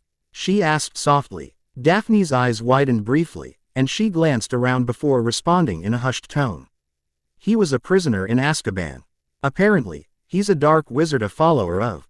You know who? Alice tilted her head, her confusion deepening. You know who? Daphne hesitated, then leaned closer, her voice dropping to an almost inaudible level. The most powerful dark wizard in history, at least, he was until. She trailed off, a shadow passing over her face. Until what? Alice prompted gently. Daphne bit her lip, reluctant to continue. It was during the First Wizarding War. She broke off. Clearly uncomfortable. Maybe it's better if you read about it, she finished, quickly sitting back. Alice nodded, sensing Daphne's unease. I'll look it up later, then. Daphne sighed and leaned in again. Just so R is the one who defeated him. Alice blinked, her curiosity piqued. How? Something about a rebounding curse, Daphne muttered, her tone less patient now. I don't know all the details. But that's why he's called the boy who lived. Everyone knows that. She rolled her eyes before turning back to her notes. Alice's gaze drifted to the Gryffindor table, her eyes settling on the messy-haired boy with glasses. She studied him, wondering what it would feel like to carry a legacy so steeped in both triumph and tragedy. His name is Voldemort, Noel whispered from his ring, his tone low and deliberate. The dark wizard Daphne referred to have heard of him. His tale is infamous, even among magical creatures. Alice glanced briefly at the ring on her finger but said nothing. Instead, she returned her gaze to Harry, observing the tension in his posture and the wary expressions on the faces of his friends. The name, Voldemort, seemed to echo in her thoughts, its weight pressing down on her curiosity and leaving her with more questions than answers. That's right, black could be anywhere. It's like trying to catch smoke. Like trying to catch smoke with your bare hands, a Gryffindor said. His tone filled with an eerie certainty, making his friends even more nervous. Connections. Intriguing, isn't it? Professor Lupin spoke, his voice calm yet filled with a hint of excitement. The students faced a tall, old wooden wardrobe that stood at the front of the classroom. It trembled slightly, as if something inside was trying to break free. The air around it seemed to buzz with nervous anticipation, and the students watched with a mix of curiosity and apprehension. A dusty, slightly cracked mirror was affixed to the front of the wardrobe. The mirror's silver frame was tarnished, adding to the overall sense of age and mystery. As the students observed, their reflections appeared in the glass, their faces showing a range of emotions: fear, excitement, and nervousness. Alice could see her reflection in the mirror, which filled her with uneasiness and apprehension. The image of her own face, slightly distorted by the trembling wardrobe, brought back fragments of her unpleasant dream. Would anyone like to venture a guess as to what is inside? Lupin asked, his tone inviting yet probing. That's a boggart, that is, came a confident answer from Dean Thomas. Very good, Mr. Thomas, Lupin said with an approving nod. Now, can anybody tell me what a boggart looks like? The wardrobe gave another violent shudder, the wood creaking ominously. A few students took an involuntary step back. No one knows, Hermione replied matter-of-factly, stepping slightly forward. When she get here? Ron muttered, but she ignored him and continued. Boggarts are shapeshifters, she explained, her tone clipped but precise. They take the shape of whatever a person fears the most. That's what makes them so. Lupin began. So terrifying. Yes, yes, yes. He finished for her with an encouraging nod, clearly impressed. Alice's gaze shifted to Lupin, his calm yet commanding presence contrasting with the trembling wardrobe. Luckily, Lupin continued, his expression turning lighter, a very simple charm exists to repel a boggart. Let's practice it now without wands. Please. He straightened and enunciated clearly, after me, ridiculous. Ridiculous. The class echoed, some voices more hesitant than others. Very good. A little louder, and very clear. Listen. Ridiculous. Lupin repeated, emphasizing the pronunciation. Ridiculous. The students said again, their voices more unified this time. This class is ridiculous, Draco muttered beside Crabbe, his expression one of disdain. Alice couldn't help but smirk at his comment, shaking her head slightly. Despite finding Draco's attitude annoying at times, she found herself entertained by his theatrics. Their eyes met for a moment, Draco's filled with contempt, while Alice's held a mix of amusement and mild exasperation. Very good. Well, so much for the easy part. You see, the incantation alone is not enough, Professor Lupin explained, his tone steady and patient. What really finishes a boggart is laughter. You need to force it to assume a shape you find truly amusing. Let me demonstrate. Neville, would you join me, please? Neville Longbottom's face turned pale, and he glanced nervously around the classroom. His wide eyes darted toward his classmates, who were whispering and chuckling softly. Come on, don't be shy, Lupin encouraged, his warm smile reassuring. With a hesitant nod, Neville stepped forward, clutching his wand tightly. Hello, Neville, Lupin greeted, his voice calm and encouraging. What frightens you most of all? Neville stammered, his voice barely audible. Professor. S.N.A. Sorry, Lupin prompted, leaning slightly. Professor Snape, Neville admitted, a little louder this time. The class erupted into laughter, and Neville's ears turned pink. Professor Snape. Lupin chuckled, nodding knowingly. Yes, frightens all. And I believe you live with your grandmother. Yes, Neville replied quickly, his apprehension mounting. But I don't want the boggart to turn into her either. The laughter in the room grew louder, and even Alice found herself smiling faintly. No, it won't, Lupin assured him, his tone gentle but firm. Here's what I want you to do. I want you to picture your grandmother's clothes, only her clothes, very clearly in your mind. Can you do that? She carries a red handbag. Neville began, but Lupin raised a hand to gently cut him off. We don't need to hear, Lupin interrupted gently. As long as you see it, we'll see it. Now, when I open that wardrobe, here's what I want you to do. Excuse me, he said. He walked closer to Neville and whispered something in his ear. Can you do that? Wand at the ready, Lupin exclaimed, taking out his wand. 1, 2, 3, he said, flicking his wand at the wardrobe. The handle clicked, and the door creaked open, revealing the familiar, intimidating figure of Professor Snape, who slowly made his way out of the wardrobe. Ridiculous, Neville shouted, his voice trembling but determined. Professor Snape's clothes transformed instantly into a garish, old-fashioned grandmother's outfit, complete with a red handbag, a vulture-topped hat, and a tartan dress. The sight was so absurd that the class burst into laughter. Alice couldn't help but chuckle at the spectacle. Lupin laughed along, smiling broadly. Wonderful, Neville, wonderful, he praised, encouraging the laughter to continue. Incredible. Okay, to the back, Neville, everyone form a line, he instructed. Alice watched in disbelief as the other Slytherins began pushing others, creating a commotion and asserting their presence. Draco, Crabbe, Goyle and their friends shoved their way through, causing a ripple of chaos. After you, Alice, Draco offered, gesturing for her to stand in front of him after pushing a boy aside. No thanks, I'll just wait for everyone's turn, she answered calmly, noticing Pansy rolling her eyes at her. I'll wait as well then, Draco said proudly, stepping beside her with a smile. I suppose your arm doesn't hurt anymore, seeing as you can strongly shove others around, she remarked sarcastically. Draco chuckled, leaning in slightly. It's still sore, but I can manage. Don't worry about me, he replied with a sly grin. With the line finally formed, the students watched the boggart in anticipation, the tension in the room palpable. I want everyone to picture the thing they fear the most, and turn it into something funny, Professor Lupin instructed, turning on a record player that filled the room with whimsical music. The thing I fear the most, Alice furrowed her eyebrows in thought. She imagined the boggart would likely become the horrifying reflection from her nightmares, the daunting viridescent gaze sending discord through her emotions. How could she turn that into something amusing? I wonder what you're afraid of, Alice, sneered Pansy, walking to her other side and interrupting her thoughts. Alice stayed silent, not paying attention to her.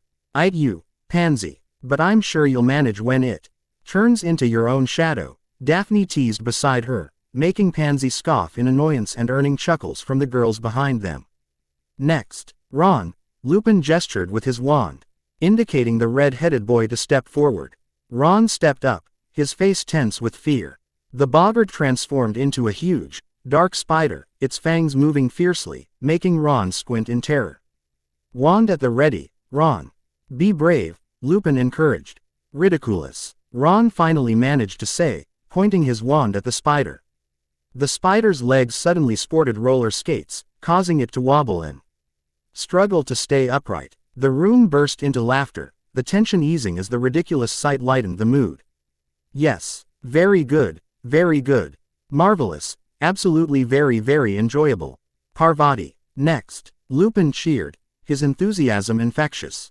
Parvati stepped forward, her face a mask of concentration as the boggart started shifting before her. Show us what you see, Professor Lupin encouraged, his voice steady and calm.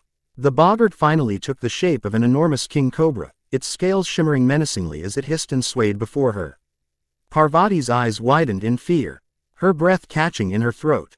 Nolwenn hissed softly, his voice tinged with both offense and amusement. Pathetic, he scoffed. That serpent is a poor imitation, she's. Hold be more afraid of her dreadful taste. Alice suppressed a giggle at Noel's complaints, focusing back on Parvati that gathered her courage. "Keep your nerve steady," Lupin guided. "Ridiculous," Parvati exclaimed, her voice trembling slightly but determined. The king cobra suddenly transformed into a giant jack-in-the-box, its head bobbing ridiculously on a spring. The class erupted in laughter, the tension once again dissipating into amusement. Lupin laughed as he swished his wand to the rhythm of the music. And, next, step up, step up. It was Harry's turn, and Alice watched with intrigue, curious to see what the boggart would transform into. Professor Lupin's expression shifted into worry as the boggart suddenly turned into what Alice guessed was a Dementor, its dark, cloaked form gliding menacingly towards Harry. The atmosphere in the room grew tense, the temperature seeming to drop as the Dementor advanced. "Here!" Lupin yelled, stepping protectively in front of Harry. The boggart then transformed into a full moon, casting an eerie glow in the room. "Ridiculous!" Lupin shouted, flicking his wand. The moon turned into a deflating balloon, flying erratically across the room.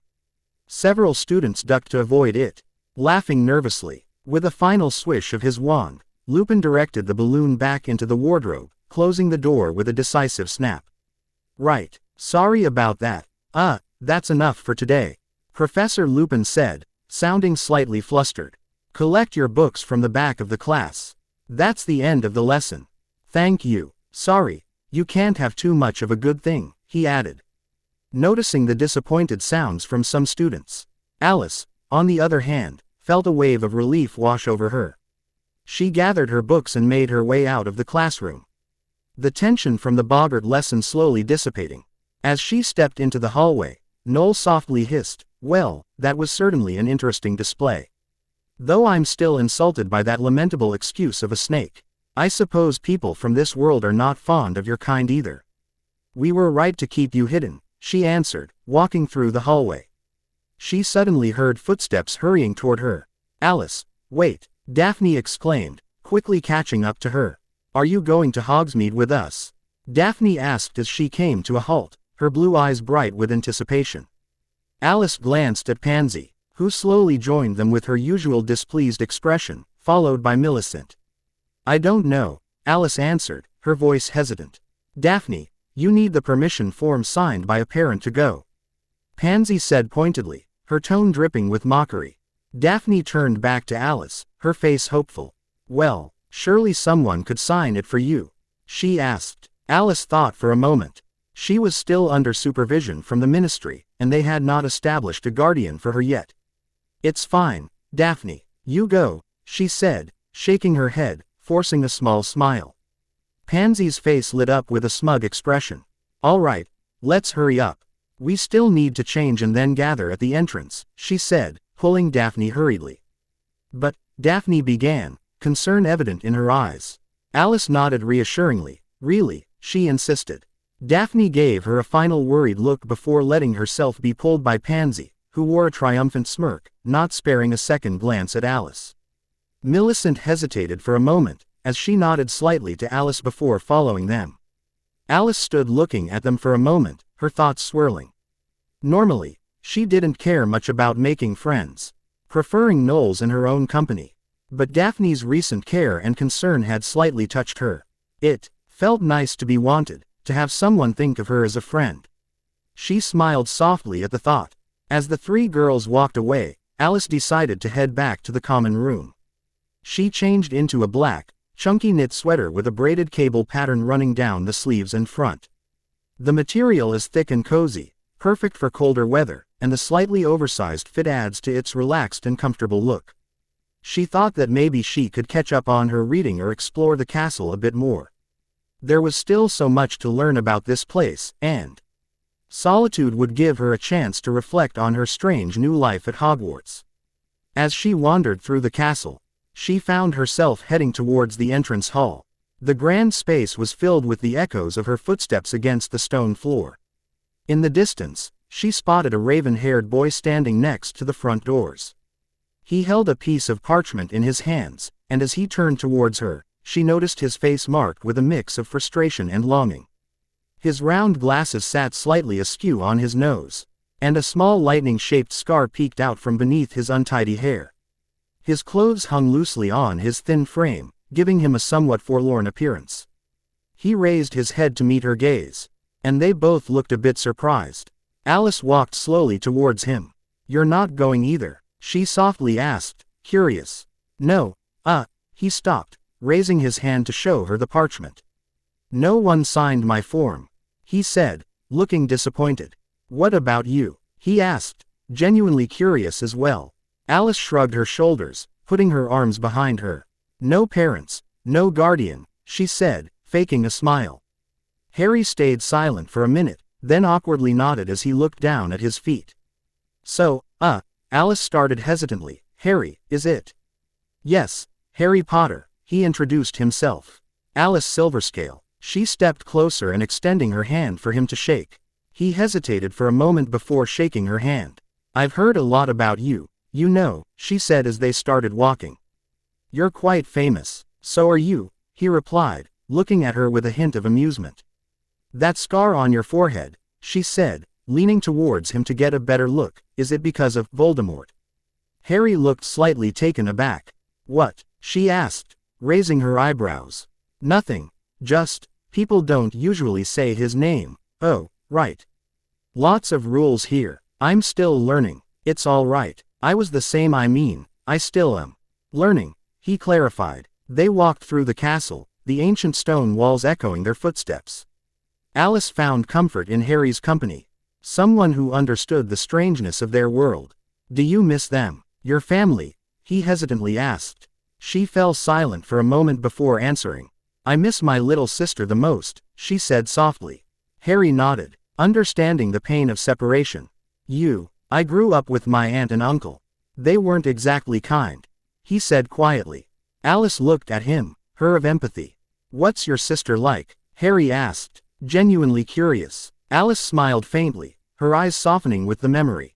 "She's brave and kind, always looking out for me. Even when things were tough, she never let me feel alone." Harry nodded thoughtfully. Alice glanced at Harry, noticing the sadness in his eyes. "What about you? Do you have anyone who makes you feel that way?" Harry hesitated, then shrugged. "I've got Ron and Hermione. They're my best friends. It's not the same as family, but they make it better." They continued walking, sharing their stories. The castle seemed less empty with this peculiar boy by her side. As they walked on, the silence between them comfortable, they found themselves approaching the stone bridge overlooking the grounds. They spotted Professor Lupin standing by the edge, gazing out over the landscape. He turned as they approached and smiled warmly at Harry. "Hello, Harry, Alice," he greeted them. "Hello, Professor," Alice replied. Lupin glanced at Alice, then back at Harry. "Harry, could I have a word?" Alice turned to Harry. "Then, I'll leave you to it. Was nice chatting with you." Harry nodded. "Yeah, me too. See you later then." Alice continued to walk through the castle, feeling a sense of satisfaction after her talk with Harry. The boy had clearly faced many hardships, and she empathized with his struggles. "Quite a curious boy, isn't he?" hissed Noel. "Yes, he's agreeable," she answered with a nod, her thoughts lingering on Harry's story. The First Wizarding War was a dark and tumultuous time in the history of the wizarding world. It was marked by fear, treachery, and the rise of one of the most powerful dark wizards of all time. Lord Voldemort, Alice read, settled into one of the plush sofas in the dimly lit Slytherin common room. The dim light from the flickering fireplace cast long shadows across the dark, polished wood of the room, creating an atmosphere of quiet contemplation. Voldemort's charisma and dark allure drew many to his side. Those who sought power and those who feared his wrath, the book explained. The common room was relatively quiet, most students having yet to return from Hogsmeade. The green and silver decor of the room, with its dark leather furniture and serpentine accents, added to the solemn ambiance. Alice's hazel eyes scanned the pages, absorbing the intricate details of the war. The book was filled with accounts of battles, significant events, and the key figures who played crucial roles during that dark period. "You seem quite interested in this world's history," Noel hissed softly in his snake form, hidden beside Alice. "How could I not be? This is quite the tale," she said, glancing around in concern. "Be careful, Noel. Students could come in at any moment." "Do not worry, Alice. I will sense if someone is near," He reassured her. She sighed, looking back to Noel. Still, nothing here about silver scales or such. Finding information about them in a general book like this would be too easy, Alice. Even the ministry has no clue, he whispered, his voice carrying a note of amusement. They're either clueless or hiding something. We can't really trust anyone, she replied, her voice tinged with frustration and determination. She looked into the flickering flames of the fireplace, her mind filled with thoughts of the past and her place in the future of the wizarding world. The sounds of footsteps brought Alice back from her thoughts. She turned to see Noel already back in his ring form, as she gently slid him onto her index finger. The familiar figure of the silver-haired boy caught her eye. He had just returned from Hogsmeade and came to a halt when he noticed her. He stood still, staring at her with an intense, unreadable expression until his usual friends caught up to him. She recognized Crabbe and Goyle immediately, their bulky forms hard to miss. Another boy appeared beside Draco, his presence exuding an air of quiet confidence and aloofness. He had dark, smooth skin and strikingly sharp features. His eyes, a deep and calculating brown, scanned the room with a mixture of curiosity and disdain. He carried himself with a dignified grace, clearly Accustone.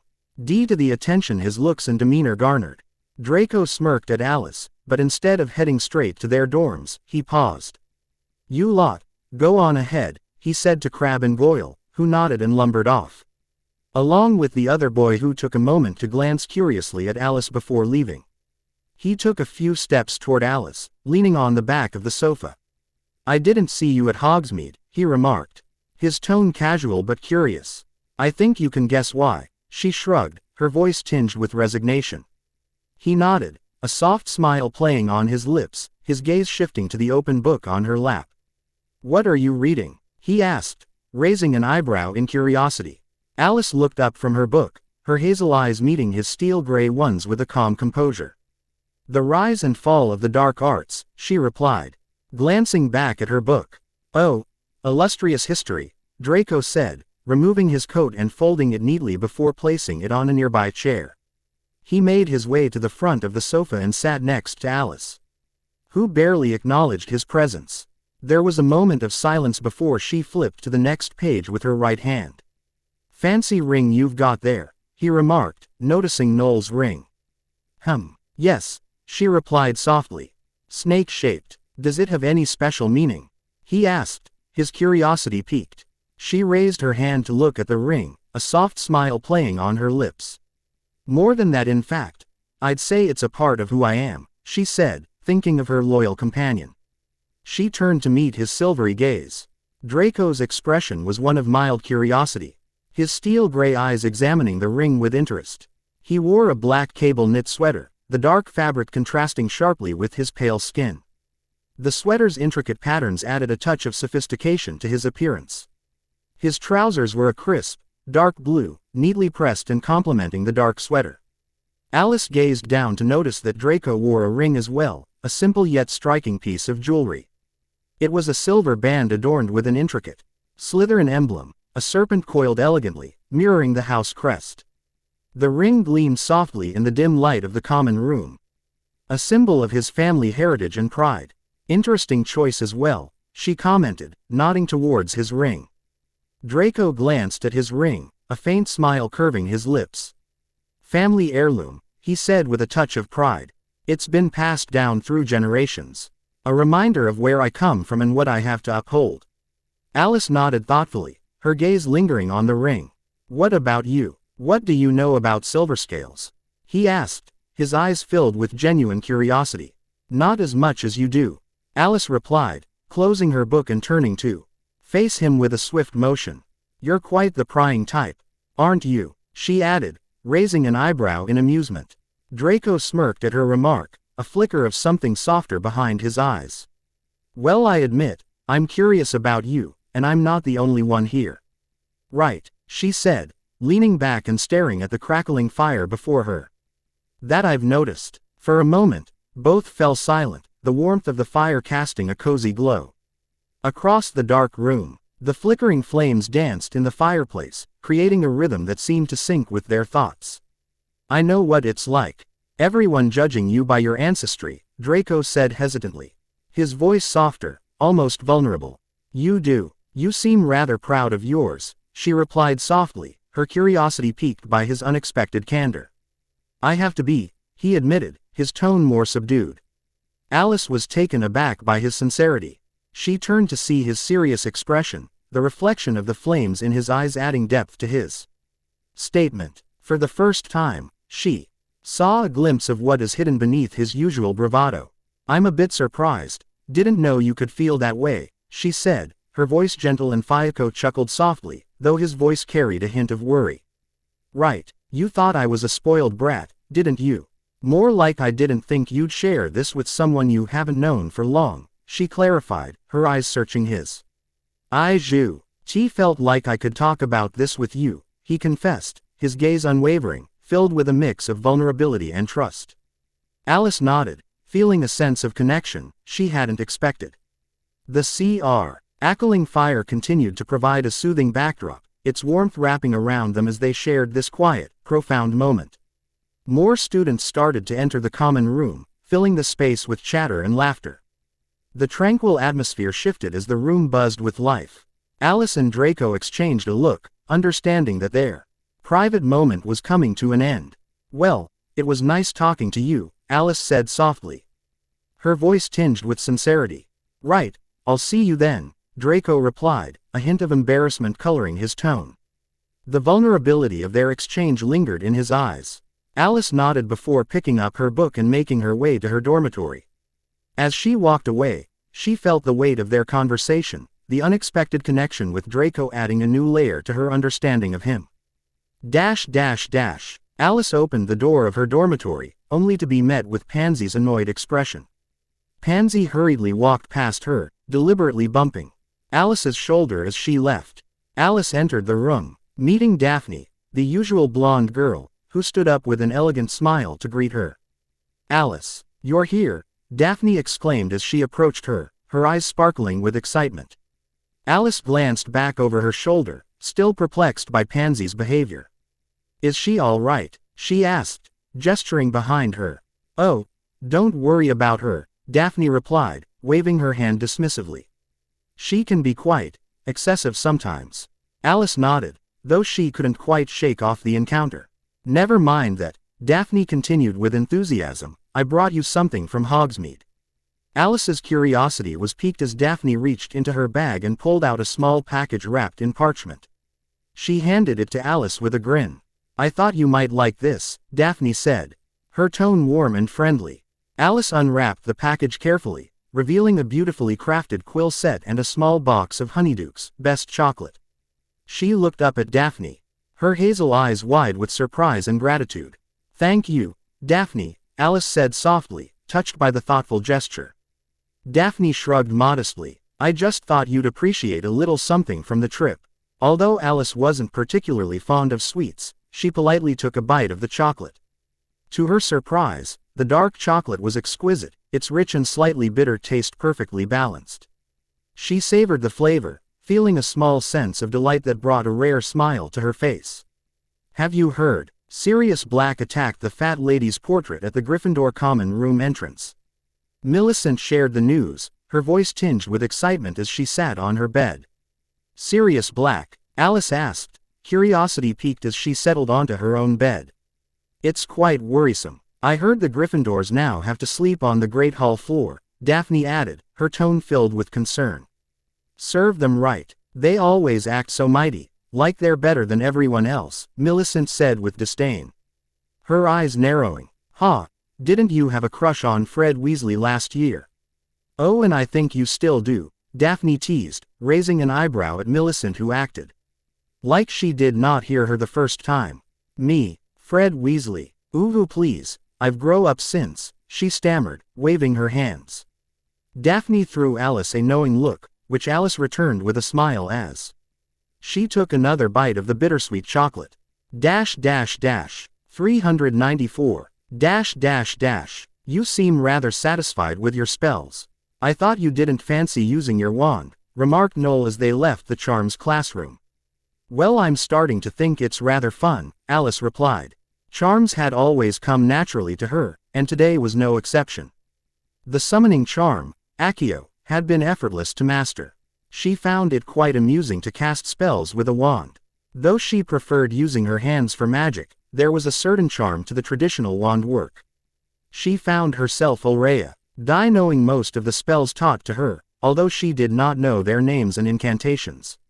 She usually followed her senses when casting magic, picturing the desired result in her mind. Reaching the entrance to the dungeons, Alice's mood shifted slightly. Potions was next, a subject she struggled with. She took a deep breath, steeling herself for Professor Snape's class. Daphne caught up with her just as she reached the potions classroom. "You were amazing in charms today, Alice. It's like the spells just come naturally to you," Daphne remarked, her tone filled with admiration. Alice shrugged modestly. "It was fun." Daphne laughed softly. "Fun? I find it quite difficult. I'm still struggling with most of the spells," she said with a hint of worry. "Ready for potions?" Alice sighed. The potions classroom was already filling up with Slytherin and Ravenclaw students when Alice and Daphne entered.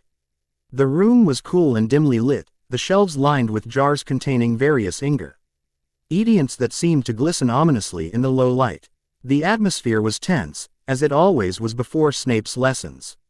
Alice and Daphne found seats near the middle of the classroom, unpacking their ingredients and equipment. The quiet murmurs of the students hushed as Professor Snape entered the room, his dark robes billowing behind him. "Today, we will be brewing the Draught of Peace," Snape announced. His voice cold and precise. "This potion is used to calm anxiety and soothe agitation. It requires precise attention to detail. So, I expect nothing less than perfection," he said, eyeing the students with a piercing gaze.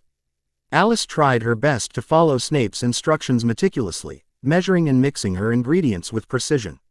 She felt the familiar pressure of Snape's watchful eyes as he moved around the room, critiquing students' work. The classroom was filled with the sounds of bubbling cauldrons and the occasional murmur of students discussing their work. Alice's potion began to emit a faint red steam, a sign that she had made a mistake. "Is it supposed to look red?" Alice whispered to Daphne, her voice tinged with worry. Daphne peeked over at Alice's cauldron, her own face reflecting concern. "I don't think so," she replied quietly. Snape paused by Alice's cauldron, peering into the bubbling liquid with a look of disdain. "Miss Silverscale," he began, his voice dripping with sarcasm. "I've heard you are quite the prodigy in some areas. However, it seems potions is not one of them." He leaned in closer, his dark eyes narrowing. A snicker was heard across the room, and Alice turned to see Pansy sneering at her. "The Draught of Peace is supposed to emit a silvery vapor, not red. Can you tell me where you went wrong?" Alice thought hardly for a moment, feeling the weight of his gaze and the eyes of the entire class on her. "I must have added the powdered moonstone too early," she admitted. "Indeed," Snape replied, straightening up. "A rather elementary mistake." He then turned abruptly, his eyes landing on Draco, who was diligently working on his own potion. "Mr. Malfoy," Snape called, his voice commanding attention. Draco looked up, his expression attentive. "Since you seem to be the only one here capable of following instructions, you will be helping Miss Silverscale until she is up to standard. Do I make myself clear?" Draco nodded, a slight smile playing on his lips as he glanced at Alice. Pansy, sitting nearby, shot an unpleasant glare in Alice's direction, her expression sour. The rest of the class watched with a mix of interest and amusement. Snape swept away, his robes billowing, leaving Alice and Draco to their task. "Let's fix this," his tone slightly smug but genuinely interested. He began to carefully adjust the ingredients in Alice's cauldron, his movements precise and controlled. Alice felt a mix of gratitude and determination, focusing on following Draco's lead. "Pay attention," Draco replied, his eyes on the potion. "We need to get this right." Together, they worked in silence, the bubbling of the potion and the occasional clink of glassware the only sounds in the room. Under Draco's guidance, Alice gradually corrected her potion, following his instructions meticulously. As the class progressed, Alice found herself learning more from Draco than she had from the textbook. He surprisingly proved to be a skilled and patient teacher, explaining the steps and the reasons behind them. By the end of the lesson, Alice's potion was emitting the correct silvery vapor, and she felt a sense of accomplishment. Snape passed by their table, glancing into the cauldron with a critical eye. Acceptable, he said with a nod, his tone begrudgingly approving. Do try to maintain this standard, Miss Silverscale. Alice nodded, feeling a mix of relief and determination.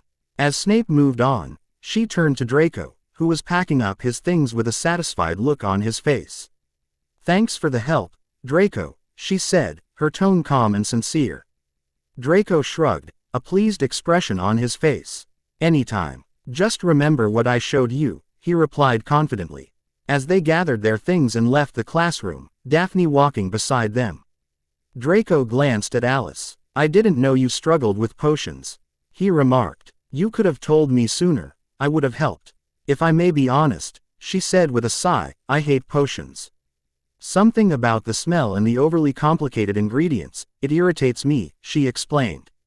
Well, Snape's rather strict, you're going to have to pay attention to the slightest details, but don't worry. I'll be there to help, he said with a reassuring tone. Pansy made a point of catching up with them, her eyes narrowing at Alice as she passed. Draco, do you have a minute? You promised you'd help me with that homework, she said, her voice dripping with annoyance. Draco hesitated, glancing between Alice and Pansy. Right, I'll see you in the next class, Alice, he said, allowing himself to be pulled away by Pansy, who glared at Alice over her shoulder. Daphne watched them leave, shaking her head slightly. Don't mind her, she said softly. She's just, well, you know how she is.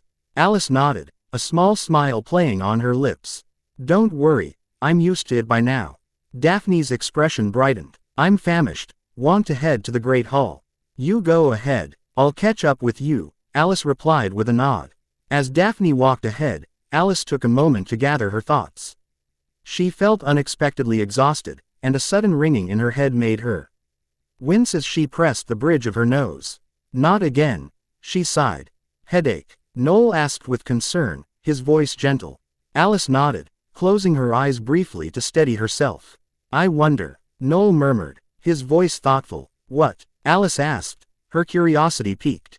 Remember the potion you brewed earlier? Perhaps it could soothe your pain, he suggested, his tone both dignified and concerned. I don't know, Noel. She hesitated, uncertainty evident in her voice. You had better try, Alice. I hate seeing you suffer, Noel urged, his worry palpable. Alice pondered for a moment, then decided it was worth a try. All right, though I left it in class, she said, turning back towards the potions classroom with a touch of reluctance. She softly pushed the door open, peeking inside. A sigh of relief escaped her when she found the room empty. Quietly closing the door behind her, Alice walked over to the table where she had been working earlier. Now, where did I leave it? She murmured under her breath, scanning the area, looking for something in particular. A sudden voice echoed behind her, making her startle. She turned to see the dark figure of Professor Snape, his eyebrows raised in perplexion. Yet his expression stern and serious. Professor, she started, but a sharp pain in her head interrupted her, making her wince. You appear to be in some discomfort, Snape observed, his voice smooth and cold. Alice hesitated, then nodded. It's just a headache, Professor. They come and go, she said, trying to keep her voice steady. And what brings you here at this hour? He asked, his tone still holding an edge of curiosity. I was hoping to get a hold of a draft of peace, to try and ease the pain, she admitted. I see. Did it not occur to you to visit the hospital wing instead? He asked, raising an eyebrow. She hesitated, not wanting to draw attention to her situation. Visiting the hospital wing would mean having to describe her symptoms to Madame Pomfrey or even discussing her recurring nightmares, which she was not ready to confront or share. Alice stayed silent for a moment before answering, It's fine, it's not that serious. I'll just go. Not so fast, he commanded, his voice leaving no room for argument. How often do you get these headaches? He sighed, sitting at his desk and looking at her with a more scrutinizing gaze. Well, I don't exactly remember when they started, she said, looking visibly tired from the pain. Snape murmured as he stood up and walked toward a wooden cupboard. He opened it and retrieved a small bottle filled with a pale blue liquid. Use it wisely, he instructed, handing her the potion. Alice accepted the bottle gratefully. "Thank you, sir." Snape's expression softened ever so slightly, though his demeanor remained stern. "Do not make a habit of suffering in silence. It might also be wise for you to head to the hospital wing, to determine the reason for your symptoms," he advised as she nodded. He then gestured for her to leave, his dark eyes fixed on her intently. With a final glance at Snape, she quietly left the classroom, the potion vial clutched tightly in her hand. The cool touch of the glass against her skin brought a small measure of comfort as she made her way along the corridors. She then halted, opening the vial and taking a sip of the potion. The GHT of peace tasted surprisingly pleasant, with a hint of mint and a subtle sweetness that lingered on her tongue. It was soothing, like a cool breeze on a warm day, and she felt a sense of calm washing over her almost immediately. "Well, do you feel better?" Noel eagerly asked, his voice filled with concern. Alice nodded, feeling her headache almost vanish. Although the uneasiness lingered, the pain had washed away. "Yes, Noel, much better," she reassured him, her tone soft and relieved. "I'm glad to hear it," he replied, his voice reflecting his relief. After finishing her classes for the day, herbology, which she found boring, and Muggle studies, which was amusing given her Muggle upbringing, Alice made her way back to her dorm. She flopped onto her bed, feeling a bit tired from the day's activities. "I'll go and take a shower," Daphne said, gathering her supplies. "See you later," Alice replied with a yawn as Daphne closed the door behind her. With Millicent and Pansy not in the room, and Archimedes in the Ollery, Alice was left alone with her thoughts. Finally, some peace and quiet, Noel hissed as he transformed back into his snake form, slithering next to her. "Let's rest for a while, Noel. Then head to the library. I want to go through more books," Alice said, turning on her bed to face him. "Right, give me a moment to stretch my tail," he replied, his voice dignified as he extended his serpentine body. Relishing the freedom, Alice rested her head on her pillow, staring at the ceiling. It was high and arched, adorned with intricate wooden beams and delicate carvings that traced the history of the Slytherin house. Soft, ambient light from enchanted sconces cast gentle shadows, creating a mesmerizing pattern that danced above her. Memories of her sister Emily flooded her mind. She recalled the nights they spent together, whispering under the low, plain seam. Emily's laughter, her comforting presence, and her unwavering support seemed so far away now. A pang of longing tugged at Alice's heart, the weight of her sister's absence making the ornate ceiling feel both beautiful and unbearably distant. "Let's head out," she said after they rested for a while.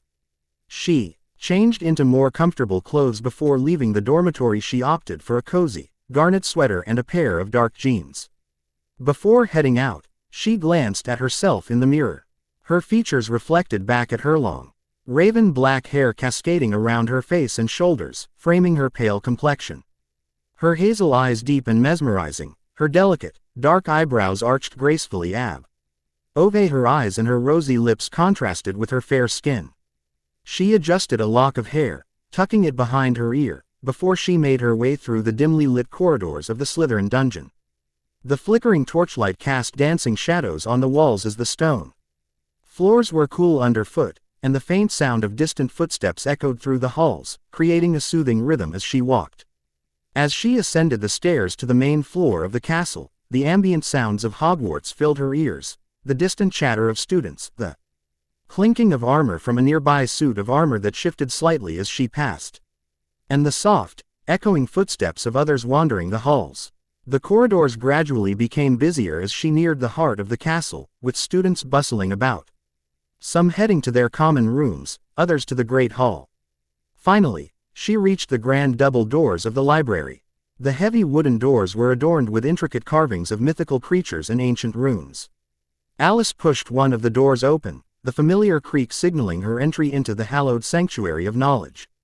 The library was vast and majestic, with towering bouquet shelves that seemed to stretch endlessly toward the high, vaulted ceiling. The soft glow of floating candles illuminated the space, casting a warm, inviting light over the rows of books. The scent of old parchment and leather-bound volumes filled the air, a comforting aroma that always made Alice feel at home. Madame Pants, the stern librarian, gave her a brief nod of acknowledgement as Alice made her way to a quieter section of the library. She passed by tables where students were engrossed in their studies, their whispers blending into a gentle hum of scholarly activity. Alice found an empty table near the back, close to the restricted section, where she knew she could find some of the more obscure texts she was interested in. "All right, let's see," she mumbled, tracing her fingers along the spines of the books on the shelf. As she scanned the titles, she found several intriguing volumes. Great Wizards of the 20th Century, A Guide to Medieval Sorcery, Notable Magical Names of Our Time. "I might find something in these," she said thoughtfully. "Powers you never knew you had and what to do with them now you've wised up," she read with a smirk, finding the title quite amusing. "Title's very precise, though I'm not sure it holds all the answers you seek," Noel commented. "Right, seems too good to be true." Alice selected a few of the books and carried them to her table. She settled in, the library's quiet ambiance providing the perfect backdrop for her studies. For a while, she immersed herself in the texts, flipping through pages filled with rich histories and detailed spells. However, as time passed, a feeling of desperation began to set in. It's going nowhere," she sighed, closing the third book she had gone through. She laid her head on top of it, feeling defeated. "Alice, surely you weren't expecting to find answers in books that are open to everyone here," Noel whispered. "I was hoping to find some hints at least," she mumbled, her voice tinged with frustration. She rose to put back the books she had read and turned to pick up the rest. Excuse me, are you done with that one?" a sudden female voice said. Alice turned to face a familiar figure. The girl clutched a stack of books. Her bushy brown hair framed her face, which was marked by a mix of determination and curiosity. Her brown eyes, sharp and intelligent, were fixed on the book Alice had just closed. Alice nodded, handing the book to Hermione.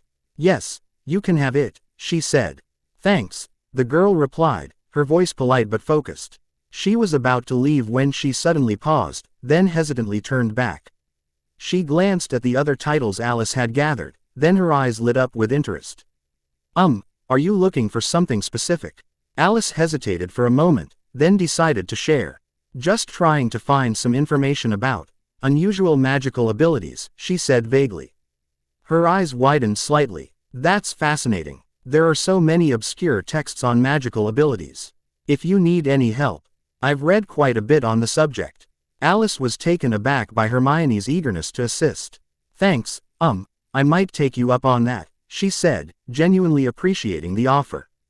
"Anytime. I'm Hermione Granger by the way," she introduced herself with a friendly smile.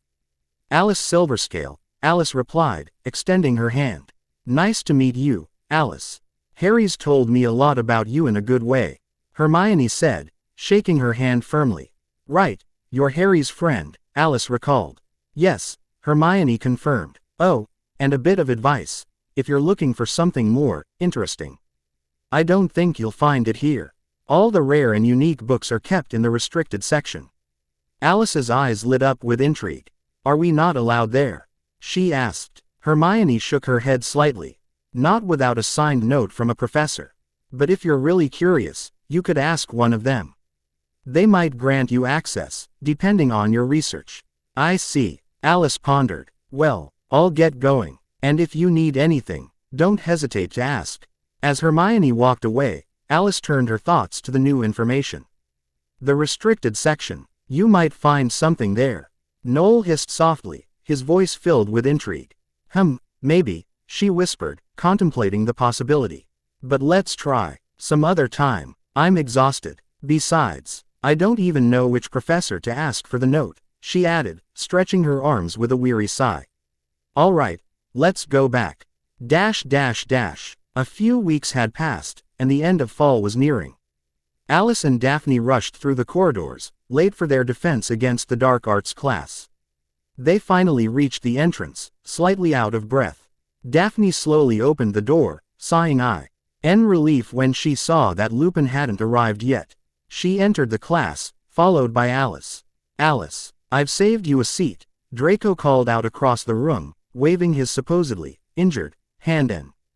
Gesturing to the empty seat beside him. Alice felt everyone's eyes on her as she scanned the room, spotting Pansy rolling her eyes next to Goyle. She then looked at Daphne, who shrugged her shoulders in response and made her way to an empty seat beside a thin-looking Slytherin boy. Alice sat next to Draco, who smirked at her as he greeted her. "Woke up too late," he teased, his tone light but with a hint of mockery.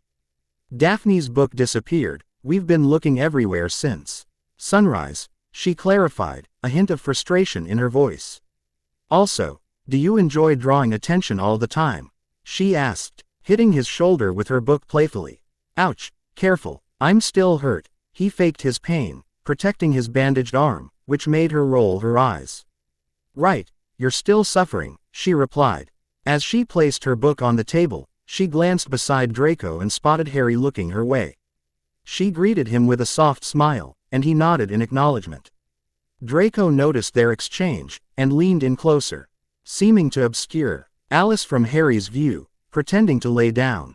Alice noticed his gesture, and shook her head in disbelief, with a mix of amusement and exasperation on her face. Suddenly, the classroom door swung open with a loud. Snape swept into the room, his black robes billowing behind him. The room fell silent as all eyes turned to the formidable figure now standing at the front. Without a word, Snape strode purposefully to the windows, his expression one of stern displeasure. He raised his wand and, with a sharp flick, the shutters slammed shut, plunging the room into near darkness. The sudden shift in lighting cast eerie shadows across the room, creating an atmosphere of tension. He then moved to the front of the classroom, pulling down a white projection screen from above the blackboard. The screen unfurled smoothly, presenting a stark, blank canvas against the dim light. "Turn to page 394, Snape instructed, his voice cold and precise, slicing through the silence with an edge that brooked no disobedience. His dark eyes scanned the room, ensuring everyone complied without hesitation. Students glanced at each other in confusion, clearly expecting Professor Lupin. The abrupt change left them uneasy, but they hurriedly turned to the indicated page, not daring to question Snape's authority. The usual warmth of the class room was replaced by a palpable sense of apprehension as they settled in for what was sure to be a stern and exacting lesson. Alice calmly turned her pages, then stole a glance at Draco, who seemed unbothered, a smirk playing on his lips as he watched some students squirm. Snape started walking across the classroom, his dark robes billowing behind him. He began his lecture with a chilling tone.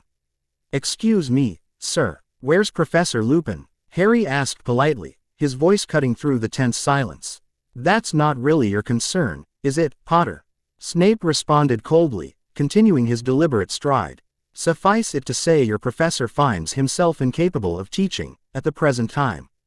Turn to page 394. With a flick of his wand, he lit up the projector, casting an eerie glow over the classroom. "Werewolves," a voice echoed in the class, filled with curiosity and unease. "But sir, we just began learning about red caps and hinky punks. We're not meant to start that for weeks." Hermione's voice rang out, her tone edged with concern. She seemed to have appeared out of nowhere beside Harry, her eyes wide with confusion. "Quiet," Snape commanded, his voice brooking no argument. "Now, which one of you can tell me the difference between an animagus and a werewolf?" he asked, his gaze sweeping over the students. Alice glanced at Hermione, who eagerly raised her hand, her face a mix of determination and frustration at being ignored. "No one." "How disappointing," Snape said, his voice dripping with sarcasm as he deliberately ignored Hermione's raised hand. "Please, sir," Hermione began, her voice steady and confident. "An animagus is a wizard who elects to turn into an animal. A werewolf has no choice. With each full moon, when he transforms, he no longer remembers who he is. He could kill his best friend," she explained, her tone unwavering. Alice turned to see Draco not paying much attention, seeming to be folding a piece of paper from his textbook. "What are you doing?" she mouthed, gesturing to the paper. "You'll see," he whispered, continuing his task with a mischievous glint in his eye.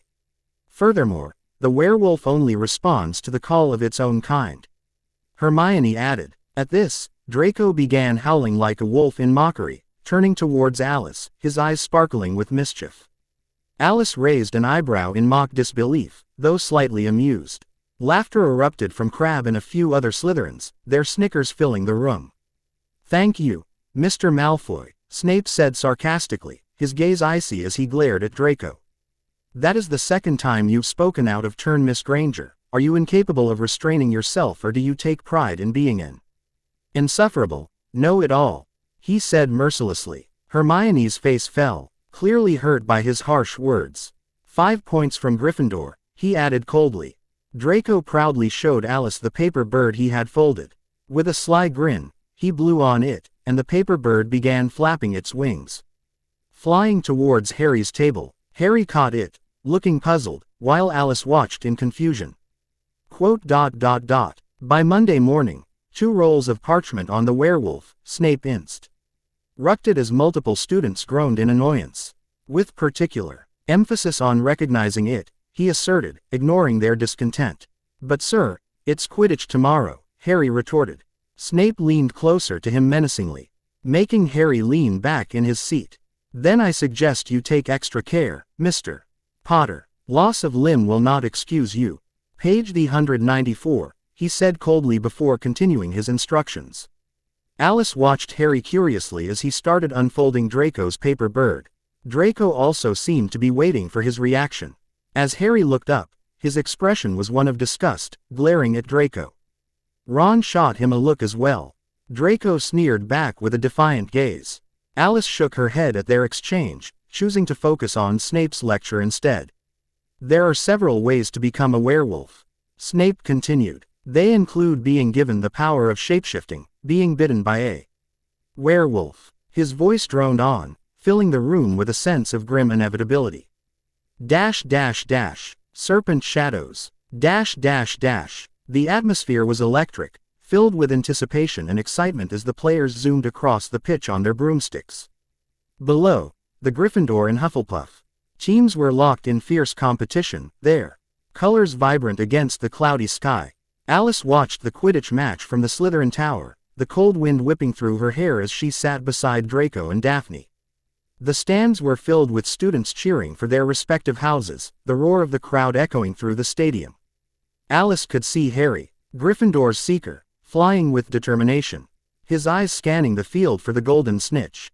On the opposite side, Cedric Diggory, the Hufflepuff seeker, was doing the same, his movements graceful and precise. Draco leaned closer to Alice, a smug smile on his face. "Looks like Potter's having a hard time," he commented, his tone filled with satisfaction. "Tough match," she replied, her eyes following the swift movements of the players. Daphne, seated on Alice's other side, shivered slightly as the wind picked up. "I hope this match doesn't drag on for too long," she said, her voice tinged with concern.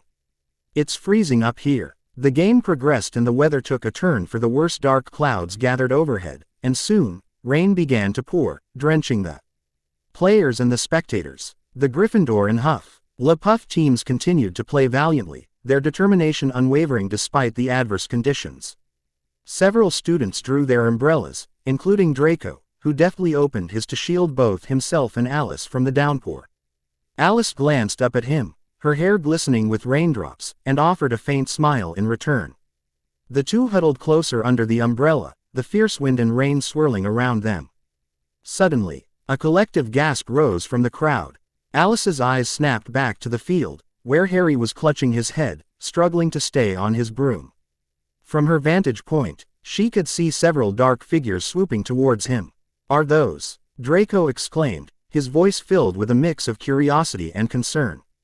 "Dementors," Daphne answered beside them, her voice filled with worry. Alice watched Harry lose control of his broom, plummeting towards the ground. At the same moment, Cedric Diggory spotted the golden snitch and sped towards it, capturing it just as Harry fell. The Hufflepuff stands erupted in cheers, their victory secured, but the mood in the stadium was tense and uneasy. Daphne gasped, her hand flying to her mouth. "Is he all right?" she asked, her eyes wide with worry. Alice could only watch in stunned silence as Professor Dumbledore rushed onto the field, casting a spell to slow Harry's fall. The Gryffindor team gathered around their fallen seeker. Their faces etched with taunts began to disperse. The outcome of the match was clear. Hufflepuff had won, but the victory was overshadowed by the dramatic events that had unfolded. Let's go back inside, Alice suggested. Her voice steady but her mind racing with thoughts of what she had just witnessed. Draco nodded, and the group made their way back to the warmth of the castle, leaving the rain-soaked pitch and the unsettling events of the match behind them. Once inside the castle, the Slytherins shook off the rain and cold. The corridors were abuzz with students discussing the match and the shocking appearance of the Dementors. Alice couldn't shake the image of Harry falling, his broomstick spinning out of control. They headed to the Slytherin common room, where the warmth of the fire was a welcome relief from the cold, damp weather outside. The room was filled with chatter, and many students were animatedly recounting their perspectives of the match. Draco flopped onto one of the leather sofas, running a hand through his wet hair. Well, that was quite a spectacle, he said, his voice dripping with sarcasm. Daphne sat beside him, pulling a blanket over her shoulders. I can't believe they came so close to the pitch. What do you think that means? She asked, her voice laced with concern. Alice sat down opposite them, her mind still replaying the events. The image of Harry falling lingered, filling her with worry. Draco leaned back, his eyes narrowing. Whatever it is, I hope Potter gets what's coming to him. He's always attracting trouble, says you. Draco, Alice replied, raising an eyebrow at him.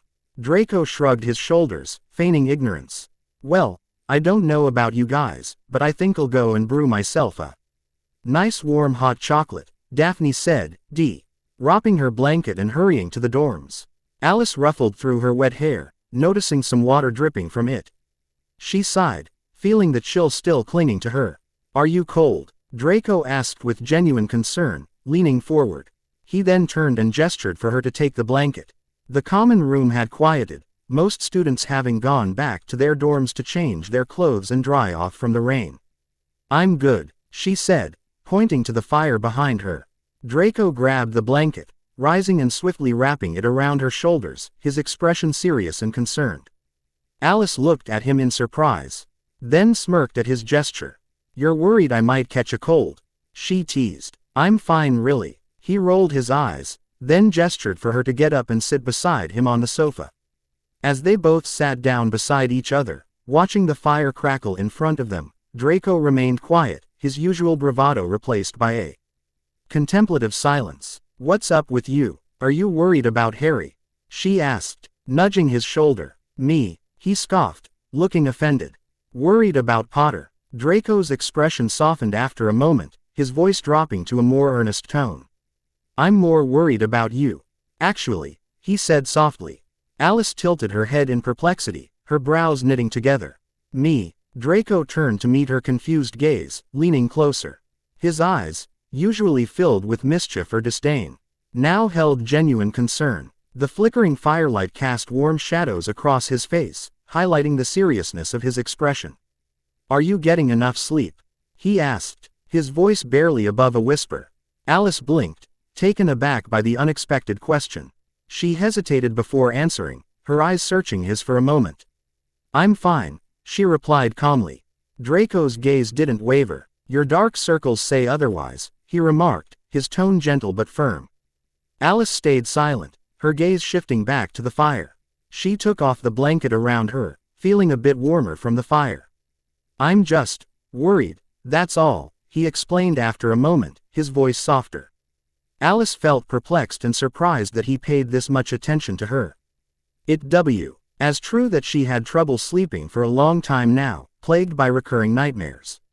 But she was used to keeping these things to herself, only sharing her struggles with her faithful companion, Noel. I appreciate your concern, she answered calmly, her voice carrying a note of sincerity. But there's nothing to worry about. He shrugged, his usual nonchalance returning. Ahem. Well, Somio. Nay has to make sure you're not falling apart, he said with a smirk, though his eyes still held a trace of concern. Alice returned his smile, her gaze softening with appreciation. Do you usually open up in front of fireplaces? She joked, trying to lighten the mood. Draco chuckled, his smirk widening. Only when the company is good. The legend of the Chamber of Secrets dates back to Slyth Heron's departure and has been the subject of debate for centuries. It speaks of a chamber supposedly constructed by Slytherin deep beneath the school, a secret he kept from the other founders and led so that none could open it until his true heir arrived at Hogwarts.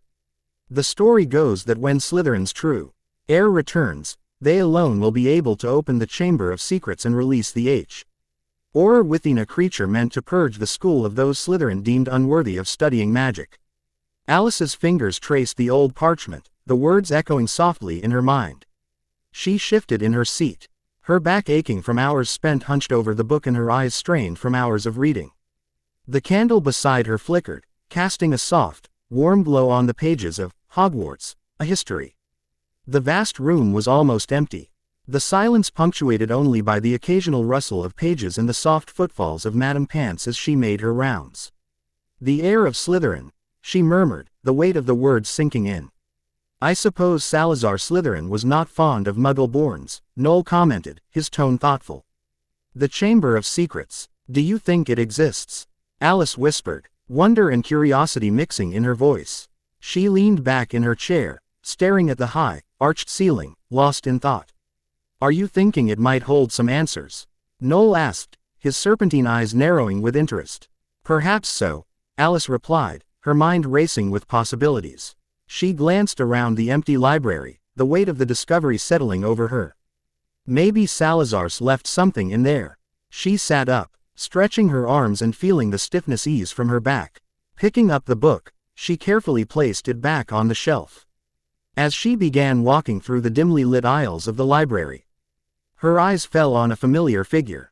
Hermione Granger sat at a nearby table, engrossed in her studies, her quill pen moving swiftly across a parchment. The candlelight cast a warm glow on her focused expression, highlighting her bushy hair and the stack of books surrounding her. Alice paused for a moment, watching Hermione. She seemed completely absorbed in her lecture, her concentration unwavering. Alice hesitated, then wondered if she should ask Hermione about what she had just read. Hermione spent a lot of time in the library and might have some answers. Taking a deep breath, Alice approached her table. Hermione, she said softly, not wanting to startle her. Do you have a moment? Hermione looked up from her parchment, her eyes bright with curiosity. Oh, Alice, of course. Alice hesitated for a moment, then decided to dive right in. You see, I was reading about the Chamber of Secrets and the legend of Slytherin's heir, and I was wondering if you knew anything about it. Oh, you must have read about it in Hogwarts, a History. It's my favorite, Hermione said, her face lighting up momentarily. Then her expression shifted, becoming more serious. Actually, a lot happened last year involving the Chamber of Secrets. Alice pulled up a chair and sat down, her interest piqued. Last year, you mean it is real? She asked in surprise. Could you tell me more about it? Hermione hesitated, glancing around nervously. Well, it's a bit complicated, seeming hesitant to share. Alice leaned in closer, her eyes pleading. Please, Hermione, I want torts. And what happened last year seems important to know. Hermione sighed, setting her quill aside and nodding slowly. All right, I suppose you have a right to know. Most students do already, she said. Shifting her seat closer to Alice, the library's dim lighting casting shadows across their faces. Last year, the Chamber of Secrets was opened, Hermione began, her voice hushed as she glanced around to ensure no one was listening. It was believed to be a myth, but it turned out to be very real. The heir of Slytherin, who could control the creature within the chamber, was the one behind it. Alice's curiosity intensified, her eyes wide with interest. The heir of Slytherin, who was it? Hermione hesitated again, lowering her voice to a whisper. It turned out to be Tom Riddle. Tom Riddle, Alice repeated, frowning. The same Tom Riddle who became Voldemort. Shish. Hermione glanced around cautiously before leaning even closer. Yes, he preserved a part of his soul in a diary, she whispered. Alice's eyes widened in shock. What creature was inside the chamber? A basilisk, Hermione replied, her voice barely audible. A giant serpent that can kill with its gaze. It petrified several students. But thankfully, no one died. Harry and Ron discovered that the entrance to the chamber was in Moaning Myrtle's bathroom. They went down there and found that Tom Riddle, his memory preserved in the diary, was controlling Ron's sister, Ginny Weasley, and using her to open the chamber. Wow, I have so many questions, Alice blinked, trying to process the information. I know, Hermione nodded with a soft smile. Harry managed to defeat the monster, she explained, her voice filled with both awe and seriousness. So, the basilisk was killed, by Harry? Alice asked, holding her chin in thought. Yes, Hermione confirmed, her gaze shifting downward, a hint of concern shadowing her eyes. And the diary destroyed, so hopefully, the chamber won't be opened again. Alice's mind raced with the possibilities and implications. I see. Thank you for sharing, Hermione. Hermione offered a small, reassuring smile, though her eyes still held a trace of worry. Alice, just be careful, all right, some things are best left in the past. Alice nodded, grateful for Hermione's knowledge and willingness to share. She left the library deep in thought, the weight of the new information pressing heavily on her mind as she considered the possibilities it opened. What are you thinking? Noel asked softly as they walked through the dimly lit corridors. Alice tapped lightly on the ring, her eyes scanning the surroundings for a safe space. The sun was setting, casting long shadows and a warm glow on the ancient stone walls. She quickened her pace, making her way to the astronomy tower. It was a place she knew would be secluded, especially at this hour. She stepped out onto the tower's terrace, the view of the grounds below bathed in the golden hues of the setting sun. She scanned the area one last time to ensure they were alone before turning her full attention to Noel, who shifted back into his snake form, twirling around her arm. Noel, we need to get into the Chamber of Secrets, she stated in Parseltongue, her voice firm and resolute. Noel's dark eyes gleamed with curiosity as he looked up at her. Salazar Slytherin built it, so there must be something there. I feel like this world is hiding something from me, so I've got to start looking for answers myself, and I'll begin here, at Hogwarts. Noel studied her for a moment, his serpentine gaze unwavering. All right then, when do we get to that chamber? He asked, his voice tinged with a hint of excitement. Alice stroked his head with a soft smile, grateful for Noel's unwavering support. Tonight. Leaving the Slytherin common room, Alice navigated the labyrinthine dungeons with practiced ease. The air was cool and damp, the scent of moss and old stone filling her senses. Every creak of the floorboards and distant echo made her heart race, but she pressed on, driven by the determination to uncover the secrets hidden beneath the castle. Reaching the main floor, she approached the bathroom haunted by moaning myrtle.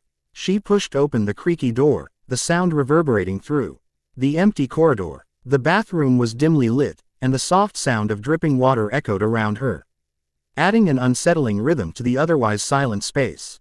Alice cautiously scanned the room, her eyes darting from the cracked tiles to the row of dusty sinks. She felt a pang of relief that Moaning Myrtle's ghost was absent. Dealing with her would have only added to the tension. There, a snake symbol on the sink, Noel remarked, his voice a soft hiss in her ear as he shifted back to his serpent form. Alice approached the sink Noel had indicated, her fingers grazing the cool porcelain. Carved into the side was a tiny serpent symbol, subtle yet unmistakable. She ran her fingers over the engraving, feeling the smooth yet aged texture of the stone beneath her fingertips. She pondered for a moment, then decided to whisper in Parseltongue, "Open."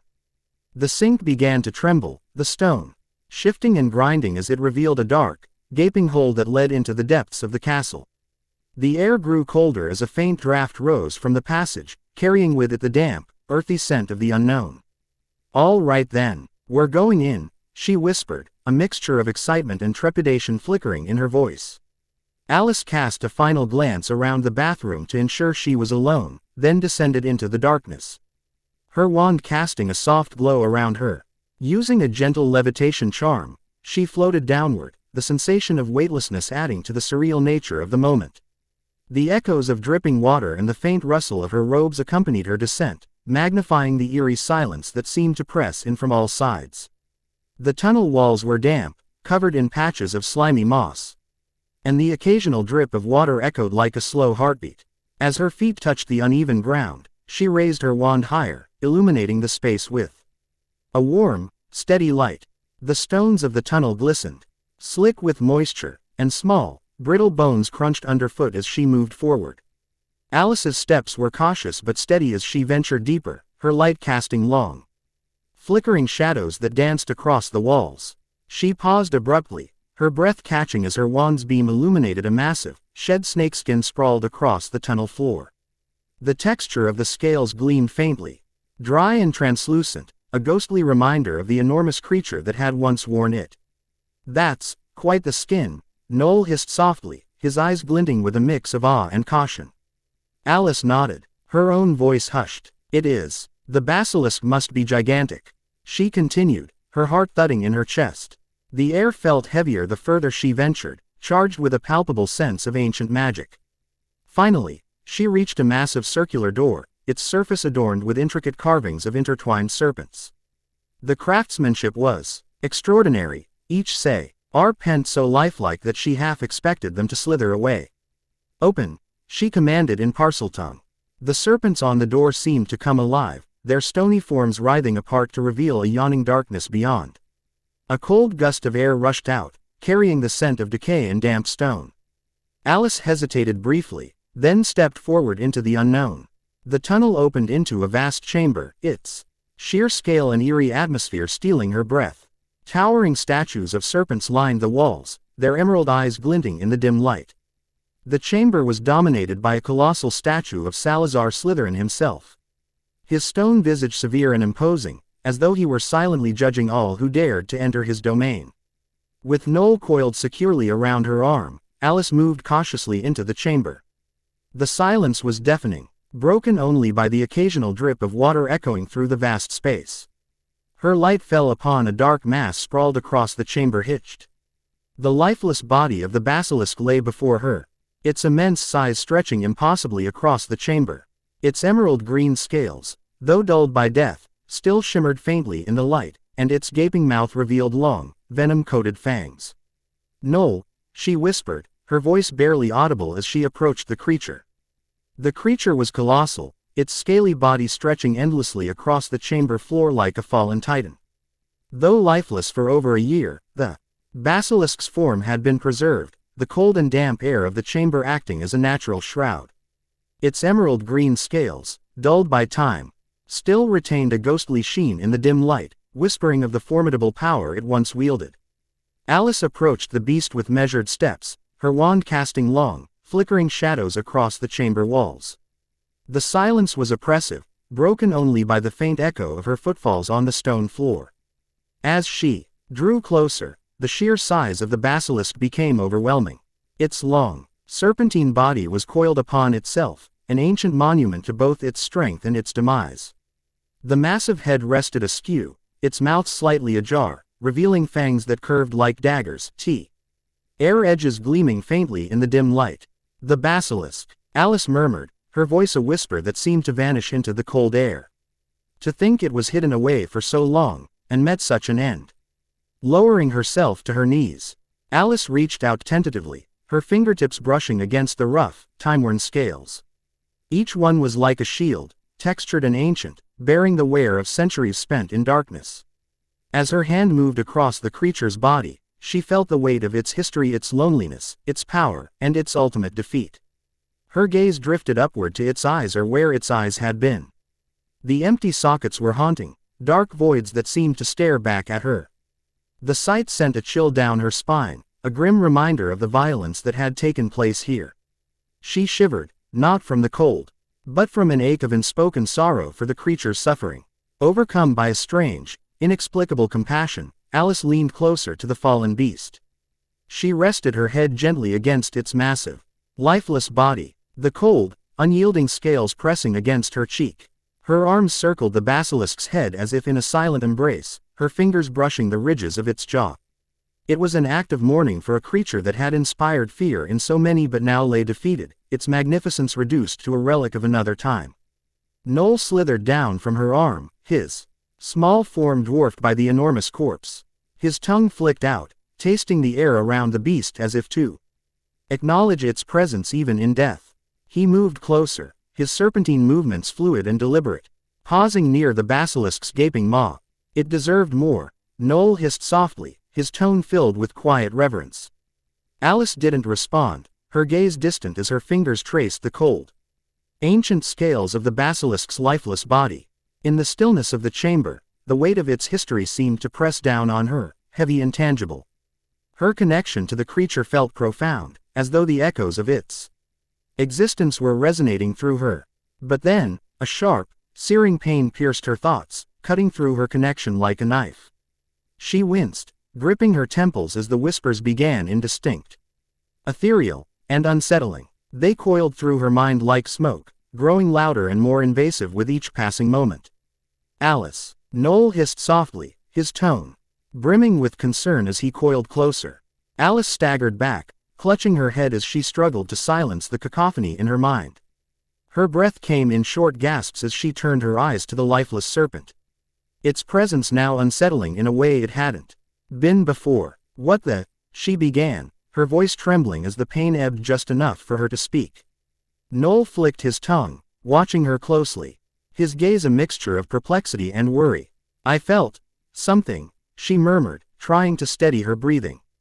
"Like a pulse." Alice knelt down and rested both hands on the basilisk's immense, scaled body. The moment her palms made contact, a strange sensation coursed through her, a deep, resonant beat, like a heartbeat reverberating through stone and flesh. She froze, her breath catching as the pulse seemed to sync with her own, growing stronger with every second. Then, it happened. Dark, greenish waves of magic began to emanate from Alice, swirling around her like a living storm. Her eyes glowed with an unnatural viridescence, their hazel depths illuminated by the surge of energy coursing through her. The air around her seemed to hum with power, and Noel tightened his coils, steadying himself as the chamber filled with crackling bursts of magic. Noel started, his voice trailing off as he watched her with an unblinking gaze. Alice's veins burned with both fire and ice, warmth and cold intertwining in a dizzying tempest. The glow spread from her hands in ribbons of smoky black and luminous green, curling around the basilisk like tendrils of light.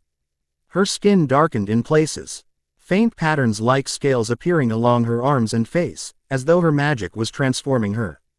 The whispers in her mind grew louder, relentless and almost deafening. Alice clenched her teeth, her body trembling as she fought to stay grounded, to keep control. The dark green smoke danced along the length of the basilisk's massive form, pulsing in tandem with the magic coursing through her. The chamber itself seemed to respond.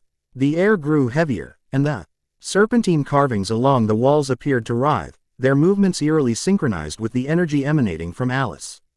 The basilisk's lifeless body shimmered faintly, its dark green scales beginning to regain their luster as the magic seeped into it. With one final, agonizing surge of power, Alice collapsed to her knees, her hands slamming against the damp stone floor. Her chest heaved as she fought for breath, her strength drained and her body trembling. Noel slithered down, circling her protectively, his amber eyes filled with worry. "Alice," he hissed urgently, coiling near her face as her hands, now trembling, rested on the wet stone. For a moment, they were ebony black, veins like shadows creeping beneath her pale skin. Before the darkness dissipated, leaving her hands as they had been before. Alice panted, lifting her head with great effort. She met Noel's gaze, forcing a weak but reassuring smile. "I'm fine," she managed, her voice shaky but steady. Noel slithered up, curling around her neck as if to comfort her. He nestled his head beneath her chin, his touch a silent gesture of reassurance. Alice reached up to stroke him gently, her fingers brushing against his warm scales. Slowly, she rose to her feet, her legs unsteady and her vision blurred. Then, she froze. The basilisk's once lifeless body began to stir. Its scales, dark and shimmering, rippled with renewed vitality.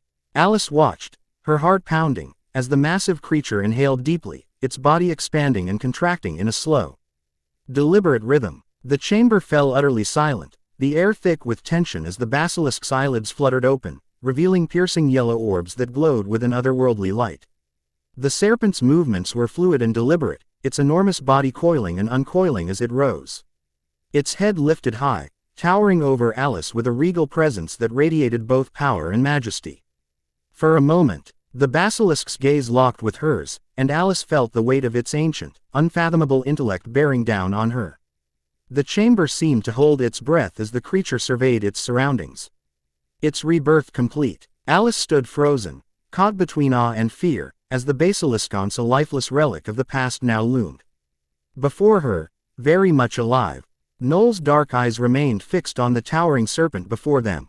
"She's alive," he hissed, his voice a mix of wonder and apprehension, a rare row his tone. The basilisk's gaze locked onto Alice, its unblinking yellow eyes piercing and ancient.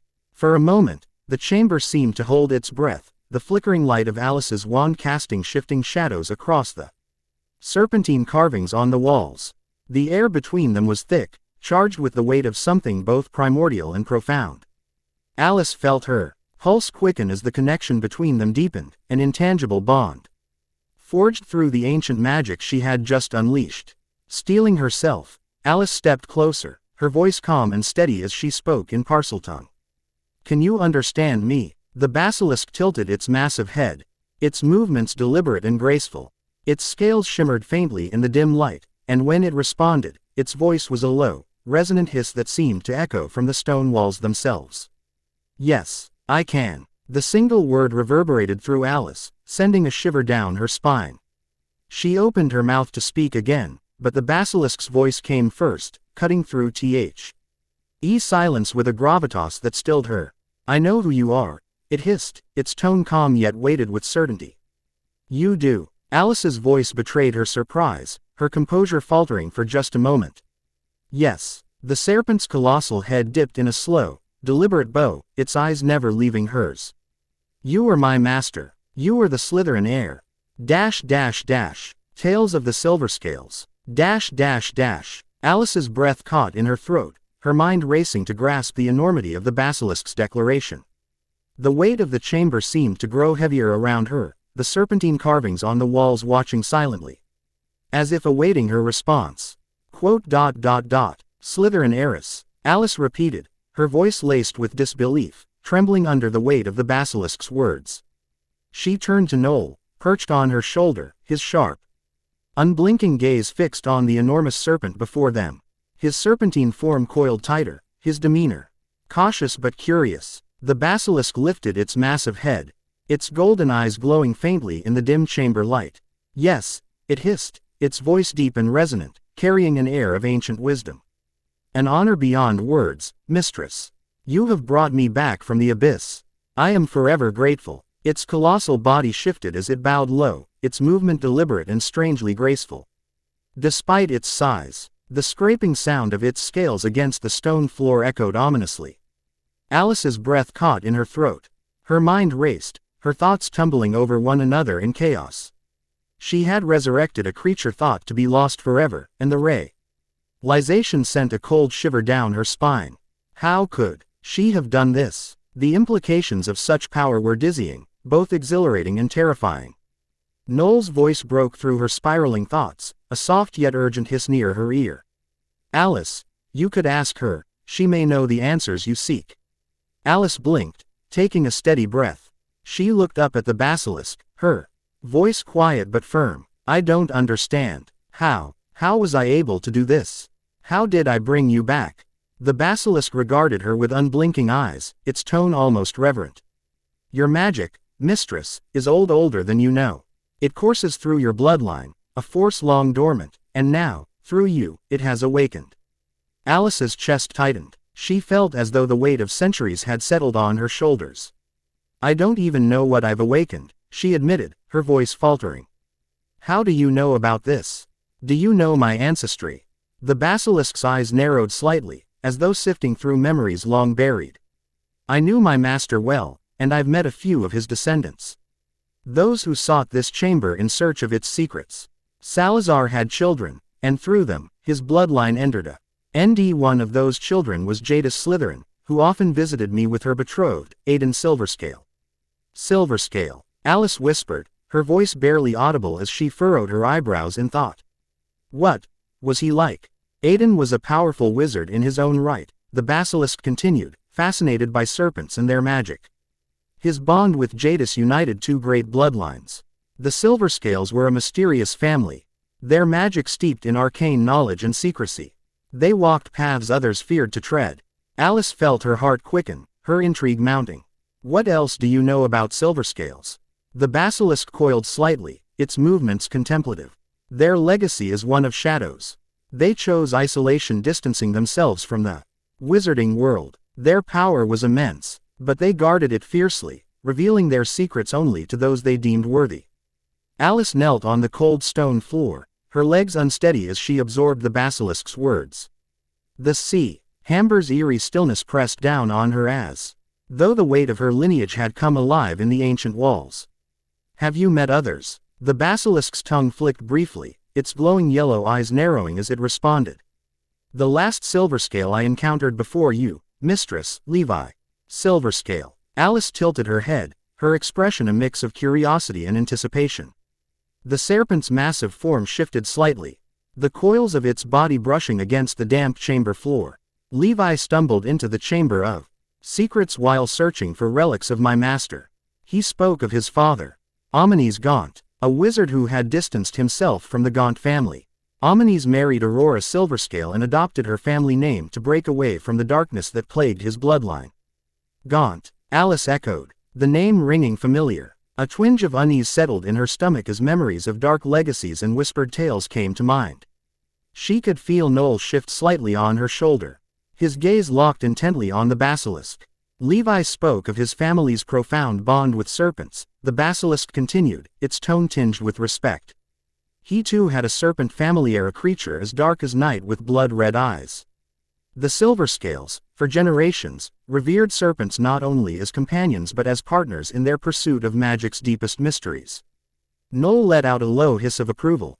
Fascinating, he said, his voice soft but reverent. Alice nodded in agreement, though her brows furrowed in thought. How is it that no one knows of the Silverscales? They seem so important. The basilisk inclined its massive head, its movements slow and deliberate.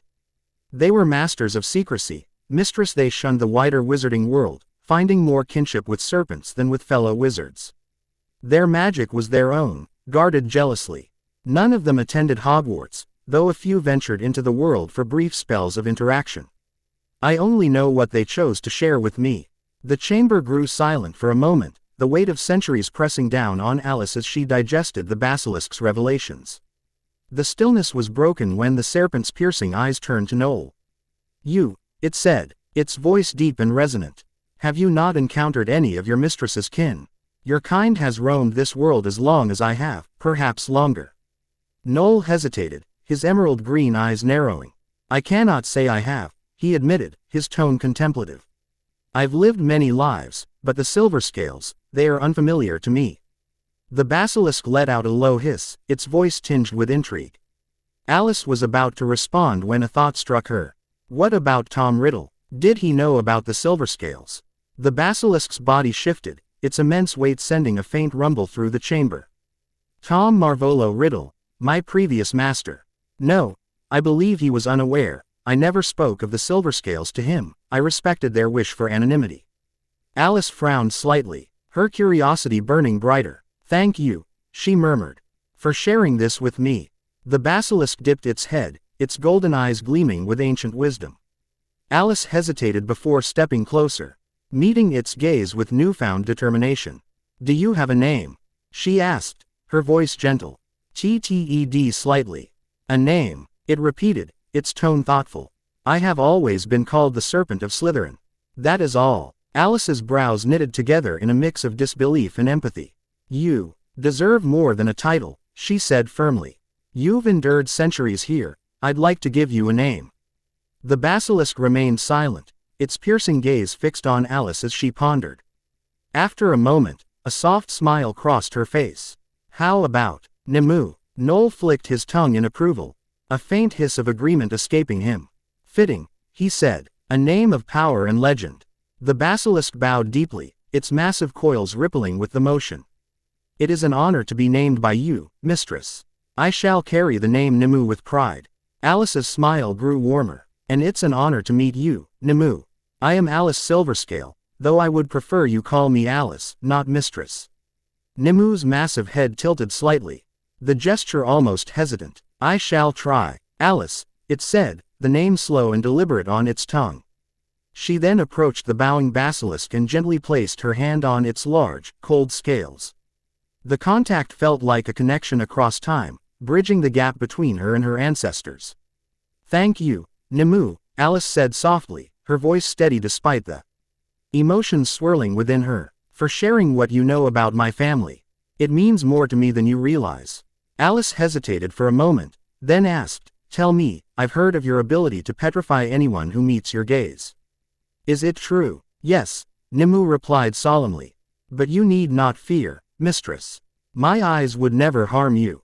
"I would not dare." Alice nodded, her gaze firm yet thoughtful. "Even so, I want you to promise me something. I don't want you using that power on anyone no matter the circumstance." The basilisk inclined its head, its voice low and contrite. "As you wish. I regret the harm I caused last year. But I was commanded by my former master, and I am bound to obey those who wield power over me. If it is your desire, I would even accept the removal of my sight entirely, to ensure my gaze can no longer harm." Alice's breath caught at the weight of Nimue's words. "No," she said firmly, her voice warm with reassurance. "There's no need for that, Nimue. You've suffered enough in servitude. Your eyes are part of who you are, and I don't want to take that from you. I vow to suppress my gaze and wield it only at your command, if ever." Nimue bowed deeply, its massive body lowering until its head nearly touched the chamber floor. Alice allowed herself a small smile. "Before I go, I must ask something else," Alice said, stepping back slightly. "Do not make your presence known to others. Stay hidden, silent. Your existence must remain a secret, for now." "As you command," Nimue hissed softly, its voice reverent. Alice nodded. "I'll visit you again soon. Until then, take care." The basilisk bowed once more, its massive form curling into a protective coil. Winter, Alice's favorite season, came. She stood by the window in a quiet corridor, watching the snowflakes drift down and blanket the grounds of Hogwarts in a pristine white layer. Over the past few weeks, Alice had settled into a comfortable routine attending her classes, spending time with her fellow Slytherins. Especially Daphne and Draco, when the other students had permission to visit Hogsmeade again for Christmas. Alice decided to spend her time with Nimue as both she and Noel had grown quite fond of the enormous serpent. As she was leaving the Chamber of Secrets as usual, she stepped away from the entrance and jolted in surprise. A shadowy figure stood in front of her in the dark corridor, quickly trying to hide behind the wall. Reacting swiftly, Alice lit up her wand, revealing the person behind the shadow. "Harry," Alice exclaimed, meeting the familiar gaze of the raven-haired boy. "Alice," Harry replied, his tone hesitant but serious. Fortunately for her, Noel was already in his ring form before she exited the chamber. "What are you doing here?" she asked calmly, extinguishing the light, letting only the soft glow of the bathroom windows illuminate them. "I could ask you the same thing," he said, his expression stern. "I saw you stepping out of the Chamber of Secrets. I can explain, but not here." "What were you doing there?" "Shish," she interrupted, placing her hand over his lips and looking around cautiously. Alice knew that Moaning Myrtle had been watching her come and go from the chamber, though the ghost seemed to not dare confront her. She didn't want to risk being overheard. "Not here, Harry," she whispered firmly, slowly removing her and staring at him with a serious gaze. She then pulled him by the sleeve of his shirt, urging him to follow her. They made their way to another bathroom. Alice checked to make sure it was empty before turning to face Harry, who had remained silent. "How did you know I was there?" she sighed, her curiosity piqued. Harry hesitated, hiding something behind him. Hermione told me," he said. "Hermione told you?" Alice raised an eyebrow, speaking calmly as she crossed her arms. "And how would Hermione know I'm here?" Quickly, Alice approached Harry, trying to snatch away what he was hiding. Harry dodged her hand, but she tried again, pushing him back until he was cornered against the cold, stone wall. "I'm not going to give up, you know," she whispered with a serious gaze, her face inches from his, her breath warm against his skin. Trapped, Harry relaxed his hands in defeat, looking away. Alice seized the opportunity to take the parchment he was hiding and examined it, her curiosity evident. "What's this?" Alice asked, her eyes narrowing as she scrutinized the parchment. "Nothing," Harry replied stubbornly, his jaw set. "Well, I'm not answering your questions either, she retorted with a scoff. Stepping back and crossing her arms defiantly. Harry sighed, looking at her through the dim light of the bathroom. The tension between them was palpable. It's a map, he finally admitted, his voice low and reluctant. A map of what? Alice pressed, her intrigue growing, her eyes searching his for answers. It's called the Marauder's Map, Harry said reluctantly. It shows everyone's location in Hogwarts. That's how I knew you were in the chamber. Alice's eyes widened in surprise. A map that shows everyone. Now that's interesting. Harry nodded, his expression serious. Yeah, now tell me. Why were you in the Chamber of Secrets? Alice took a deep breath, contemplating how much to reveal. I found something there. Something important. Alice. Nolwenn hisses in her mind. What did you find? Harry asked, his curiosity mirroring hers, his green eyes intense. Salazar's belongings, you know, answers, about my ancestry, she said, her voice steady but serious. Harry observed her for a moment, the weight of her words sinking in. I see. He stayed silent, scratching his neck in awkwardness, as he realized it was understandable that she would come to the chamber to find out more about her origins. Did you see the basilisk? He asked. Alice almost jolted but stayed calm. You mean its body? Harry nodded, eager to know. I didn't find it. Must have decayed over time. A shame. I really wanted to see what it looked like. She lied. Trust me, you don't want to know. Harry shook his head with a soft smile. I heard about what you did last year. You know, the basilisk and the diary. She said, her voice soft. Yeah, Hermione told me that you asked her about it, Harry replied, his voice trailing off. Are you guys together or something? God forbid I have some privacy. She said jokingly. Me, and Hermione. No, she's my best friend. I see. She raised an eyebrow, smirking. Well, she was hesitant to tell me more at first, but I'm a pretty convincing person. Alice explained with a smile, pacing around the bathroom. Harry nodded, observing her hazel eyes that reflected in the moonlight. So, you can speak Parseltongue too? Alice asked, changing the subject. Her eyes alight with interest. That's interesting, how so? Avoiding Alice's gaze.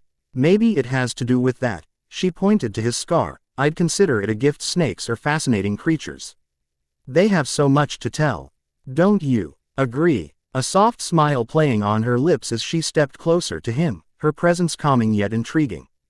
Harry nodded again, meeting her gaze this time. She suddenly grabbed his hand, pulling it towards her, which made the boy startle. She playfully placed the map back in his hands, watching his expression in amusement. This map, she said, tapping the parchment with her finger, don't use it to spy on me, again. Harry stared at her in silence, his eyes wide with surprise, as she looked at him with a faint smirk, her hazel eyes full of mischief.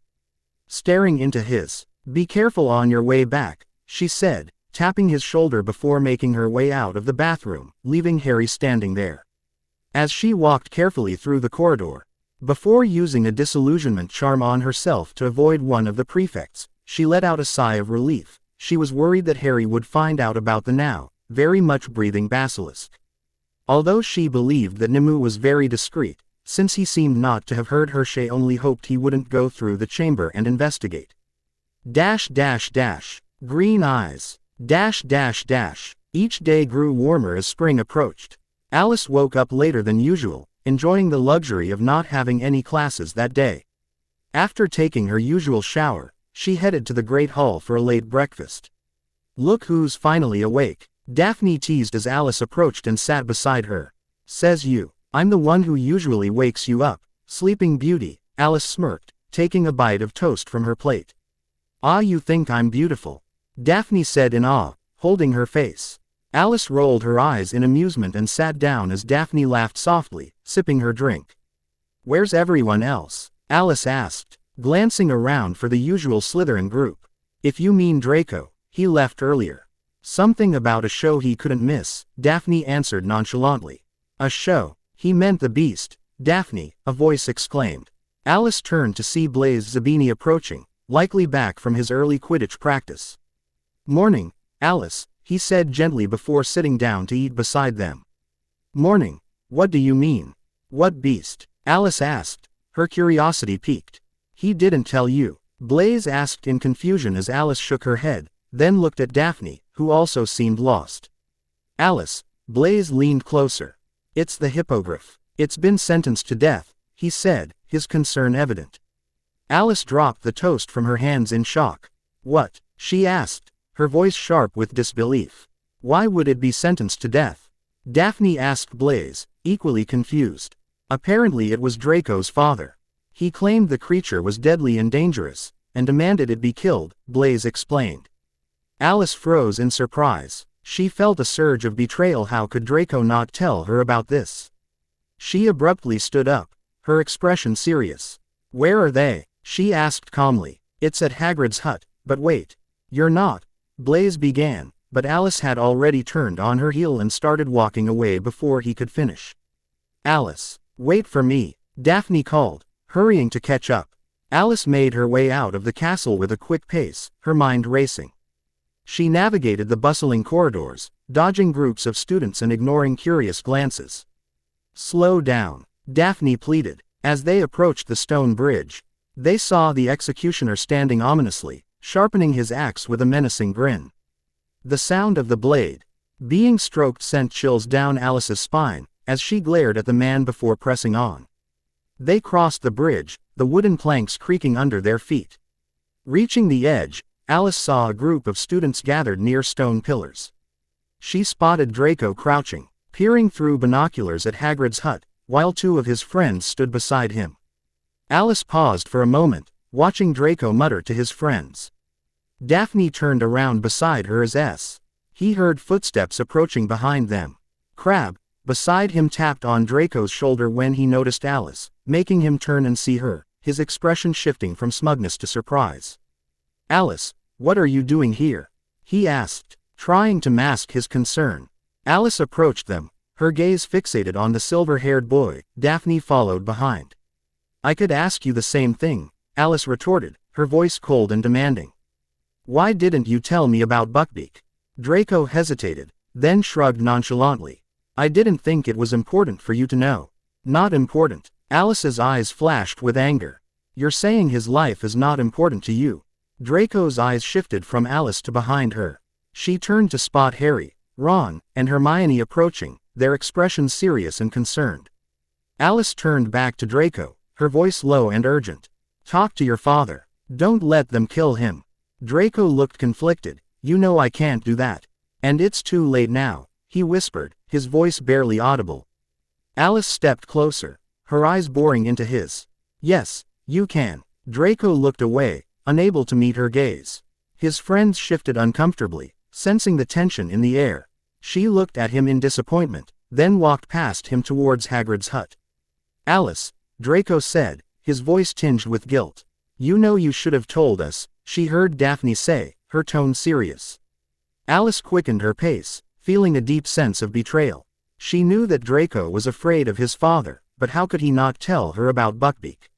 She might have been able to do something before it was too late. As she approached Hagrid's hut, she found Buckbeak calmly laying among the pumpkins, surrounded by the cawing crows. She approached him gently, bowing as Hagrid had instructed before. Buckbeak observed her with his intelligent eyes and eventually bowed back, acknowledging her presence. She knelt beside the majestic creature, running her hand gently along his feathers. Sorry, Buckbeak, she whispered, her voice filled with sorrow. Buckbeak nuzzled her hand in response, his large, soulful eyes reflecting a sense of understanding and resignation. Alice's heart ached at the thought of losing such a magnificent creature to an unjust fate. As she sat there, comforting Buckbeak, she heard footsteps behind her. She turned to see Harry, Ron, and Hermione approaching, their expressions mirroring her own worry and sadness. Alice, Harry said as he approached her. Hermione glanced around nervously. We need to stop them. Hagrid's inside, but we have to be quick. She spoke to all of them. You guys go. I'll try to speak to whoever's in charge, or at least I'll buy some time, Alice said, her gaze fixed on Buckbeak with a mixture of worry and resolve. Hermione nodded, her eyes filled with concern. Alice watched as they hurried into Hagrid's hut, their figures disappearing behind the wooden door. She walked back toward the stone bridge, hoping to intercept anyone before they reached Buckbeak. The warm spring air felt oppressive, the tension thick as she waited. Daphne and the other Slytherins were no longer there, leaving Alice alone with her thoughts. The sound of approaching footsteps snapped her back to attention. The familiar figure of the minister, Cornelius Fudge, appeared first, followed by Professor Dumbledore and the executioner, a burly man with a grim expression. She stepped forward, blocking their path. "Wait," she called out, her voice unwavering. "Ah, Miss Silverscale, great timing," Dumbledore exclaimed. "There she is, Cornelius, as I've told you. She has been doing wonderfully in most of her classes," he said to the minister, gesturing to the girl. "It has been a while, my dear. I have heard nothing but good things about you here." "How are you doing?" Cornelius spoke with a smile. "Great, sir, but I've been told by all of her professors that she is a brilliant student. A bright future awaits her here," Dumbledore interrupted smoothly. "Well, it eases me to know that you have found." Ornelius nodded approvingly. Alice looked at Dumbledore in confusion as the professor placed a reassuring arm on her shoulder. His look mad. It clear he was subtly preventing her from speaking, likely already aware of what she wanted to discuss. "Oh, that reminds me, I needed to inform you that we are planning for someone to become your guardian," Cornelius continued. "As you already know, you are under the ministry's responsibility, but you are still young. Of course, you'll have the final say over who will take on such a role." "Right," Alice replied politely, pursing her lips. "All right then, Alice, you may go back to your dorm as it is quite late," Dumbledore said, gently urging her to leave. He softly tapped on her shoulder. Aaron looked at her with a serious but reassuring gaze, before turning to continue his path with Fudge. "As I was saying, Cornelius, if you look over there." Alice stood there, watching them walk towards Hagrid's hut. She felt frustrated and confused, wondering what had just happened and why Dumbledore seemed to stop her from speaking with the minister. "Well, that went smoothly," Noel commented in her mind, his tone tinged with dry humor. "Could you at least lie and pretend that you feel bad for Buckbeak?"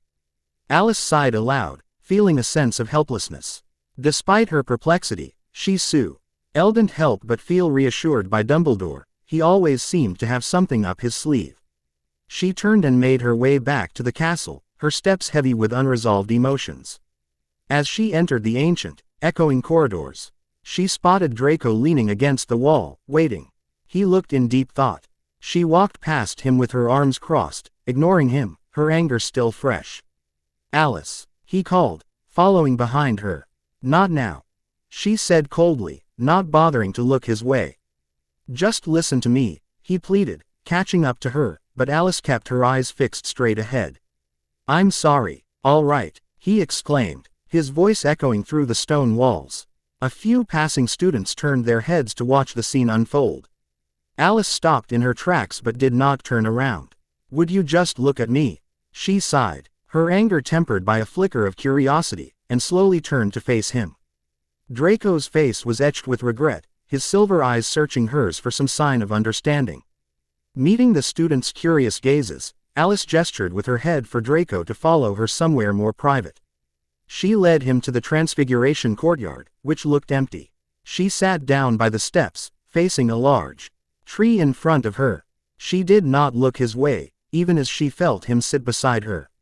"All right then, why didn't you tell me?" she asked, her tone cold. Draco sighed, his usual bravado gone.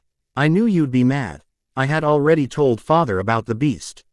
I knew I couldn't convince him back," he admitted.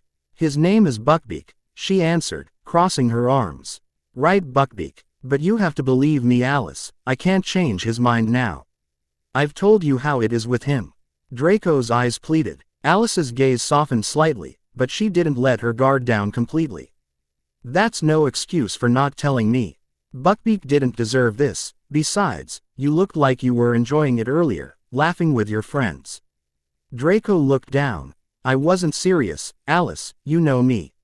I know I should have told you. You're my friend," he said, his voice sincere as his eyes searched for hers.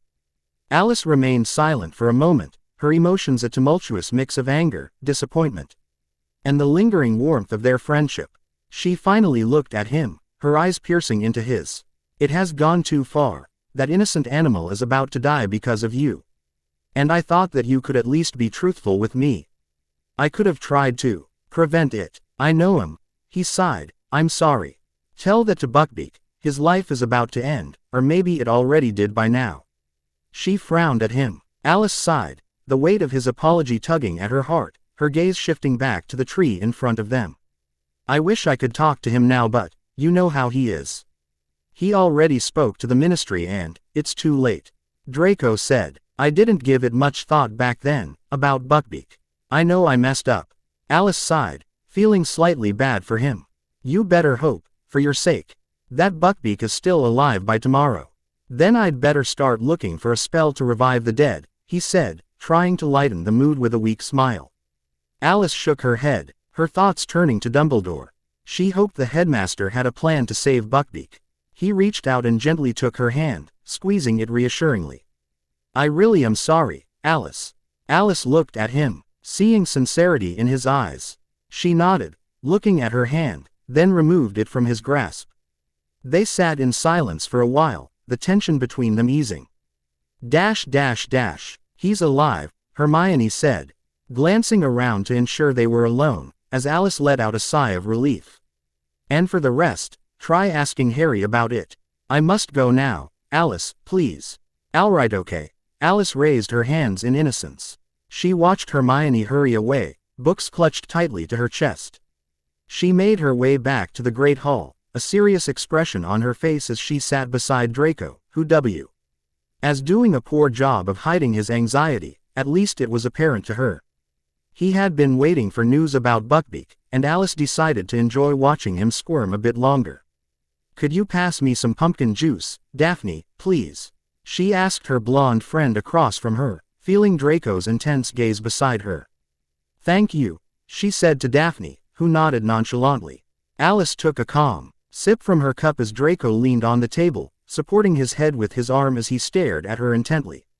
Alice kept her gaze fixed anywhere but on the silver-haired boy beside her. As he grew impatient, he suddenly sat up straight and nudged her shoulder.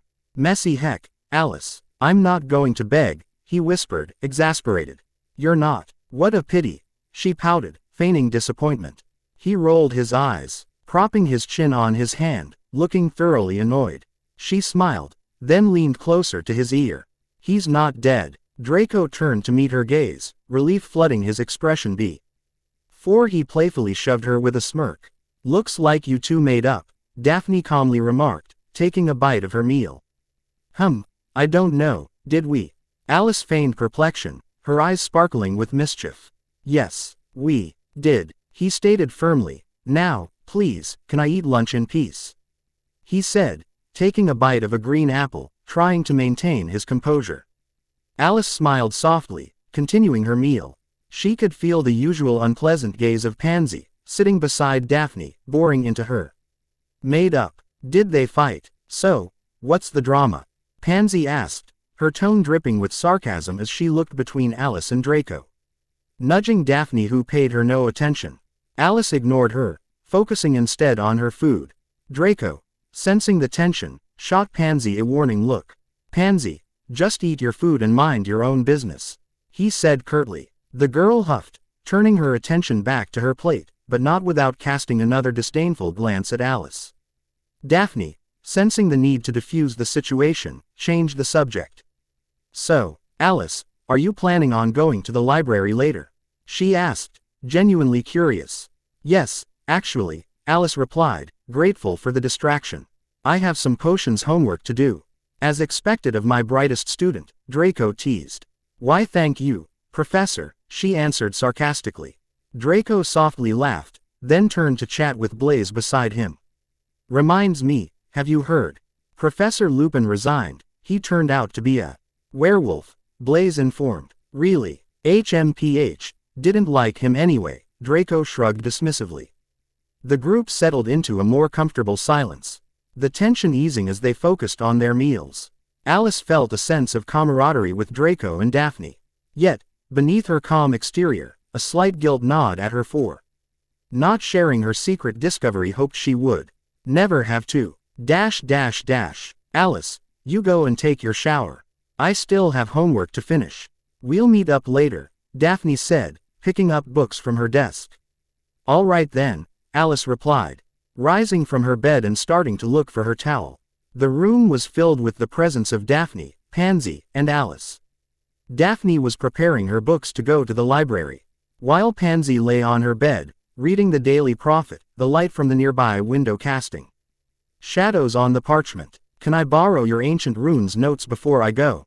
Daphne asked, glancing over at Alice. Sure, Alice said, handing her the book from her neatly arranged stack of school supplies. Thanks. See you later, Daphne said before shutting the door behind her, leaving a quiet click in her wake. Alice collected her shower supplies, not paying much attention to Pansy's glances from her bed. She silently picked up her towel and lifted her hair into a bun, the soft L-ite catching the glint of her hazel eyes. You know, Pansy started, sitting up on her bed, her eyes glinting with a mixture of curiosity and malice. They said here that you cursed a ministry official. Is it true? She asked, her tone laced with intrigue and accusation. Alice remained calm, her face betraying no emotion. Really? She answered, her voice steady, not even glancing in Pansy's direction as she continued to gather her things. Well, they dismiss it as speculation, but between you and me, I think you did, Pansy said with a sly smile, clearly relishing the gossip. She leaned forward, her posture aggressive and invasive. All right, Alice replied nonchalantly, her voice steady and unbothered. Pansy suddenly swung her legs off the bed and approached Alice, her steps quick and purposeful, the wooden floor creaking under her weight. Hey, you think you're better than everyone else here, don't you? She exclaimed, her voice rising with agitation. Alice sighed, feeling her patience wearing thin. She turned to face Pansy, meeting her confrontational stare with a look of tired exasperation. Pansy, what do you want? I want you to know that unlike the others, I think you're hiding something. Don't think I haven't seen you sneaking out of the dorm at night, Pansy accused, her eyes narrowing into slits, the accusation hanging heavy in the air. Alice remained calm, her gaze steady and unwavering. Well, what are you hiding? Or let me guess, you've been meeting up with Draco. Pansy's voice was dripping with insinuation, her eyes filled with spite. Alice rolled her eyes, feeling a surge of frustration. What are you even talking about? Listen, I couldn't care less what you think of me. What I do concerns only me, and me alone. I don't meddle in your business, so you should go and mind yours. You think you can just brush me off like that? She snapped, stepping closer. Yes, I do, Alice said firmly, her voice cutting through the tension like a knife. I have better things to do than spread rumors and poke my nose where it doesn't belong. Pansy bristled, her eyes contorted with rage. Alice picked up the rest of her belongings, swiftly hiding her ring under her pillow. She turned her back and headed toward the door. Hey, I'm not done talking, Pansy continued, her voice rising in pitch. Well, I am, Alice called over her shoulder. With that, she walked out, the door closing behind her with a decisive click. The sound reverberated through the room, leaving Pansy fuming and alone. The room seemed to settle into a tense silence, the only sound being the distant murmur of students in the corridors outside. She moved through the hallways, shaking her head in disbelief. She knew Pansy disliked her, but she hadn't realized it was to this extent. The soft glow of the castle's torches illuminated her path, casting long shadows on the ancient stone walls. She took a deep breath, trying to forget her conversation with Pansy as she approached the bathroom. After her shower, feeling somewhat refreshed, Alice dressed quickly and gathered her things. She made her way back to the dorms, the familiar path through the castle hallways, calming her nerves. When she reached the dormitory, she hesitated for a moment before pushing the door open. The room was empty, the beds neatly made, and the soft hum of silence filled the space. She figured everyone had headed to lunch. Relieved to have a moment of solitude, Alice took a deep breath and walked to her bed, sitting down as she reached her hand under her pillow, searching for Noel.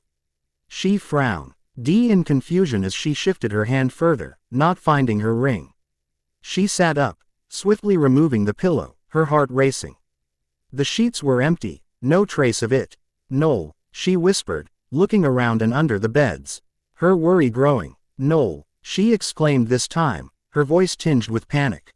Where are you? She frantically searched the room, her mind racing with possibilities. The ring was not just a piece of jewelry. It was her bond with Noel, her faithful companion. Losing it felt like losing a part of herself. Alice's eyes darted around the room, scanning every corner. She felt herself panic. Her heart pounding louder each second she did not find him. She checked her trunk, her drawers, and even her pockets, but there was no sign of the ring. Her thoughts flashed back to the confrontation with Pansy. Could she have taken him? She felt her hands tingle as she tried to calm herself down. It was all right. If she had taken it, she probably thought it was just a piece of jewelry and stole it out of spite. At least, that's what she told herself, trying to calm her growing anger. The room remained silent, the absence of Noel's reassuring presence weighing heavily on her. She stood up, her breath coming in shallow gasps. She had to find him. With a determined look, Alice headed towards the door. The corridors were bustling with students heading to lunch, but Alice's mind was solely focused on finding Pansy. She made her way through the great hall, her eyes scanning the crowd for the familiar face of her tormentor. Spotting Pansy sitting with their usual group of friends, she was laughing next to Crab and Goyle who sat across Draco and Blaze. Alice took a deep breath, her anger bubbling just below the surface. She walked straight to the table, her footsteps echoing in her ears. Pansy, Alice said, her voice cold and firm as she stepped behind her. Have a moment, we need to talk. Draco looked up, a soft smile on his lips, but it faded when he noticed her serious expression. Alice kept her gaze locked on the sneering girl. Pansy looked up, her eyes narrowing with feigned innocence. I thought you were done talking. I'm a bit busy at the moment. What do you want? Alice leaned in, her gaze intense. I think you have something that belongs to me. Pansy smirked, glancing at the others. I have no idea what you're talking about. Oh, I think you do, Alice said, leaning closer. Her gaze piercing through Pansy's. In that moment, a voice erupted in Alice's mind. I took it. Serves her right. Let's see her make a fool of herself in front of Draco now.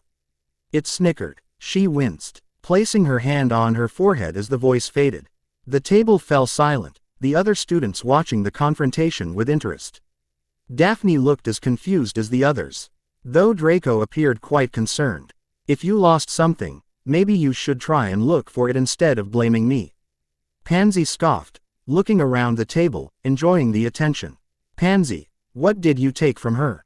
Draco interjected, his voice stern, causing Pansy to bristle with irritation. Alice tried to remain calm, her voice steady. Just hand it over, I won't be mad. PFF'd, you think I care about your precious feelings? And even if I did take it, what are you going to do about it? Pansy retorted, her tone dripping with contempt. Alice's eyes blazed with anger, a spark of green flickering through her hazel eyes.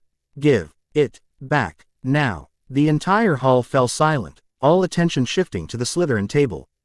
The tension was palpable, an electric charge hanging in the air faltered for a moment. Taken aback by the intensity in Alice's eyes, the other students around the table exchanged uneasy glances, sensing the escalating conflict. Pansy stood up, her expression defiant. I don't have it. At that moment, Alice's calm demeanor shattered. She felt her senses heighten with her anger, her eyes turning a deeper green as she laughed softly. All right then, I'm done asking nicely. Unveiled shadows. Alice's green eyes gleamed with mischief and power. She took a step closer, her voice low and menacing. You dare to play games? She smirked, her tone dripping with menace. Pansy hesitated, the confidence in her eyes wavering. The other students around them watched with bated breath, the tension mounting. You won't give him back, she added, her voice cold and mocking. With a sudden movement Alice lifted Pansy into the air, her magic grasping her by the neck. Alice's hand rose and it seemed as if a dark force choked Pansy from a distance. She slammed the girl's body against the wall, keeping her suspended, struggling to move. Some students ran away screaming, while others stood still, watching in shock. Her gaze was fixed on Pansy, her eyes filled with satisfaction. She seemed to revel in watching Pansy struggle at her grasp. Pansy squirmed in pain, but Alice only tightened her grip, pressing her closer to the wall. Please, Pansy begged, her eyes squinting in terror as she looked into Alice's unyielding gaze. The students who remained watched in stunned silence, the air thick with tension and the crackling energy of Alice's unleashed power. The dark, swirling magic around her cast eerie shadows on the walls, making the scene even more terrifying. "Noel," she called out calmly in Parseltongue. "Come out now." Alice stepped closer, her eyes fixed on Pansy. As her serpent companion slithered out of Pansy's pocket, shifting form as he moved. She extended her other hand, allowing Noel to coil from her arm to her shoulders. The students watched in stupefaction, unable to comprehend the spectacle before them. "Now, what am I to do with a little liar like yourself?" Alice said, her tone amused, eyes glittering with a dangerous light. She watched in satisfaction as Pansy whimpered, her eyes wide with fear, pleading for mercy. Whispers invaded Alice's mind, urging her to harm the girl and manifest her power. "Now beg for my mercy," she taunted, her voice mocking and cruel. "I'm sorry. Please," Pansy whimpered, her voice trembling. At that moment, several professors came hurrying into the hall, their faces etched with concern and determination. They began casting spells to stop Alice, but a shimmering green, serpent-shaped aura coiled around her, deflecting each spell. It moved fluidly, its smoky figure glinting as it absorbed the impact of the spells, sparks flying with each collision as it hissed vigorously. Alice paid them no mind, her focus solely on Pansy's suffering. "Alice," Noel hissed softly after observing the chaos around them. She ignored him, her mind consumed with vengeance. "Alice," he hissed again, more urgently this time, extending his head in front of her gaze, blocking her sight. Alice grunted in frustration, her eyes shifting to Noel. She stared at him, her anger momentarily abated. "Alice, I'm fine. Now you must stop," he hissed in reassurance, his dark orbs locking onto hers. For a moment, her expression softened, her grip on the dark magic wavering. The professors continued to cast spells, their voices a cacophony of incantations. The room buzzed with tension, the air thick with anticipation. Noel's presence, however, began to break through Alice's trance. The snake-shaped aura around her flickered, the raw power behind it faltering as she began to regain control. Alice took a deep breath, her eyes closing as she fought to rein in her magic. The aura shimmered and slowly dissipated, and her eyes flickered with a mix of confusion and clarity. She took a deep breath, her senses returning. The dark magic surrounding her began to dissipate, the oppressive aura lifting. She slowly lowered her hand, releasing Pansy from her magical grasp. Pansy fell to the floor, gasping for breath, her face pale with terror. The professors moved quickly, surrounding Alice, their wands raised but their expressions cautious. One of them went to check on Pansy, who was coughing on the floor. "Miss Silverscale," Professor McGonagall said firmly, "come with us, now." Noel slithered tightly around her shoulders, fearing they would take him away from her. She placed a hand on his scales as she looked up at the surrounding professors. She nodded at them slowly, showing that she would comply. The professors, McGonagall, Snape, and Flitwick, guided Alice out of the hall, the students parting to let them pass. The silence was heavy, the weight of the events lingering in the air.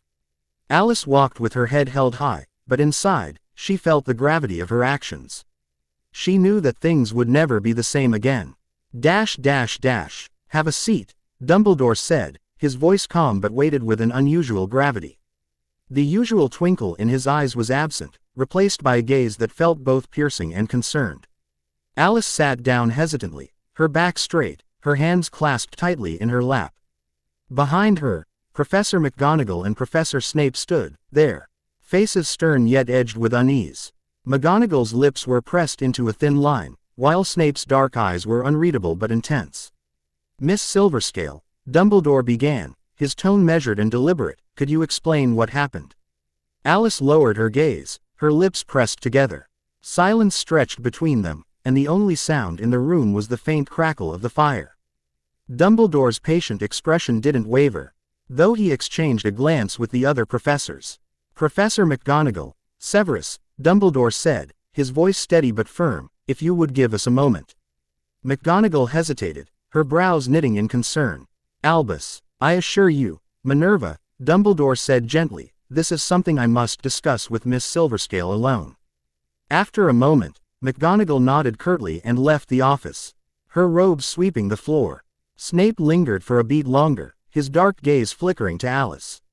He said nothing, but the weight of his scrutiny lingered as he followed McGonagall out. The door closing softly behind them, Dumbledore turned his full attention back to Alice, his hands clasped behind his back.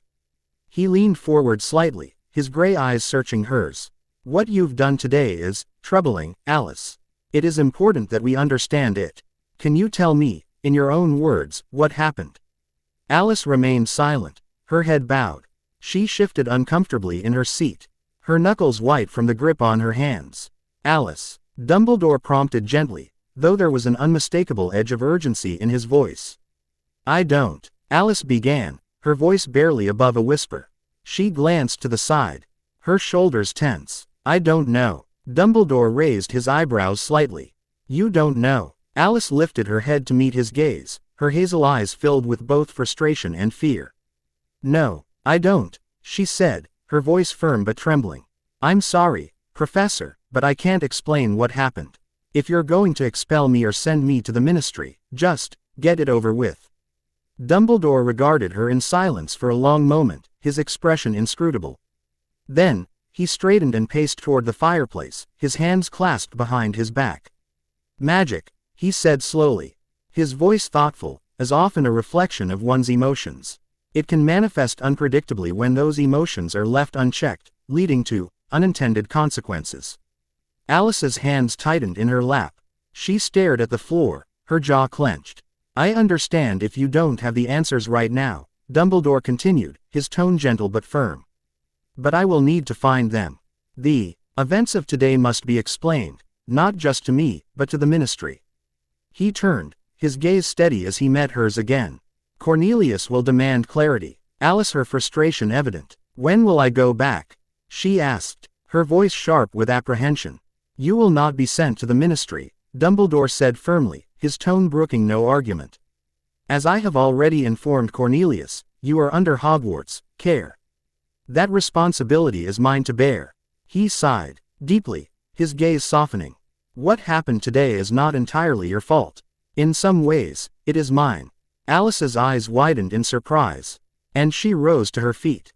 But, Professor, I could have killed her, she exclaimed, her voice breaking. Dumbledore approached her slowly, his calm presence grounding the tension in the room. He placed a steady hand on her shoulder, his blue-gray eyes kind but resolute. You are here, Alice, to learn to control your magic. This is the very place that can prevent further harm. I was aware of your unique abilities before you came to Hogwarts.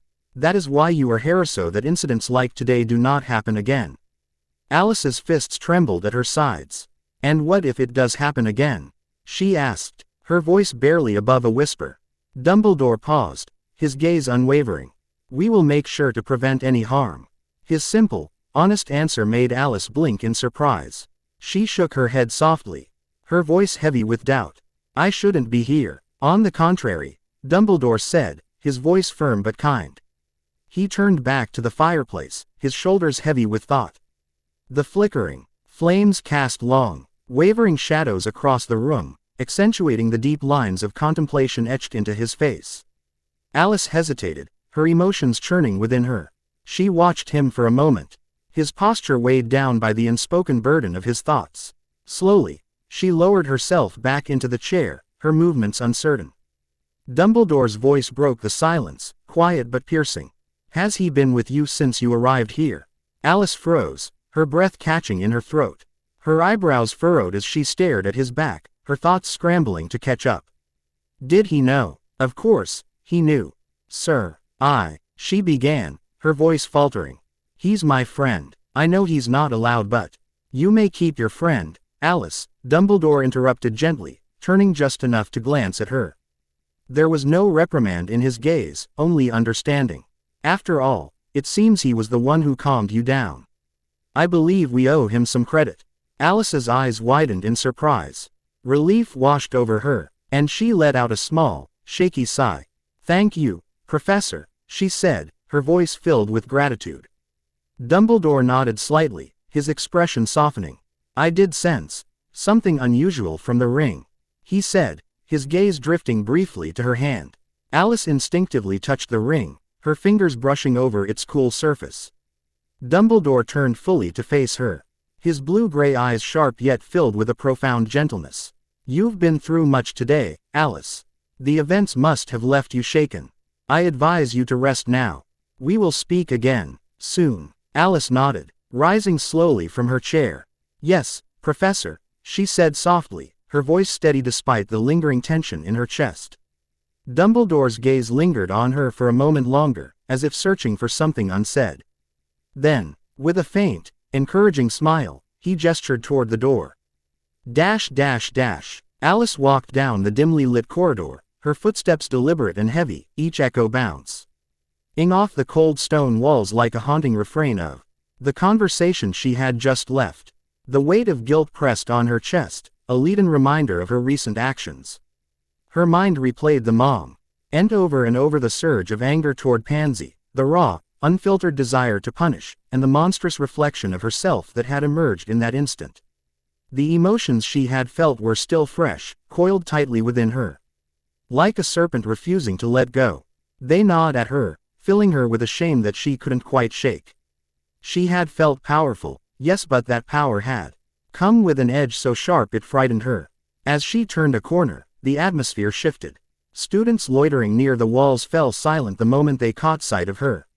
Their gazes flickered toward her, wary and uncomfortable, before quickly darting away. The whispers followed her, soft and insistent, like the rustle of leaves in the wind.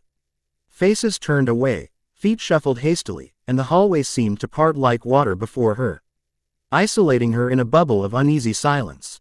The sight was painfully familiar. It brought back the distant memories of the orphanage, of standing apart from the others, of being watched with suspicion and treated with unease. It was a cruel, cyclical irony. Here she was, in a world of magic, surrounded by people as different as she was, and yet still marked as the outsider. A wry smile ghosted across her lips, a bitter laugh she couldn't let out. How fitting, she thought. How utterly predictable. Her expression, meant for herself, was noticed by the students who watched her. It only added fuel to their unease, her enigmatic smile interpreted as something sinister, confirming the quiet, exaggerated myths already swirling about her. Inwardly, Alice sighed. No matter the world she found herself in, whether muggle or magical, it seemed she would always be the peculiar one. The girl no one quite knew what to make of. Stepping into the Slytherin common room, Alice was met with a heavy silence. As she entered, every head swiveled, their stares sharp yet not entirely hostile. Alice. Daphne's voice shattered the quiet, urgent and filled with concern. She rushed over, her hands gripping Alice's shoulders. What happened? They aren't going to expel you, are they? Her eyes were wide with worry. Caught off guard, Alice blinked and scanned the room, faces turned toward her, all awaiting her response. Give her a minute, Daphne. Draco's voice floated from the corridor as he approached. Alice met his gaze briefly, her expression unreadable, before she looked away, maintaining her silence. Feeling the weight of the room's expectant eyes, Alice's frown deepened. Daphne, sensing her discomfort, reluctantly stepped back, though her expression remained fraught with worry. Draco now stood directly in front of her. He didn't speak immediately, allowing the silence to stretch. Instead, he carefully watched her, his eyes searching hers for any sign of what she might be feeling. After a moment, he reached out gently, his hand brushing against her arm. Come on, let's talk somewhere else, he murmured, his voice low enough so only she could hear, gesturing with his head towards the exit. Alice held his gaze, her hazel eyes flickering with a mix of emotions. With a weary sigh, she swiftly turned and led the way out of the common room, Draco in tow. The eyes of their housemates followed them until they disappeared from view, leaving behind a buzz of whispered speculations. Alice walked on, Draco at her side, casting sharp glares at any student who dared to stare too long. He remained quiet, allowing her to lead the way, matching her pace step by step. When they reached the astronomy tower, a few students hurriedly left as soon as they saw them. Alice paused and leaned against the cool stone wall, crossing her arms. She closed her eyes for a moment, letting the gentle, chilly breeze caress her face and play through her hair. The touch of tea, he whined, seemed to soften her tense expression, offering a brief respite from the weight of the day. Draco leaned beside her, giving her space while staying close. The wind ruffled his silver hair, softening his usually stern expression. Breaking the silence, Alice's voice was soft but carried a weary resignation. "I'm not expelled," she said, staring out into the distance. "But I reckon they'll be watching me closely from now on. Especially Dumbledore." Her tone conveyed the weight of being constantly monitored. Draco nodded slowly, his gaze on the horizon. "I figured as much," he replied quietly. "He wouldn't expel you not without trying to understand what you can do first." He paused, then looked at her. "How are you feeling about all?" she said sarcastically, strolling towards the edge of the astronomy tower. "He basically said that I lost control." She leaned forward, resting her chin in her palm, the cool metal railing supporting her arm.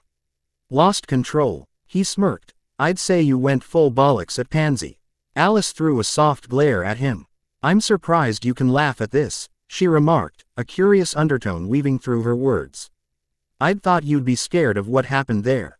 "Scared? Of you?" Draco chuckled lightly. He moved to stand beside her, resting his elbows on the cool metal railing as well. "Do you want to know what I think?" he asked, his gaze locking with hers. With an amusing smile on his lips, she faced him fully, her expression expectant. "I think that was quite a spectacle. I was starting to get bored in this school," he said, a playful smirk tugging at the corners of his mouth. She smirked in response, though her gaze drifted off into the distance, thoughtful yet intense. "Though now all of Hogwarts doesn't share the same feeling as you," she mused. Her tone half joking yet edged with seriousness. Draco shook his head, his eyes softening. "Not everyone," he reassured her gently. "You've certainly made quite the impression, whole sly. Theron House thinks you're something of a legend. They might be frightened a bit, but I'd consider it a good thing, really." Alice's smirk softened into a genuine smile. The atmosphere shifted as Draco, who had been leaning on the railing beside her, turned to recline, resting his back against the cold stone of the tower's edge, his arms spread out for support. "Also, since when did you have a snake as your pet?" He pointed casually to the ring on her finger as he settled into his new position. Alice glanced down at her hand, then back at Draco. "Oh, well, he's not my pet." Noel, sensing the moment was right, shifted into his snake form, gracefully coiling around Alice's arm. His dark scales shimmered under the rays of the setting sun, capturing Draco's attention. "I suppose that there is no use to hide anymore," Noel hissed with a hint of playfulness, looking back at Alice, who softly smiled. Draco raised an eyebrow in perplexion. "His name's Nolwenn," Alice introduced. "So, you're really a Parseltongue," Draco said thoughtfully as he observed the ebony snake before him. "It can understand me." "He can, somehow," Ash answered as Nolwenn swayed around her arm. Draco gave an impressed expression, then nodded, staying silent for a moment as he watched Noel slither around Alice's shoulder. The wind rustled through the tower, carrying a hint of spring's warmth. "Hey there's something I want to ask you," Draco began, his usual confidence wavering slightly. "What is it?" Alice asked, her curiosity piqued. Draco shifted, gazing out over the horizon before turning back to her. "I don't know if you have plans for summer break, but, He trailed off, his words hanging in the air. Alice leaned in closer, her curiosity piqued, waiting for him to continue. "It's my parents," Draco finally said. "They wanted me to ask if you'd like to spend the summer with us, since you don't have a place to stay yet, and I can't imagine you'd find it comfortable spending the holiday here. Would be great if you spent it with me." His voice softened, genuine concern and hope shining in his eyes. Alice's eyes widened slightly in surprise. She hadn't expected such an offer. Draco shrugged, trying to appear nonchalant, but the hope in his eyes was evident. "Just think about it, all right? No pressure. My mother was quite insistent, and I think it would be nice to have you there." Alice thought for a moment, a half smile on her face. "Sounds good, but I don't think they'd let me leave the grounds unsupervised, and if they did, I'd be probably sent back to the ministry." Draco nodded, trying to hide his excitement. "Don't worry about that part, My father will take care of it. Entering the common room, Alice immediately spotted Daphne pacing nervously by the fireplace. The flickering flames cast a warm glow on Daphne's face, highlighting her anxious expression. As Alice walked in, Daphne looked up, her worry melting into tentative relief. Alice, Daphne said softly, her voice hesitant as she walked toward her. I've been worried, you know. Alice nodded, gently stroking her own arm as if to soothe away the tension. I'm okay, Daphne. I had a long talk with Dumbledore. I'm not getting expelled, but they'll be keeping a close eye on me. Daphne nodded, the relief evident in her eyes, though she remained quiet, her usual calm and elegant demeanor returning as she observed Alice with a half-smile. Alice shifted awkwardly, unsure of how to express her feelings. I'm sorry for earlier. It's just, she began, her voice trailing off. Hne hesitated for a moment before stepping closer and taking Alice's hand gently, her touch warm and reassuring. I know, she interrupted gently, her voice full of understanding yet not pressing further. Alice felt a bit uncomfortable with the unfamiliar gesture, but the warmth of Daphne's hand was grounding. She attempted a smile, feeling a weight lift off her shoulders. Thank you for worrying about me, she said sincerely, her eyes meeting Daphne's. Daphne returned the smile, her eyes bright with affection but still cautious. Of course, Alice, you're my friend. I just want you to be safe, she said, her voice steady and calm. The word, friend, echoed in Alice's mind, sending waves of both uneasiness and warmth through her. It was ironic, really. She hadn't planned on making friends when she first arrived at Hogwarts. Yet here she was, with Draco and now Daphne, who both seemed to genuinely care for her, which felt surprisingly soothing. However, that warmth was accompanied by a secret fear of feeling that she didn't quite deserve their friendship. The guilt gnawed at her, knowing she was withholding the truth about her powers and her ancestry from them. She had a deep-seated fear that she would mess up someday, and their affection might turn into fear or mistrust. But as she stood there, holding Daphne's hand, she felt a shift within herself. Despite the fear and guilt, she wanted to care for them in return. Her friendship with Draco had already blossomed before she even realized it, and now, with Daphne, she felt the beginnings of another meaningful bond. Malfoy Manor. You're spending the summer at the Malfoys? Daphne asked, her eyebrows raised in mild surprise. She was sat on Alice's bed, brushing her blonde hair with slow, deliberate strokes. The rhythmic motion highlighted the silky sheen of her strands, catching the light from the dormitory's lamps. Alice, sitting at her desk, was arranging her books and parchment with a casual air, her movements calm and methodical. Alice nodded nonchalantly, not looking up from her task. Daphne's gaze followed the gentle swaying of her own hair in the mirror, but her thoughts were clearly on Alice. It's going to be weird not having you around, Daphne continued, her voice soft with a hint of wistfulness. I wish you could have spent it with me, you know. You're always welcome. Alice finished arranging her desk and propped her chin on her hand, her elbow resting on the neatly organized surface. She turned to face Daphne, her eyes reflecting a mix of gratitude and resignation. It's fortunate now that I get to spend it outside of the school, or the ministry, Alice replied, her tone steady but laced with an undercurrent of relief. Their heads turned toward the door as they heard the soft click of the latch. Millicent entered the room, her expression hesitant. She nodded at the two of them but avoided Alice's gaze. With a quiet sigh, she moved to her bed and dropped the stack of books she had been carrying onto the mattress. Millicent, good timing, Daphne said, her voice bright. Want to head for breakfast with us? Millicent shook her head softly, not turning to face them. You go ahead, I'm not hungry yet. Millicent had been avoiding Alice since the incident with Pansy. It wasn't disdain, rather a palpable intimidation whenever they were near each other. All right then, Daphne replied, her tone gentle. She turned to Alice. Shall we? Alice nodded, rising from her seat.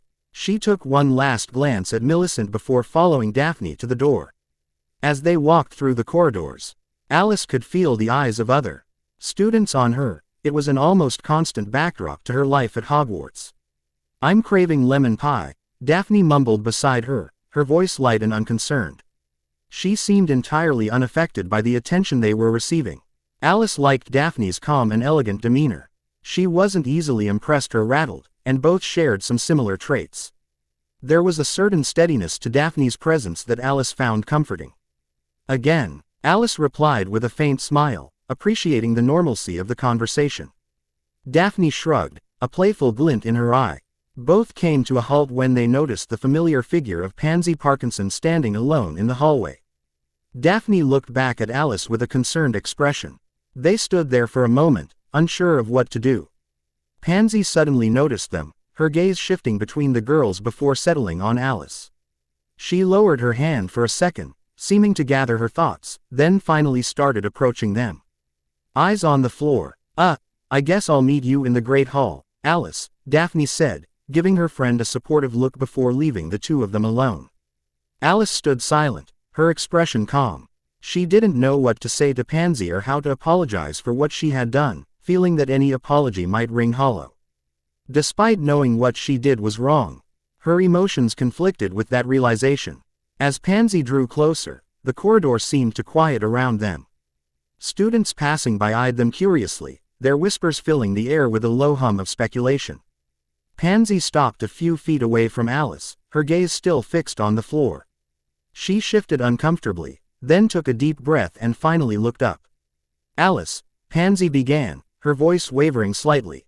Can we talk? Alice observed her for a moment, sensing that Pansy had come to her against her will. The insincerity in Pansy's eyes was palpable, and her stiff posture betrayed her reluctance. Sure, Alice replied softly, her tone calm and measured. Pansy shifted uncomfortably, glancing around as if hoping to find an escape. About that day, I shouldn't have stolen your ring, I'm sorry, she said. Her words coming out in a rehearsed monotone. Alice watched her closely, noting the lack of genuine remorse in Pansy's expression. The other girl's eyes darted around, avoiding direct contact with Alice's gaze. And her lips pressed into a thin line, suggesting she was merely going through the motions of an apology. The corridor was still, with only the occasional murmur from passing students. The air between Alice and Pansy was thick with unresolved tension, the memory of their last confrontation hanging heavily between them. Alice was slightly taken aback. Yes, Pansy had stolen her ring. But Alice had done far worse in return. It was strange that Pansy was suddenly apologizing to her. So, we're good? Pansy asked, her voice uncertain as she stroked her left arm. Alice stood silent, her mouth slightly open, trying to process the unexpected apology. Pansy, I did hurt you in return, so forget about that. I'm fine, Pansy interrupted, her tone brusque, eyes flitting away from Alice's gaze. Her posture was tense, betraying her discomfort. So, if we're good then I'll see you later. Without waiting for a response, Pansy turned on her heel and walked away briskly, her back rigid. Alice watched her retreat, feeling confused and unsettled. Well, that was strange, Noel hissed softly from his ring form. Alice nodded, softly shaking her head in perplexion. She continued on her way and entered the great hall, greeted by the usual wary eyes of her classmates. Among them, Harry Potter, sitting at the Gryffindor table with his usual friends, stared at her with intrigue. She glanced at him for a second before making her way to the Slytherin table, sitting across from her blonde friend and beside Draco. What's with the face? Draco teased, a smirk playing on his lips. What face? Alice retorted, raising an eyebrow. You look like you've got something on your mind, he commented, his tone light yet inquisitive. Doesn't she always? Daphne interjected, taking a bite of her lemon pie, her eyes twinkling with amusement. Alice sighed, resting her chin on her hand. Pansy apologized. She apologized to you, Draco said, leaning in slightly, his curiosity evident. Alice nodded, her gaze lost in thought, furrowing her brows. Daphne frowned, setting down her fork. Pansy, apologizing. What's next? Flying pig. Well, you can make them fly if you want, Draco pointed. Making Daphne roll her eyes. Knowing her, someone probably put her up to it. He shrugged, taking a bite of his toast. Could be, Alice murmured, her thoughts still lingering on the encounter. After Alice aced her final exams, still amazed she had managed to get through potions, it was finally time for summer break. She gathered her belongings, carefully placing Archimedes in his cage, and made her way to the Hogwarts Express station. She was accompanied by Draco, Daphne, Blaise, and a few other Slytherins. Entering the train, they found an empty compartment. Alice settled beside Draco, while Daphne took the seat across from them. A few moments later, Theodore Nott joined them, settling in beside Daphne. "Hey," he said softly, his voice almost a whisper. "Hi Theo," Alice greeted, her tone warm. The compartment settled into a comfortable silence, each of them absorbed in their own thoughts and reflecting on the school year. Draco leaned back in his seat, his usual confident demeanor softened by a rare moment of introspection. Daphne, elegant and composed, gazed out the window, her fingers lightly drumming on the armrest. Theodore, calm and reserved, flipped through a book with an air of casual detachment, his eyes occasionally flicking up to observe his companions. The rhythmic clatter of the train wheels on the tracks provided a soothing backdrop to their quiet journey. Archimedes rustled in his cage, the only other sound in the otherwise serene compartment. As the Hogwarts Express sped through the countryside, the scenery outside the window shifted from rolling hills to bustling towns. The familiar sights brought a sense of anticipation and excitement for the summer ahead. Despite the silence, there was a palpable sense of understanding among them that words weren't necessary to convey. After several hours, the train began to slow as it approached King's Cross Station. The students began gathering their belongings, the quiet atmosphere of the journey giving way to the bustle and excitement of arriving home. They disembarked, blending into the crowd of students and parents. Daphne bid goodbye to Alice, softly hugging her before leaving to join her parents. "Here, let me get that for you," Draco said, taking a bag from Alice's hands and placing it on the luggage cart he found. Alice nodded, looking around, feeling a sense of nostalgia in London as she remembered the day she came to see Emily at the hospital. "Alice, try not to get lost," Draco teased, pulling her out of her thoughts. She rolled her eyes and followed him, watching as he pushed their cart. "Over there," he gestured with his head. Alice turned to notice Draco's parents, Lucius and Narcissa Malfoy, standing a short distance away. Lucius, tall and imposing, with his long, blonde hair slicked back, exuded an air of cold authority. His sharp, calculating eyes seemed to take in everything around him. He wore a black, tailored coat that accentuated his aristocratic bearing, and in his hand he carried a distinctive cane topped with a silver serpent's head. Narcissa stood beside him, an elegant and poised figure.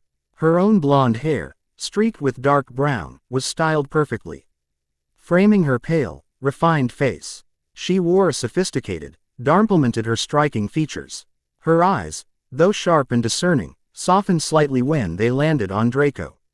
Lucius stepped forward first, his presence commanding attention. "Draco," he greeted with a nod. Draco returned the nod, his expression serious and respectful. Lucius then turned his gaze to Alice. "Alice Silverscale, a pleasure to finally meet you," he said, his tone polite but with an air of scrutiny. A soft, calculating smile played on his lips as he looked at her with interest. Narcissa followed, her smile warm and genuine. "We've heard a lot about you, Alice. We're pleased you could join us for the summer." Her voice was soft, her manner more welcoming. Alice nodded. "Thank you for having me," she replied. Her voice steady. Narcissa smiled, gently placing her hand on Alice's shoulder. "Shall we?" she said, her tone inviting. She then linked her arm with her husband's. Draco moved next to Alice, his hand softly resting on her back in a reassuring gesture. "Tinky," Lucius commanded, his voice firm. A small house elf appeared, timidly peeking out from behind Lucius's legs. Her large, round eyes looked up at Alice with a mixture of curiosity and nervousness. "Yes, master," Tinky squeaked, her voice barely audible. "We're ready," Lucius stated, his tone leaving no room for hesitation. Tinky nodded vigorously, then reached out to grasp Lucius's hand. Narcissa took hold of Alice's arm more firmly, giving her a reassuring smile. Draco, still beside Alice, gave her an encouraging nod. "Hold on tight," Narcissa advised, her voice gentle yet firm. With a sudden, sharp twist, Alice felt the familiar yet unsettling sensation of being pulled through space. The world around her blurred into a whirl of Colors and sounds, her body compressed and then expanded as they traveled. She held her breath, gripping Narcissa's arm tightly. In an instant, the dizzying journey ended, and they stood before the grand entrance of Malfoy Manor. The imposing structure loomed against the evening sky, its stone walls and tall windows casting long shadows across the manicured grounds. The air here was cooler, filled with the scent of flowers and freshly cut grass. Alice took a moment to steady herself, her eyes wide as she took in the grandeur of the manor. Narcissa's hand on her shoulder offered comfort, grounding her amidst the overwhelming sense of history that the manor exuded. "Welcome to our home, Miss Silverscale," Lucius said, his voice carrying a note of pride as he led them toward the large, ornate doors. Chinky scurried ahead, pushing the doors open to reveal the opulent interior of their home. The entrance hall was magnificent, with a high, vaulted ceiling adorned with glittering chandeliers that cast a warm, golden light across the room. The marble floors gleamed underfoot, their intricate patterns creating a sense of movement and fluidity. Sweeping staircases curved up to the second floor, their balustrades adorned with elegant wrought iron and polished wood. Alice's gaze traveled up to the ceiling, where a series of intricate murals depicted scenes of magical prowess and grandeur. The artistry was breathtaking, each brushstroke capturing the essence of the magical world in vivid detail. It felt as if the walls themselves were alive with the history and power of the Malfoy family. Lucius led them through the hall with a confident stride, his polished cane tapping softly on the marble floor. Narcissa walked beside him, her hand still gently resting on Alice's shoulder. Draco remained close to Alice, observing her as she looked around. "Draco, make sure that you show our guest around, and lead her to where she'll be staying," Lucius commanded, his tone leaving no room for refusal. Draco nodded, then turned to Alice, his demeanor softening. "Come on, I'll show you around." As they walked, Alice couldn't help but notice the tension on Draco's shoulders. A subtle hint of unease in his posture. Draco led the way, his footsteps echoing softly on the polished marble floors. Alice's eyes roamed over the luxurious surroundings, taking in the details: the rich, dark wood paneling, the glimmer of chandeliers, and the soft glow of candlelight flickering from ornate sconces. Finally, they reached a set of elegant doors at the end of the hall. Draco paused, his hand resting on the polished brass handle.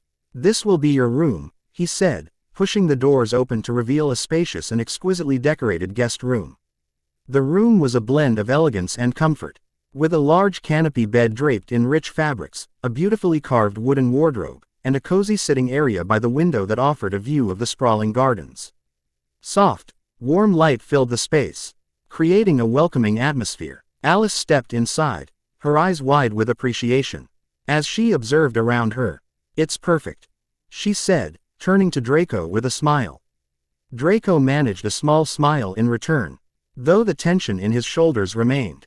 "If you need anything, just let me know, my room's right in front of yours," he said, pointing behind him. Alice nodded, as Draco set her belongings that he'd been carrying neatly on by her bed, as Alice took a moment to appreciate the room. She could sense the complexities beneath Draco's composed exterior, and she didn't help but wonder about the dynamics of his relationship with his parents. Alice sat on the edge of the luxurious bed, running her hand over the rich fabric of the canopy. She looked around the room, taking in its opulence. "So, must be nice to live here," she commented, her voice carrying a note of curiosity. Draco leaned against the doorframe, his arms crossed. He gave a small, almost sardonic smile. "Yeah, if you fancy a quiet and cold life," he replied, his tone tinged with a hint of bitterness. Alice looked up at him, noticing the flicker of emotion in his eyes that belied his casual demeanor. "Seems like a grand place. But I guess it can be lonely too," she said softly, her words filled with understanding. Draco's smile faded, replaced by a more serious expression. "You get used to it," he said quietly, his gaze distant as if recalling memories he preferred to keep hidden. He straightened up, forcing a more cheerful tone. "Anyway, I'll go and take a shower, I'll be back to get you before dinner," he said, turning on his steps. "Oh, and your bathroom's second on your right," he gave her a brief, genuine smile before turning to leave the room. "My bathroom," she mused aloud, as the door closed behind him. Alice couldn't shake the feeling that there was much more to Draco's life here than the grandeur of the manor suggested. Alice sat at the grand dining table in Malfoy Manor, feeling the weight of the room's opulence in the presence of her hosts. The table was long and elegantly set, with gleaming silverware and crystal goblets reflecting the soft, flickering light of the chandeliers above. The rich aroma of the feast laid out before them filled the air, but Alice found herself more focused on her surroundings than the food. She was seated next to Draco, who was unusually quiet, his eyes occasionally darting towards his father at the head of the table. Lucius Malfoy sat with an air of authority, his posture impeccable, and his polished cane resting beside him. He engaged in polite conversation with Narcissa, who sat opposite Alice, her graceful demeanor adding a touch of warmth to the otherwise formal atmosphere. As the meal progressed, Alice Sue didn't help but notice the undercurrent of tension. Lucius's gaze occasionally swept over Draco, and there was a formality in their interactions that hinted at the distant relationship between father and son. Draco, for his part, maintained a composed exterior, but Alice could sense the unease just beneath the surface. In an effort to break the silence, Alice spoke up. "Dinner's exquisite, Ms. Malfoy," she said, her voice steady but polite. Narcissa's smile widened. "Oh please, call me Narcissa and thank you Alice. I'm glad you are enjoying it. We are so very pleased to have you here with us." Lucius nodded in agreement. Though his expression remained to have guests who appreciate the finer things, he added, his tone courteous but with an edge of scrutiny. Alice nodded, meeting Lucius's gaze with as much confidence as she could muster. "I appreciate your hospitality," she said, her voice steady. Draco glanced at Alice, a flicker of gratitude in his eyes for her attempt to ease the atmosphere. He continued to mindfully cut the meat on his plate, his posture still tense. Lucius leaned forward slightly, a calculated smile playing on his lips. "So, tell me Alice," he began, using her first name with a deliberate familiarity, "are you and Draco close?" Alice glanced at Draco, who remained focused on his plate. "Well, yes sir, he's a good friend of mine," she answered with a soft smile.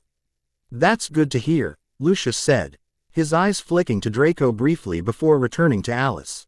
"I'm pleased to know that our son is well acquainted with you." His smile widened, but there was an unmistakable edge to it, as if he was assessing her response. Narcissa smiled warmly, her eyes twinkling with genuine affection. "You know, Alice, I'm glad to see my Draco finally open up to someone as a friend. He doesn't have many friends and you're the first." Draco, clearly embarrassed by his mother's revelation, let out a fake cough to interrupt her, glancing away to hide his discomfort. Alice smiled softly, appreciating the sentiment. "Well, I'm glad to be his friend," she replied, meeting Draco's eyes briefly before returning her attention to Narcissa. Lucius continued, his gaze unwavering. "I hear you are doing wonderfully in your classes," he remarked, his tone carrying both curiosity and scrutiny. Alice straightened slightly. "Well, I try to, and Draco has been helping me with potions. Since he's the best in the subject." Lucius raised an eyebrow. Is that so? Only potions?" he said, looking at his son. Lucius nodded slowly, his eyes narrowing slightly. "Well, of course, as a Slytherin blood, I suppose sorcery would come quite naturally to you," he mused, his tone probing. Alice felt a flicker of unease but maintained her composure. Lucius leaned back in his chair, his fingers tapping lightly on the polished wood of the table. "Quite fascinating, really. A hidden lineage continuing for many years, yet here you are, an orphan, though with remarkable capabilities." Narcissa's smile wavered slightly, her eyes fixed on her plate as she delicately cut her vegetables. Draco's shoulders tensed, his head lowered, clearly uncomfortable with the direction of the conversation. Alice met Lucius's gaze, her expression calm. The opulent dining room, with its grand chandeliers casting a soft glow, felt suddenly stifling. "Also, if I may, about the small incident at Hogwarts with Pansy Parkinson, was it?" Lucius continued, his tone polite but probing. "I'm well acquainted with her father, so you needn't worry about the girl. He says she is doing well." Alice stared blankly. "How does he know about that?" She chose her words carefully. "I wasn't aware that it had reached you, sir," she said. "Cornelius Fudge is a close friend of mine, forgive me if I have overstepped. But I was simply concerned." We could offer you our help to learn more about your peculiar magic. Draco's fork clacked loudly on his plate, yet his head was down. Alice gulped down the piece of carrot in her mouth. And how would you help me with it? As purebloods, we understand magic and handle it with power. I'm sure you'll find it useful to acquaint yourself with Malfoy's history. He put down his knife and leaning closer. Especially in dark magic. Draco turned his head sharply at his father. Lucius. Narcissa stumped her glass on the table, as she looked at him with furrowed eyebrows. Alice crossed her arms on the table. Isn't that forbidden? Of course it is, he said. A smile twitched on his face as he leaned back proudly. Do not get the wrong idea, we don't practice it anymore. But that doesn't mean it should be ignored completely. I simply think it is a fascinating aspect of magic. Alice kept calm. She glanced at Draco, whose jaw was clenched, seeming to try to keep his silence. I don't think knowing more about dark arts would help me much, and I appreciate your help, sir. But I think I can handle it on my own. Lucius's eyes narrowed slightly, and High's brow twitched as he drank from his glass with a regal air. Of course, I have no doubts from a bright witch like you. Narcissa, sensing the tension, interjected softly. More grape juice, dear. Alice nodded and smiled gratefully at Narcissa, as she poured her drink. Narcissa's dark, elegant features softened as she smiled warmly. Can I be excused? Draco said, looking at his mother. Narcissa nodded. He then glanced at Alice, silently inviting her to join him. Thank you, I enjoyed the meal, Alice said with a polite smile, standing up. Lucius and Narcissa returned her smile, though Lucius's was more calculating. Alice followed Draco out of the dining room, the two of them walking in silence. Noel turned back into his ring form, seeming a bit sleepy and content to rest. As they reached the corridor, Draco opened the door to his room, gesturing for Alice to enter. She paused for a moment, noticing a house elf nearby who was observing her with wide, curious eyes. Let's talk somewhere private, Draco said, giving a meaningful glance toward the house elf. Alice stepped inside Draco's room. The room was grand, just like the rest of the manor, but it had a personal touch that made it uniquely his. Rich, dark wood furniture contrasted with the light, silken drapes. Bookshelves lined one wall, filled with volumes on various magical subjects. A large bed with emerald, green and silver accents dominated the room. And a fireplace crackled softly, casting a warm glow. Draco closed the door behind them, shutting out the prying eyes of the house elf. He leaned against the door for a moment, his posture relaxing slightly now that they were in private. He wore a black sweater over a crisp white shirt, the outfit giving him a refined yet casual look. Alice looked around, taking in the details of his room. Feels cozy. Draco moved to sit on the edge of his bed, his outfit blending seamlessly with the elegant yet comfortable ambiance of his room. Thanks, he gestured to a chair near his desk. Have a seat. As she sat down on a nearby chair, her hair cascaded over her shoulders, catching the light from the fireplace and creating a halo effect around her. The soft, warm glow highlighted the gentle waves in her hair, making it seem even more luxurious. Draped over the back of the chair was a Slytherin scarf, its green and silver stripes standing out against the dark wood of the furniture. The scarf added a touch of school pride to the elegant room, a reminder of their shared house at Hogwarts.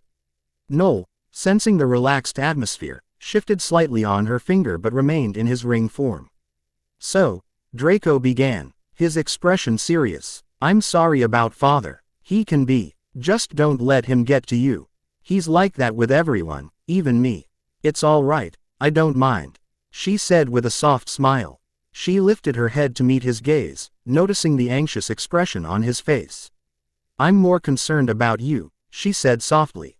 You were quiet. Draco's eyes flickered with a touch of frustration. I'm fine, just a bit tired.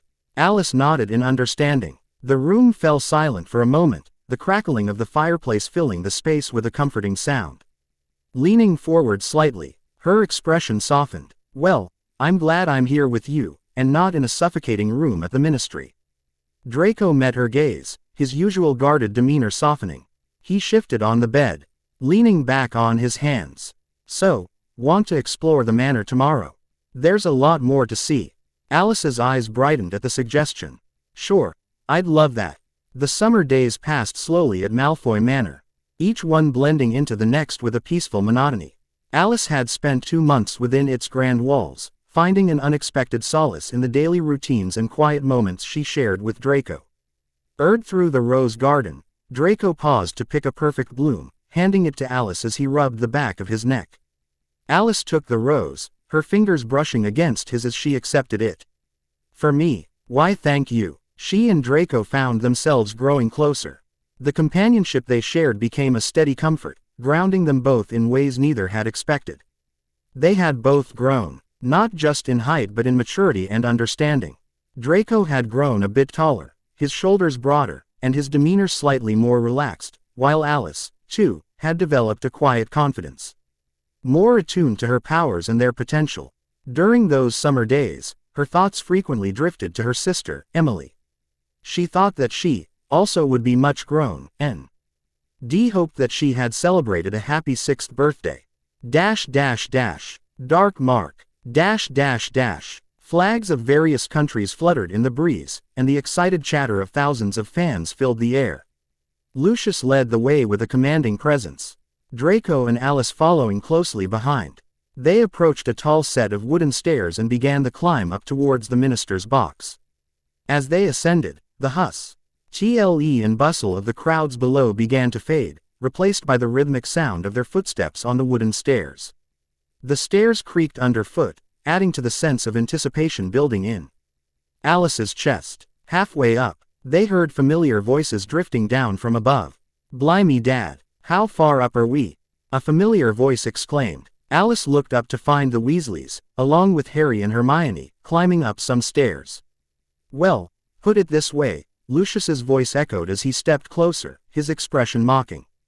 Draco and Alice followed closely behind him. Arthur Weasley stepped forward, leaning against the metal railing as he met Lucius's gaze.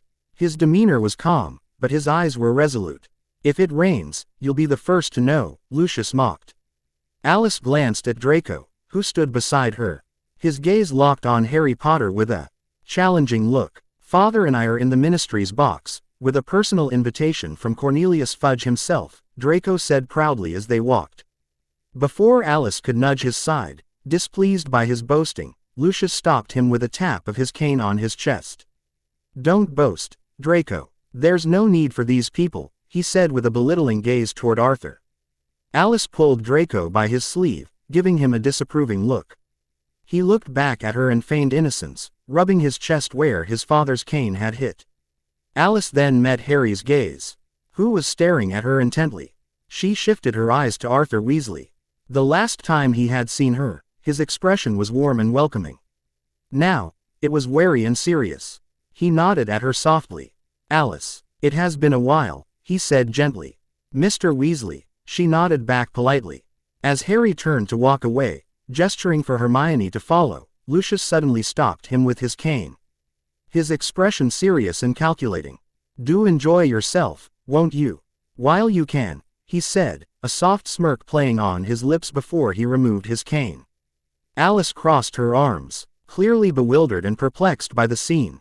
Draco, noticing her uneasiness, softly placed a hand on her back, guiding her to continue walking as they followed Lucius. The climb to the minister's box continued in silence, the tension lingering in the air. They finally reached the top and approached the entrance. Lucius handed over their tickets with an air of importance. Once inside, the noise of the crowd below softened, replaced by the murmur of distinguished guests. The view from the minister's box was unparalleled, offering a sweeping vista of the Quidditch pitch below. Alice and Draco settled into their seats, the earlier tension dissolving as they turned their attention to the spectacle unfolding before them. The match began in a flurry of motion and color, the players darting across the pitch with astonishing agility. The crowd erupted in cheers, and Alice found herself caught up in the excitement, the earlier encounter momentarily forgotten. As the match came to an end, Lucius led them to a VIP section where an array of refreshments awaited. The area was lavishly decorated, reflecting the prestige of its guests. The tables were draped in fine linens, adorned with intricate floral arrangements, and laden with an assortment of delectable treats and beverages. Crystal chandeliers cast a warm, golden glow over the space, adding to the opulence. As they moved through the crowd, Lucius's presence commanded attention. Distinguished wizards and witches nodded in acknowledgement as he passed, their eyes lingering on Alice with curiosity. Lucius guided them towards a group of high-ranking officials. Their conversation hushed but animated. At the center of the group stood Cornelius Fudge, the Minister of Magic himself. He was a portly man with a jovial demeanor, his eyes twinkling with interest as he spotted Lucius approaching. "Ah, Lucius, good to see you," Fudge exclaimed, extending a hand. Fudge then turned his attention to Alice. "Alice, it has been a while. How are you faring, dear?" He shook her hand with a soft smile. "Good, thank you," she softly answered, noticing how he was staring at her intensely. "That's good news then," his eyes flickered between hers and Lucius. "Well, enjoy the rest of the evening. Oh, and Lucius, we must discuss a few matters. If you'll excuse us." Lucius nodded, giving Draco and Alice a subtle signal to move along. They made their way to a quieter corner of the VIP section, where they could still observe the crowd but with a bit more privacy. Alice turned to see the view of endless tents across the valley, adorned with various colors and flags of the teams. As the sun began to set, casting a warm, golden glow over the scene. "That went well," Draco commented, taking a sip of his drink, the glass cool against his fingers. "I don't think so," Alice replied dryly, her gaze drifting over the lively crowd below, remembering the earlier encounter with the Weasleys. Draco stepped closer, leaning on the edge of the railing as he offered her a drink. She accepted it but didn't meet his gaze, her eyes fixed on the horizon. "You know how my father is," he said, his tone a mix of frustration and resignation. Alice finally looked at him, her expression serious. "Yes, I know how he is, but I don't like how you try to act like him as well," she said, her voice steady. Draco's eyes narrowed slightly, a flicker of irritation crossing his face. "Is this about Potter? You know I don't like him." And he kept staring with his googly eyes. "Don't like it when he does that." Alice sighed. "You keep finding excuses to provoke him," she said, rolling her eyes. Suddenly, a distant scream interrupted their conversation. Alice whipped her head towards the tents, her heart pounding. "What's happening?" she said. She could see people running away in fear. Dark-cloaked wizards attacking the tents and setting them ablaze. Flames roared to life, consuming the colorful tents, and the sky darkened with smoke. Panic surged through the crowd as families grabbed their children and fled in all directions. The air was filled with the sounds of shouts, cries for help, and the eerie, malicious laughter of the attackers. Alice's heart raced as she watched the chaos unfold. The room's chatter faded as people hurriedly left, alarm spreading across their faces. Most of them started apparating, disappearing from sight. They moved closer, seeking answers or simply drawn by the rising panic from outside. "Why's everyone leaving? We need to help," Alice exclaimed, looking around into the flames afar. Draco glanced around for his father, who was nowhere in sight. "This way." Everyone follows down the stairs. A few wizards appeared, oars, leading the lost witches and wizards to a safe exit. Alice moved through the panicked crowd, Draco following from behind. "Malfoy, your father's all the way down," an Auror exclaimed, gesturing for them to leave. As they descended down the endless stairs, they finally made it to land. Alice saw from the burning tents. The sky was red from the roaring flames. She froze, looking at the panicked witches and wizard running away. There were sparks of red and green flickering throughout the scene. She took a step forward, walking towards them. "Where are you going?" "It's that way," Draco urged, his voice edged as he grasped her arm. She turned to look at him. "I'm going to help." "Alice, wait." Ignoring his warning, Alice sprinted towards the tents, took out her wand and clutched it tightly in her hand. She navigated through the panicked crowd, dodging debris and stray spells. "It's the Death Eaters," someone shouted in fear. Alice saw a group of dark-clothed wizards, marching through the chaos, their faces hidden behind sinister masks, as they cast spells indiscriminately, causing explosions and mayhem. Spotting a young child crying alone near a burning tent, Alice rushed over. She scooped him into her arms. "I've got you," she whispered, trying to keep her voice calm despite the terror around them. With the child in her arms, she turned to find a safe path out of the madness. As she scanned the area, a dark figure emerged from the smoke, a Death Eater's mask gleaming ominously in the firelight. "You," he rasped, his voice hoarse and menacing. He began to stride purposefully toward her, malevolence radiating from him. Alice put the little boy behind her, shielding him as he tightly clutched her clothes in fear. "Don't come closer," Alice warned, her voice steady but carrying an edge of defiance. When he continued his approach, her eyes flashed with intensity. She extended her wand, slicing through the air with a decisive motion. A viridescent slash erupted from her wand and hand, striking the Death Eater and sending him sprawling backward. Energy crackled in the air, dissipating as quickly as it had appeared. Alice stood her ground, her heart pounding but her resolve unshaken. The fallen Death Eater moped in the ground, hardly standing as he tried to run on his feet.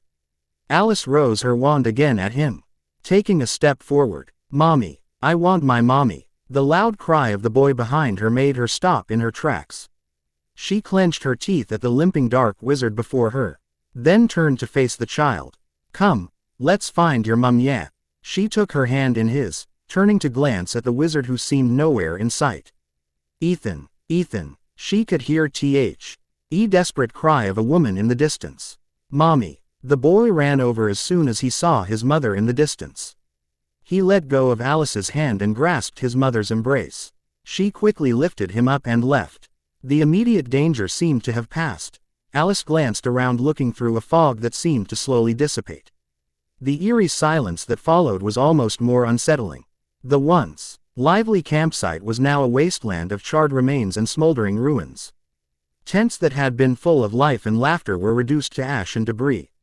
The acrid smell of smoke hung heavy in the air, mingling with the scent of burnt wood and fabric. Ashes drifted down like snowflakes, settling on the ground and clinging to her clothes. She began to slowly walk through the desolation, her shoes crunched over the burnt remnants of tents, the sound stark in the otherwise quiet aftermath. Her eyes scanned the area for any signs of life. As she moved deeper into the ruins, a glint of something caught her eye. She hurried over when she found, lying amidst the wreckage, a figure. Motionless and covered in soot. She dropped to her knees beside him, her breath hitching as she realized who it was. "Harry," she whispered, her voice filled with a mix of relief and concern. She gently rolled him onto his back, brushing the ash from his face. His glasses were askew, and his forehead was smeared with dirt, but he was breathing. "Harry, can you hear me?" Alice asked, shaking him lightly and gently holding his face. There was a flicker of movement beneath his eyelids, and he breathed softly, his eyes fluttering open. He was met with her hazel eyes, filled with concern. Her dark long hair framed her face as she leaned over him. "Alice," he mumbled, his voice hoarse. "Can you stand?" With her help, Harry struggled to his feet, leaning heavily on her for support. He looked around, his expression one of disbelief at the devastation surrounding them. They turned their attention to a sudden figure across from them. A man, dressed in a long, dark coat, stood and swiftly raised his wand into the air. "Mors Mordra," he exclaimed. A vivid green flash streaked across the sky, forming a sinister shape. The clouds seemed to part as the image of a skull, with a serpent slithering from its mouth, materialized against the darkening backdrop. Harry and Alice watched in perplexion as the man, noticing their presence, began to walk toward them menacingly. Alice, her eyes narrowing in defiance, readied her wand, her stance firm and resolute. Harry, sensing the danger, tried to pull her back, his grip tightening on her arm. "We need to get out of here," Harry whispered urgently, his voice taut with anxiety. But Alice stood her ground, her gaze locked on the approaching figure. "Harry, where are you?" A distant voice called out behind them, breaking the tense silence. Harry turned his head, scanning the surroundings for the source of the voice. "Harry," another voice, this time female, echoed through the night. The figure paused, seeming to reconsider their approach, before abruptly turning and fleeing into the shadows. Alice took a step forward, her instincts urging her to pursue, but Harry grabbed her arm, preventing her from following. She turned to meet Harry's gaze, frustration evident in her expression as he held her back. "We've been looking for you for ages," Ron exclaimed, hurrying towards his friend with Hermione beside him. She quickly reached out to steady Harry, her worry palpable. They both turned to see Alice, then shifted their gaze to the ominous light above them. "What is that?" Harry exclaimed in confusion, suddenly clutching his forehead as he groaned in pain. Alice looked at him, her eyes filled with concern and confusion, her gaze shifting between him and the eerie mark in the sky. "Stupefy!" Multiple voices shouted around them. Reacting swiftly, Alice raised her wand, blocking the incoming spells. A shield enveloped them, shimmering with her magical energy. "Stop!" a voice yelled behind them.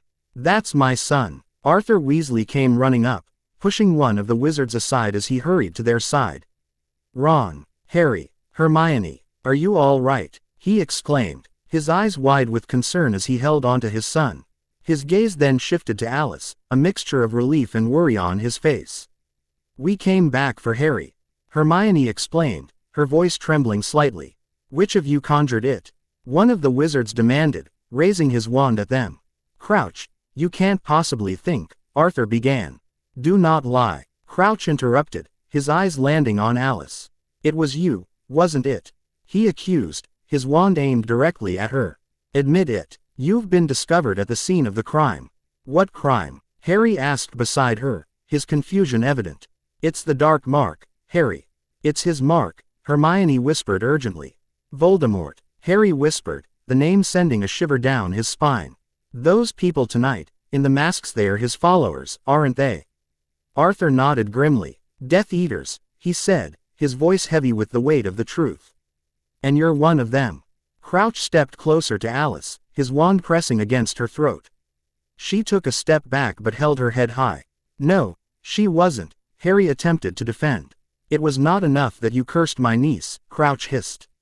"Now you're causing panic. You're one of his followers. Admit it." "Crouch, she's just a child."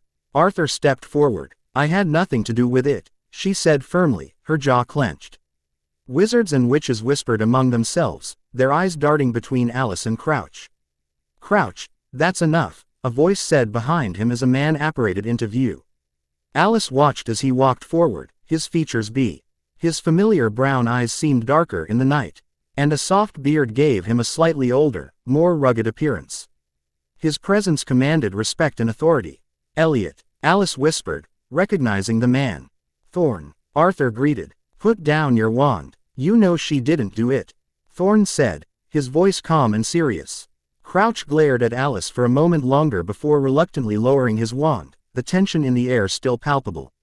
Alice took a deep breath, her resolve unbroken, as the chaos of the night slowly began to subside around them. Thorn stepped closer to Alice, placing a reassuring hand on her shoulder. "You all right?" he asked, his eyes searching hers for any sign of distress. Alice nodded, her posture softening slightly in the presence of a familiar ally.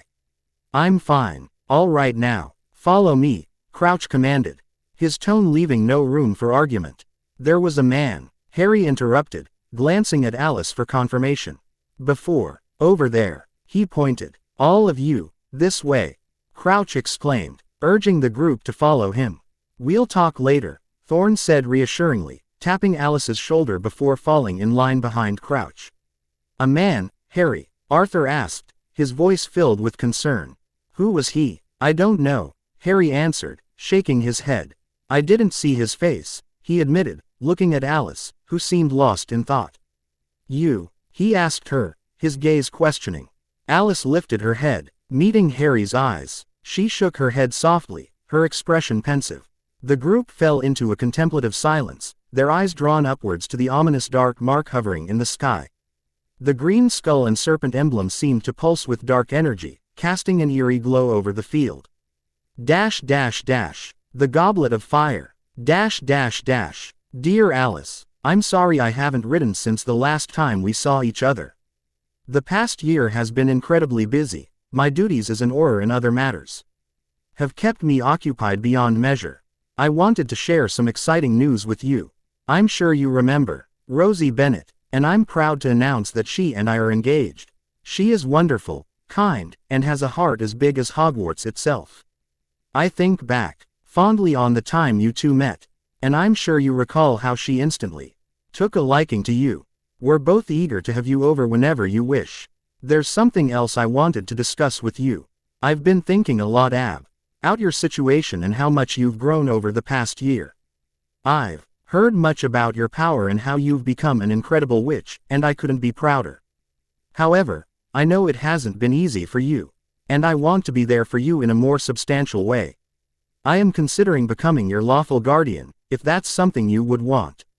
I believe this could provide more stability and support for you. Of course, this is entirely your choice. I want you to feel comfortable and to know that you always have a place where you are loved and cared for. Alice, no matter what others might say or think, I believe in you. I know you have a good heart, and I've always seen the strength and kindness within you. Take your time to think about it and let me know how you feel. With warm regards, Elliot. Alice sighed, her eyes scanning the words on the letter in her hands before shifting her gaze to the passing scenery outside the train window. Elliot. Thorne had always been kind to her, and the idea of having him as a guardian was comforting. Yet, a lingering fear gnawed at her. She was not ready to be part of another family, and now, she preferred to be alone. She first needed to figure out what darkness lurked within her. She was afraid that something else could awaken at any moment, and the thought of potentially harming those she cared for was a heavy burden on her heart. What does it say? Draco, who was sitting beside her, leaned over, trying to read the letter in her hands. He's engaged, Alice replied, folding the letter and tucking it away. Really? Draco said, leaning back. I've met him with father once. He didn't seem to like him much. I've met him before. He's very handsome, Daphne chimed in from across the compartment, glancing up from her copy of the Daily Prophet. Draco rolled his eyes in response. When's the wedding? Daphne asked, her curiosity evident. He didn't mention a date, Alice replied, leaning on the table and propping her chin on her hand. Death Eaters, huh? Blaze mumbled beside Daphne, his eyes scanning the paper she was holding. You two were there, right? He asked. I was on the other side of the stadium, Pops apparated as soon as he heard a bang. Yeah, Draco scoffed, his frown deepening as he leaned to Alice. Still can't believe you left us and ran straight in the middle of it. Alice straightened, her eyes narrowing at Draco. They needed help. Draco's expression hardened. So, Orrs were going to take care of it. Can we not have this conversation again? Alice said, her frustration bubbling over. Why not? I'm just telling Blaze. All right then, stop being furious about it. I'm not. Alice sighed heavily, her annoyance palpable. Blaze's gaze darted between the two, confusion etched on his face. Daphne peered slightly over her paper, trying to hide her interest in the heated exchange. Okay, what's going with them? Blaze whispered closer to Daphne, who shook her head, nonchalantly, eyes on her paper. Seriously, now you're upset. Draco scoffed in frustration. You know I can handle myself, right? I'm not a child, Alice retorted. That's not the point. Draco snapped back. Then what is? You've been upset for weeks now. It's ridiculous, she said, crossing her arms and looking away. I'm ridiculous, he replied, his eyebrows shooting up in bafflement. They stared at each other, the tension thick in the air. Both too stubborn to back down. Okay, that's enough. Both of you, Daphne said sharply, slamming her paper on the table. Her voice cut through the tension like a knife. I want to read my paper in peace. Beside her, Blaze glanced between Draco and Alice. Anything from the trolley? The lady exclaimed from afar. Yes please, Blaze said in relief as he stood up. I'll go get us something sweet, yeah. The compartment fell silent, the only sound was the rhythmic clatter of the train on the tracks. Alice tried to focus on the scenery outside the window, the rolling hills and distant forests passing by in a blur. As they made their way into Hogwarts, all the students were gathered at the entrance courtyard. Alice noticed that it had become quite crowded. Students were leaning over the windows, staring in awe and amazement at the sky. She and the others pushed through, trying to get near enough to see what the fuss was about. Move it, Draco gritted his teeth at a poor first year who was in his way. The boy hurried away, wide-eyed. Alice, still frustrated with him, was giving him the cold shoulder. They hadn't been talking as much as they used to since the Quidditch World Cup. As they finally made their way through the crowd of students, they spotted a beautiful carriage in the sky, pulled by multiple winged horses. Their wings flapped, in harmony as they prepared for landing. The students' collective wows echoed along the bridge. Alice noticed Hagrid on the ground, guiding the carriage as it descended, almost hitting him before it touched down. Pegasus, how lovely, a soft voice said in amazement. Alice turned to see a girl with straggly, waist-length dirty blonde hair standing next to her. Her dreamy, protuberant blue eyes wide with wonder as she watched the magical creatures descend. They're beautiful, aren't they? Luna added, her eyes still fixed on the winged horses. They really are, Alice replied, her voice calm and full of admiration. Luna's eyes twinkled as she continued to watch the Pegasus. Did you know they can only be tamed by someone with a pure heart? She said, her voice brimming with quiet excitement. Alice turned as she felt a hand on her shoulder. Finally made it, Daphne said beside her, slightly out of breath. Did you see the others? Alice asked, leaning closer to hear through the commotions. I don't know. I lost them in the sea of people standing here, Daphne replied, looking around with a hint of annoyance. Oh, look, they turned to see a gigantic ship rising from the lake. As it fully emerged, it unfurled its huge white flags, emblazoned with a red emblem.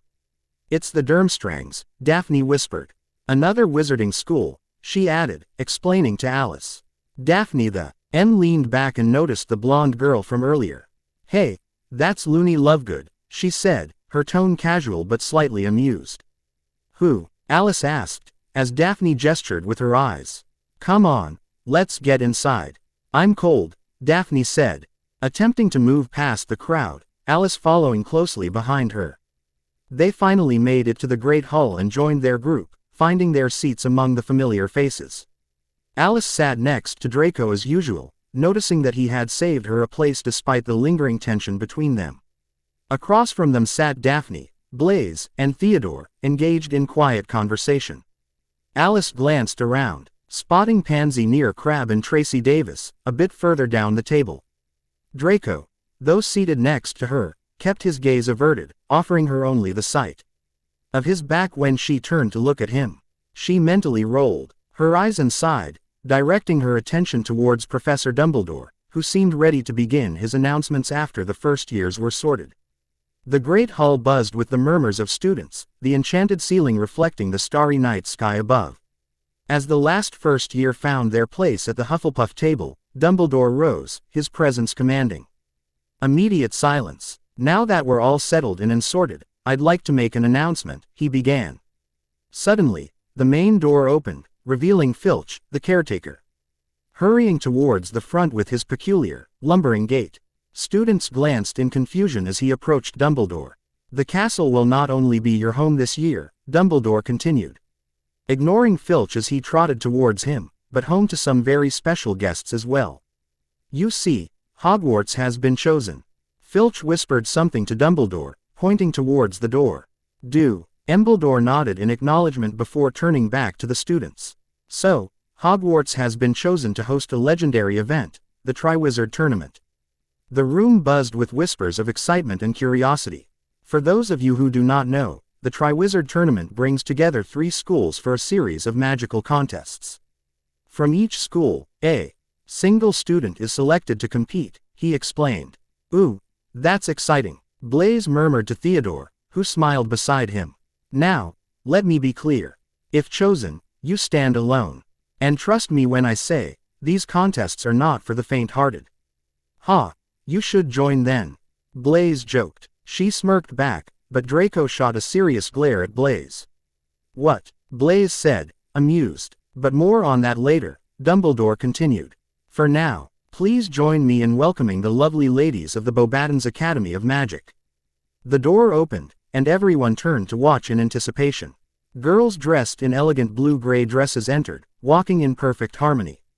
Their hats were tilted to the side, and they carried themselves with an air of confidence, heads held high. And their headmistress, Madame Maxime, Dumbledore introduced. As Alice spotted a rather immense woman behind them, the girls stopped, extending their hands gracefully to the right as they chanted softly, then walked further and did the same to the left.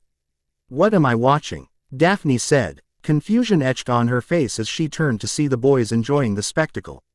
Shish, I'm trying to enjoy the view, Blaise shushed her, looking hypnotized by the girls, making Daphne roll her eyes. Suddenly, they began to move faster, appearing to dance, and released a flurry of white-blue butterflies that fluttered around the hall. Finally, the Bobadan students made their way to the front of the hall. While a younger girl performed a graceful ballet-like gymnastics routine. The girls then bowed, and the hall erupted in applause, especially from the male students. Alice turned to see Draco unfazed by the scene before him, unlike most of the boys around who loudly clapped and whistled. Dumbledore came forward, greeting Madame Maxime with a soft peck on the hand. As he made his way back to the front, raising his hands to shush down the noise. "And now our friends from the north. Please greet the proud sons of Durmstrang and their High Master Igor Karkaroff," he announced. "Here they come," Daphne chimed, leaning further to see the door open. Several boys entered, canes in hand, using them to tap forcefully on the floor in unison as they marched with an air of seriousness and precision. They wore heavy, dark fur-lined coats and caps, their expressions stern and disciplined, reminiscent of soldiers preparing for battle. Students watched in fascination as the Durmstrang boys made their grand entrance. Their movements were synchronized, each step a testament to their rigorous training. The heavy thud of their canes echoed through the great hall, commanding the attention of everyone present. Their demeanor was one of unwavering determination and strength. With a sudden burst of energy, they began running and performing a series of impressive maneuvers. They executed backflips and handstands with effortless grace, twirling their canes with deft precision. Bursts of magical sparks illuminated the hall, adding a dramatic flair to their routine. The spectacle reached its peak when the doors swung open once again, revealing a tall, fierce-looking young man. "Oh, it's Krum," students whispered in awe. "No way," Blaise murmured to Daphne, his eyes wide with surprise. Victor Krum strode confidently through the hall, his expression one of steely determination. He was followed by two men, one of whom wore a white coat and carried a fancy cane. The presence of the renowned Quidditch player added an electrifying atmosphere to the already impressive display. As they approached the front of the hall, two of the boys at the head of the formation raised their wands. With a synchronized motion, they blew on the tips, causing flames to emanate from them. The fire twisted and turned, forming intricate shapes of birds that soared above the crowd. The man in the white coat brightened, his face lighting up with a warm smile as he approached Dumbledore. "Albus," he called out warmly, opening his arms wide. "Igor," Dumbledore replied with a nod, returning the embrace. The two men exchanged a few words, their camaraderie evident, while the students looked on in curiosity. The Durmstrang students stood at attention, their disciplined posture a stark contrast to the more relaxed Bobadan's contingent. The Durmstrang students settled at the front of the Slytherin table, while the Bobadan students took their places at the Ravenclaw table. Blaise and Daphne leaned forward, trying to catch a glimpse of the Durmstrang boys. "Can you lean back? I'm trying to see Krum," Blaise muttered, craning his neck around Daphne. "Dear Merlin, it's not like he's going to notice you," Daphne replied, rolling her eyes. "Don't break your necks, you two," Alice joked, taking a bite of her meal. "Alice," Daphne whispered, hiding her mouth behind her hand. "They're looking over here." Alice frowned, turning her head to see several Durmstrang students leaning forward, their gazes directed at her. "No, they just want to see Blaise," she teased, turning back to her food with a mocking smile. "I think they'll ask for your autograph later." "Well, I'm the best at Quidditch, you think Victor's heard of me?" Blaise said, his eyes wide with excitement as he looked back at the Durmstrang students. Daphne rolled her eyes. "Oh, definitely, he's probably your biggest fan." Draco wore a displeased look as he observed the Durmstrang boys watching Alice. He sat back in his seat, eyes narrowing slightly. "What's wrong with you?" Theodore asked. Pausing mid-O replied nonchalantly, though his gaze remained fixed on the Durmstrang students as he chewed on his food. Blaise leaned closer to Theo, whispering, he and Alice had an. Before he could finish, Draco threw a grape at him, hitting him squarely on the forehead. Blaise winced, rubbing the spot as he shot Draco a glare. Then returned to his food. Theodore watched the exchange in confusion before shrugging and continuing his meal. Alice paid no mind to the scene. She softly stroked her ring, noticing Noel was asleep. "Your attention, please." Dumbledore's voice resonated through the great hall, drawing all eyes to the ornately carved chest at the front. He rested his hand on it and continued, "I'd like to say a few words." Quote. He paused, letting the suspense build. Eternal glory. That is what awaits the student who wins the Triwizard Tournament. But to achieve this, that student muse. She survived 3 tasks, 3 extremely dangerous tasks. The hall buzzed with excitement and nervous whispers. Dumbledore raised a hand to quiet them. For this reason, the Ministry has seen fit to impose a new rule. To explain, we have the head of the Department of International Magical Cooperation, Mr. Bartemius Crouch. Crouch entered from the back with a stiff demeanor as Dumbledore was speaking. He walked purposefully behind the teachers' chairs. Alice's eyes followed him intently. This was the man who had accused her of conjuring the dark mark. Suddenly, a thunderous roar echoed above them. The enchanted ceiling mimicked the storm, causing some students to scream and duck as rain poured down. Amidst the chaos, a curious figure appeared. A curious man strode into the great hall, his presence impossible to ignore. He raised his wand in the air, stopping the storm as the sky returned to normal. His face was heavily scarred, and his electric blue magical eye roved independently of his normal eye, scanning the room with an almost unnerving intensity. He wore a tattered traveling cloak, and his wooden leg thumped with each determined step. "Is that him?" Theo whispered. "Yeah," Blaise replied, equally fascinated. Mad-Eye Moody. Moody's magical eye momentarily fixed on Alice before shifting to Dumbledore as he limped towards him, grunting in his usual manner. "My dear old friend, thank you for coming." Dumbledore greeted warmly. "Silly ceiling," Moody grumbled, shaking Dumbledore's hand before stepping aside. He pulled out a bottle, taking a swig with a grunt. The students murmured among themselves, both intrigued and intimidated by the legendary Auror's presence. Crouch then stepped forward, positioning himself in front of the ornate chest. After due consideration, he began, extending his hands beside him and addressing the crowd with an awkward air. "The Ministry has concluded that for your own safety, no student under the age of 17 shall be allowed to put their name forth for the Triwizard Tournament." Daphne leaned towards Blaise, teasing as she softly tapped his shoulder. "Well, there goes your eternal glory." Blaise cursed under his breath, clearly displeased. Before Crouch could finish, the hall erupted in a mix of groans and complaints, with some students protesting loudly. "That's rubbish," some students shouted. "This decision is final." Crouch tried to continue, raising his voice over the din. "That's rubbish. You don't know what you're doing."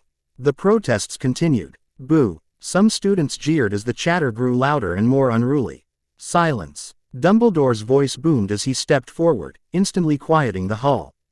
With measured calm, Dumbledore raised his wand towards the chest, making it dissipate from the top down. As the smoke cleared, it revealed a large, ancient-looking goblet, its blue flames flickering mesmerizingly. The students watched in awe and intrigue, their earlier complaints forgotten as they gazed at the goblet of fire. A bright, blue flame emanated from the goblet, casting an enchanting glow. "The Goblet of Fire," Dumbledore announced, his voice resonating through the hall. "Anyone wishing to submit themselves to the tournament need only write their name upon a piece of parchment and throw it into the flame before this hour on Thursday night." Students listened attentively, the weight of his words sinking in. "Do not do so lightly," he warned, his tone grave. "If chosen, there's no turning back. From this moment, the Triwizard Tournament has begun. The chosen one. Seriously, that under 17 rule is ridiculous," complained Blaise, his tone filled with frustration. "You heard Dumbledore. It's not for the faint-hearted," Daphne teased, giving him a light tap on the shoulder. Alice smiled at their banter as they made their way to Professor Moody's Defense Against the Dark Arts class. As she moved to sit next to Daphne, Blaise nudged her by the shoulder, directing her to sit next to Draco. Daphne shrugged, and Theo snickered behind them. Alice shot Blaise a glare, which he met with a smirk before taking his seat. Rolling her eyes, Alice reluctantly settled next to Draco. He glanced at her as she hesitantly sat down, letting out a small cough before placing her books on the table. Draco's messy hair and neutral expression gave little away, though his eyes lingered on her for a moment, as if he wanted to say something. Instead, he turned away, propping his chin on his hand. Alice observed him briefly, sensing the unspoken tension between them, but chose to stay silent. Focusing on her own thoughts. Alistair Moody, the professor introduced himself, his voice rough and authoritative. He picked up a piece of chalk and began writing on the board with an aggressive flourish. Ex-or, he continued, scrawling the words forcefully, Ministry malcontent. And your new defense against the dark arts teacher. His tone was filled with a mix of disdain and authority. I'm here because Dumbledore asked me. End of story. Goodbye. The end. Any questions? He looked around the room, his magical eye swiveling in its socket to scan the silent students. Ice watched him with a mix of intrigue and suspicion, sensing there was something off about him, as she eyed his every move. When it comes to the dark arts, I believe in a practical approach. But first, which of you can tell me how many unforgivable curses there are? He asked, his gaze sweeping the classroom. 3, sir, Hermione answered promptly. And they are so named. He prompted, turning back to the board to continue writing. Because they are unforgivable, the use of any one of them will. Hermione began, her voice filled with a mix of anxiety and academic eagerness. Earn you a one-way ticket to Azkaban. Correct, Moody interrupted, finishing her sentence as he turned to face the class again.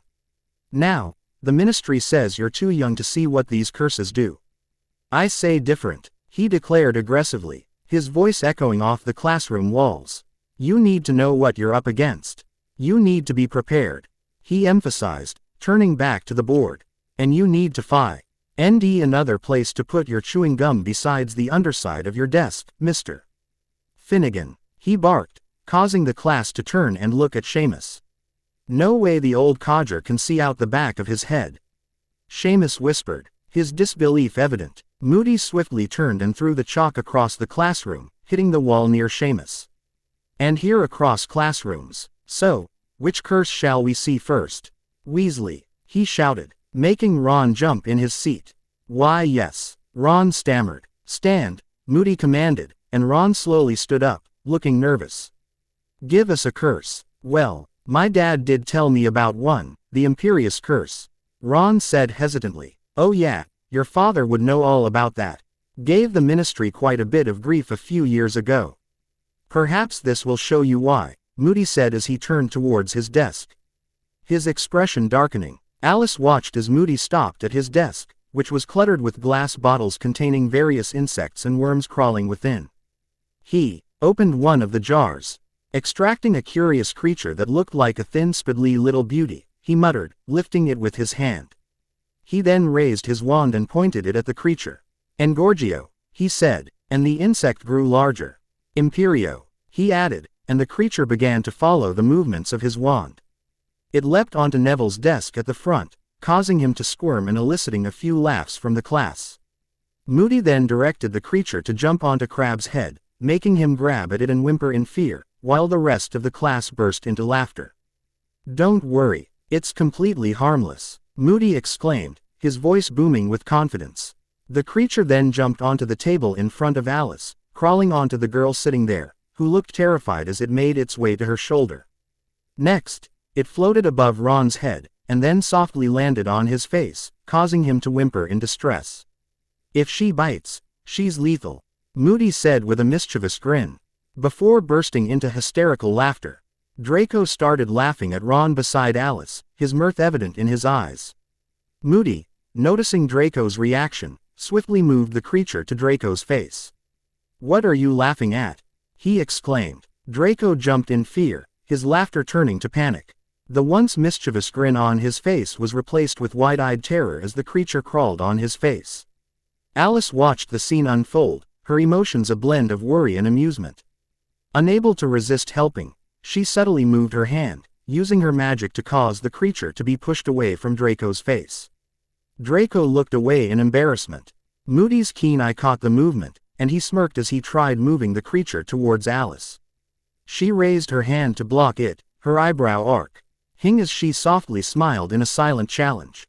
Moody subtly coughed, then moved the creature away from her, noticing the student's eyes flicking between him and Alice with curiosity. What shall I have her do next? He continued with a maniacal laugh. Jump out the window. He flicked his wand towards the window, causing the creature to slam against it. Drown herself. he said in a calmer tone, holding the insect above a bucket of water, as the student's expressions shifted to worry. He then gently placed the creature back on his hand. Scores of witches and wizards have claimed they only did you know who's bidding under the influence of the imperious curse. But here's the rub. How do we sort out the liars? He said in a serious tone, his voice echoing in the now quiet classroom. Another, he urged, up. Come on. Longbottom is it, he said, noticing Neville slowly raising his hand. Neville slowly stood up as Moody leaned closer. Professor Sprout tells me you have an aptitude for herbology, he said as Neville nodded. There's the Cruciatus curse, he softly spoke. Correct. Come, Moody exclaimed, gesturing for Neville to come close to the desk where the insect sat. Particularly nasty. The torture curse, he said in a grave tone, then pointed his wand at the creature. Crucio, he commanded. The insect began to squirm, clearly in agony. Neville and the other students watched in horror as the creature writhed in pain. Alice stared at it, an intriguing look on her face as she watched how effortlessly Moody inflicted suffering. Neville, on the other hand, looked terrified, as if he were the one being cursed. Students shifted uncomfortably in their seats, their faces pale. Stop it, can't you see it's bothering him? Stop it, Hermione shouted. Moody released the creature from its pain, his eyes scanning the room. Ahem. Moody picked up the creature and walked towards Hermione amidst the silence. He then placed the insect on her desk above one of her books. Hermione's eyes avoided his, staring into the distance, clearly distressed by the scene and on the verge of tears. Perhaps you could give us the last unforgivable curse, Miss Granger? He asked calmly, but she shook her head. No, he whispered. Avada Kedavra, he shouted, his voice hoarse, a solid green shot from his wand, instantly killing the poor creature. The students stared in fear, some even trembling. The killing curse. Only one person is known to have survived it. And he's sitting in this room, Moody said, his gaze fixed on Harry as he approached him slowly. Harry looked uneasy, meeting Moody's intense gaze. Alice watched the professor with narrowed eyes, noticing a quick flick of his tongue. She leaned forward slightly, her eyes narrowing in confusion. Moody continued to stare at Harry, then pulled out a bottle and took a swig. As he turned, he caught a glimpse of Alice, meeting her gaze for a moment before swiftly looking away. She then turned to see Harry looking at her, their eyes locking in a brief moment filled with shared uncertainty. Why even bother? It's not like you're going to put your name in there, Daphne Wynne. As they made their way toward the Great Hall. I just want to see, it'll be fun, Blaise exclaimed, quickening his pace. Daphne, Alice, and Theodore followed closely behind. Oh great, it's raining, Daphne complained as they stepped into the courtyard. They all jogged under the heavy rain and finally entered the hall, finding several students already gathered there. The room was lit by the mesmerizing blue flames of the Goblet of Fire. Some students were sitting and reading, others were observing, and a few Durmstrang boys and Hogwarts students were putting their names into the goblet. Looks lively, Alice commented, looking at Blaise as she ruffled her wet hair. They followed him to a corner where they sat down. Malachi's going to put his name in. Wonder where he is, Blaise mused, scanning the room. Daphne sat beside Theo, crossing her arms and legs with a sigh. She leaned in to see what he was reading, and they began talking quietly. Where are the other Slytherins? Surprised. They're not filling most of the room by now, Alice remarked, glancing around. Should be arriving soon, Blaise replied. Suddenly, a group of students entered with loud chatter. In the middle, C. Diggory playfully walked towards the goblet, his friends pushing him into the glowing circle around it. He laughed, then turned and put his name in, earning applause from the room. Lucky bastard, Blaise scoffed beside Alice, who snorted, amused by his jealousy. Cedric turned back to his friends, who playfully hugged and cheered him on, then stood talking in the hall. Alice softly squeezed her long wet hair on her side, staring at the hypnotizing, warming fire in front of her. A few Durmstrang boys walked past, glancing at her and whispering among themselves as they walked. Looks like you're more famous than Crumb. Blaise whistled beside her. She responded by strongly nudging him. Ow, Daphne, she hit me. He whined playfully, turning to Daphne. Serves you right, achoo. Daphne sneezed. Merlin, I'm going to kill you. Blaze, she said, rubbing her nose. What did I even do? He pouted. Theo, who was sitting beside Daphne, took out his Slytherin scarf and wrapped it around her shoulders. Thanks, Theo, she said softly, smiling at him. Theo nodded and softly smiled back. Alice watched the fire flicker and dance, lost in her thoughts. The room buzzed with anticipation and excitement as students continued to gather and chat. She looked around, her eyes landing on Hermione across from her, who seemed engrossed in a book. She then turned to see Harry and Ron standing near the goblet, deep in conversation. Harry's expression went from smiling to a look of surprise as he met her gaze. Alice kept staring calmly at him, reminiscing about how he had reacted at the sight of the dark mark. She wondered what kind of link he had with Voldemort. That curiosity led her to want to find out more about him. Harry's gaze shifted between her and the goblet, looking a bit anxious. She leaned forward, supporting herself with her hands, and decided to send him a soft smile, which he returned after a moment. Wonder what Draco's doing, Blaze chimed beside her, his eyes following Harry. Alice rolled her eyes. What even happened with DA fight or something? He asked. No, summer was great, and, it's complicated, she replied calmly, her eyes on the fire. So, what happened? Blaze pressed. Okay, nosy. Daphne interrupted. There's Malachi, she gestured with her head. Hey mate. Blaze stood up, walking over to greet his friend. He cheered Malachi on as he approached the goblet to put his name in. Alice stood up as well, glancing back at Harry, who was now watching the Slytherin prefect with Ron. She made her way to Blaze and Malachi, who greeted her with a smile. Hey, Alice, going to put your name in as well? Malachi teased, nudging her shoulder. What do you think? She smirked, crossing her arms. I think if she could, she would, Blaze answered beside her, playfully holding her shoulder. Wish we were allowed.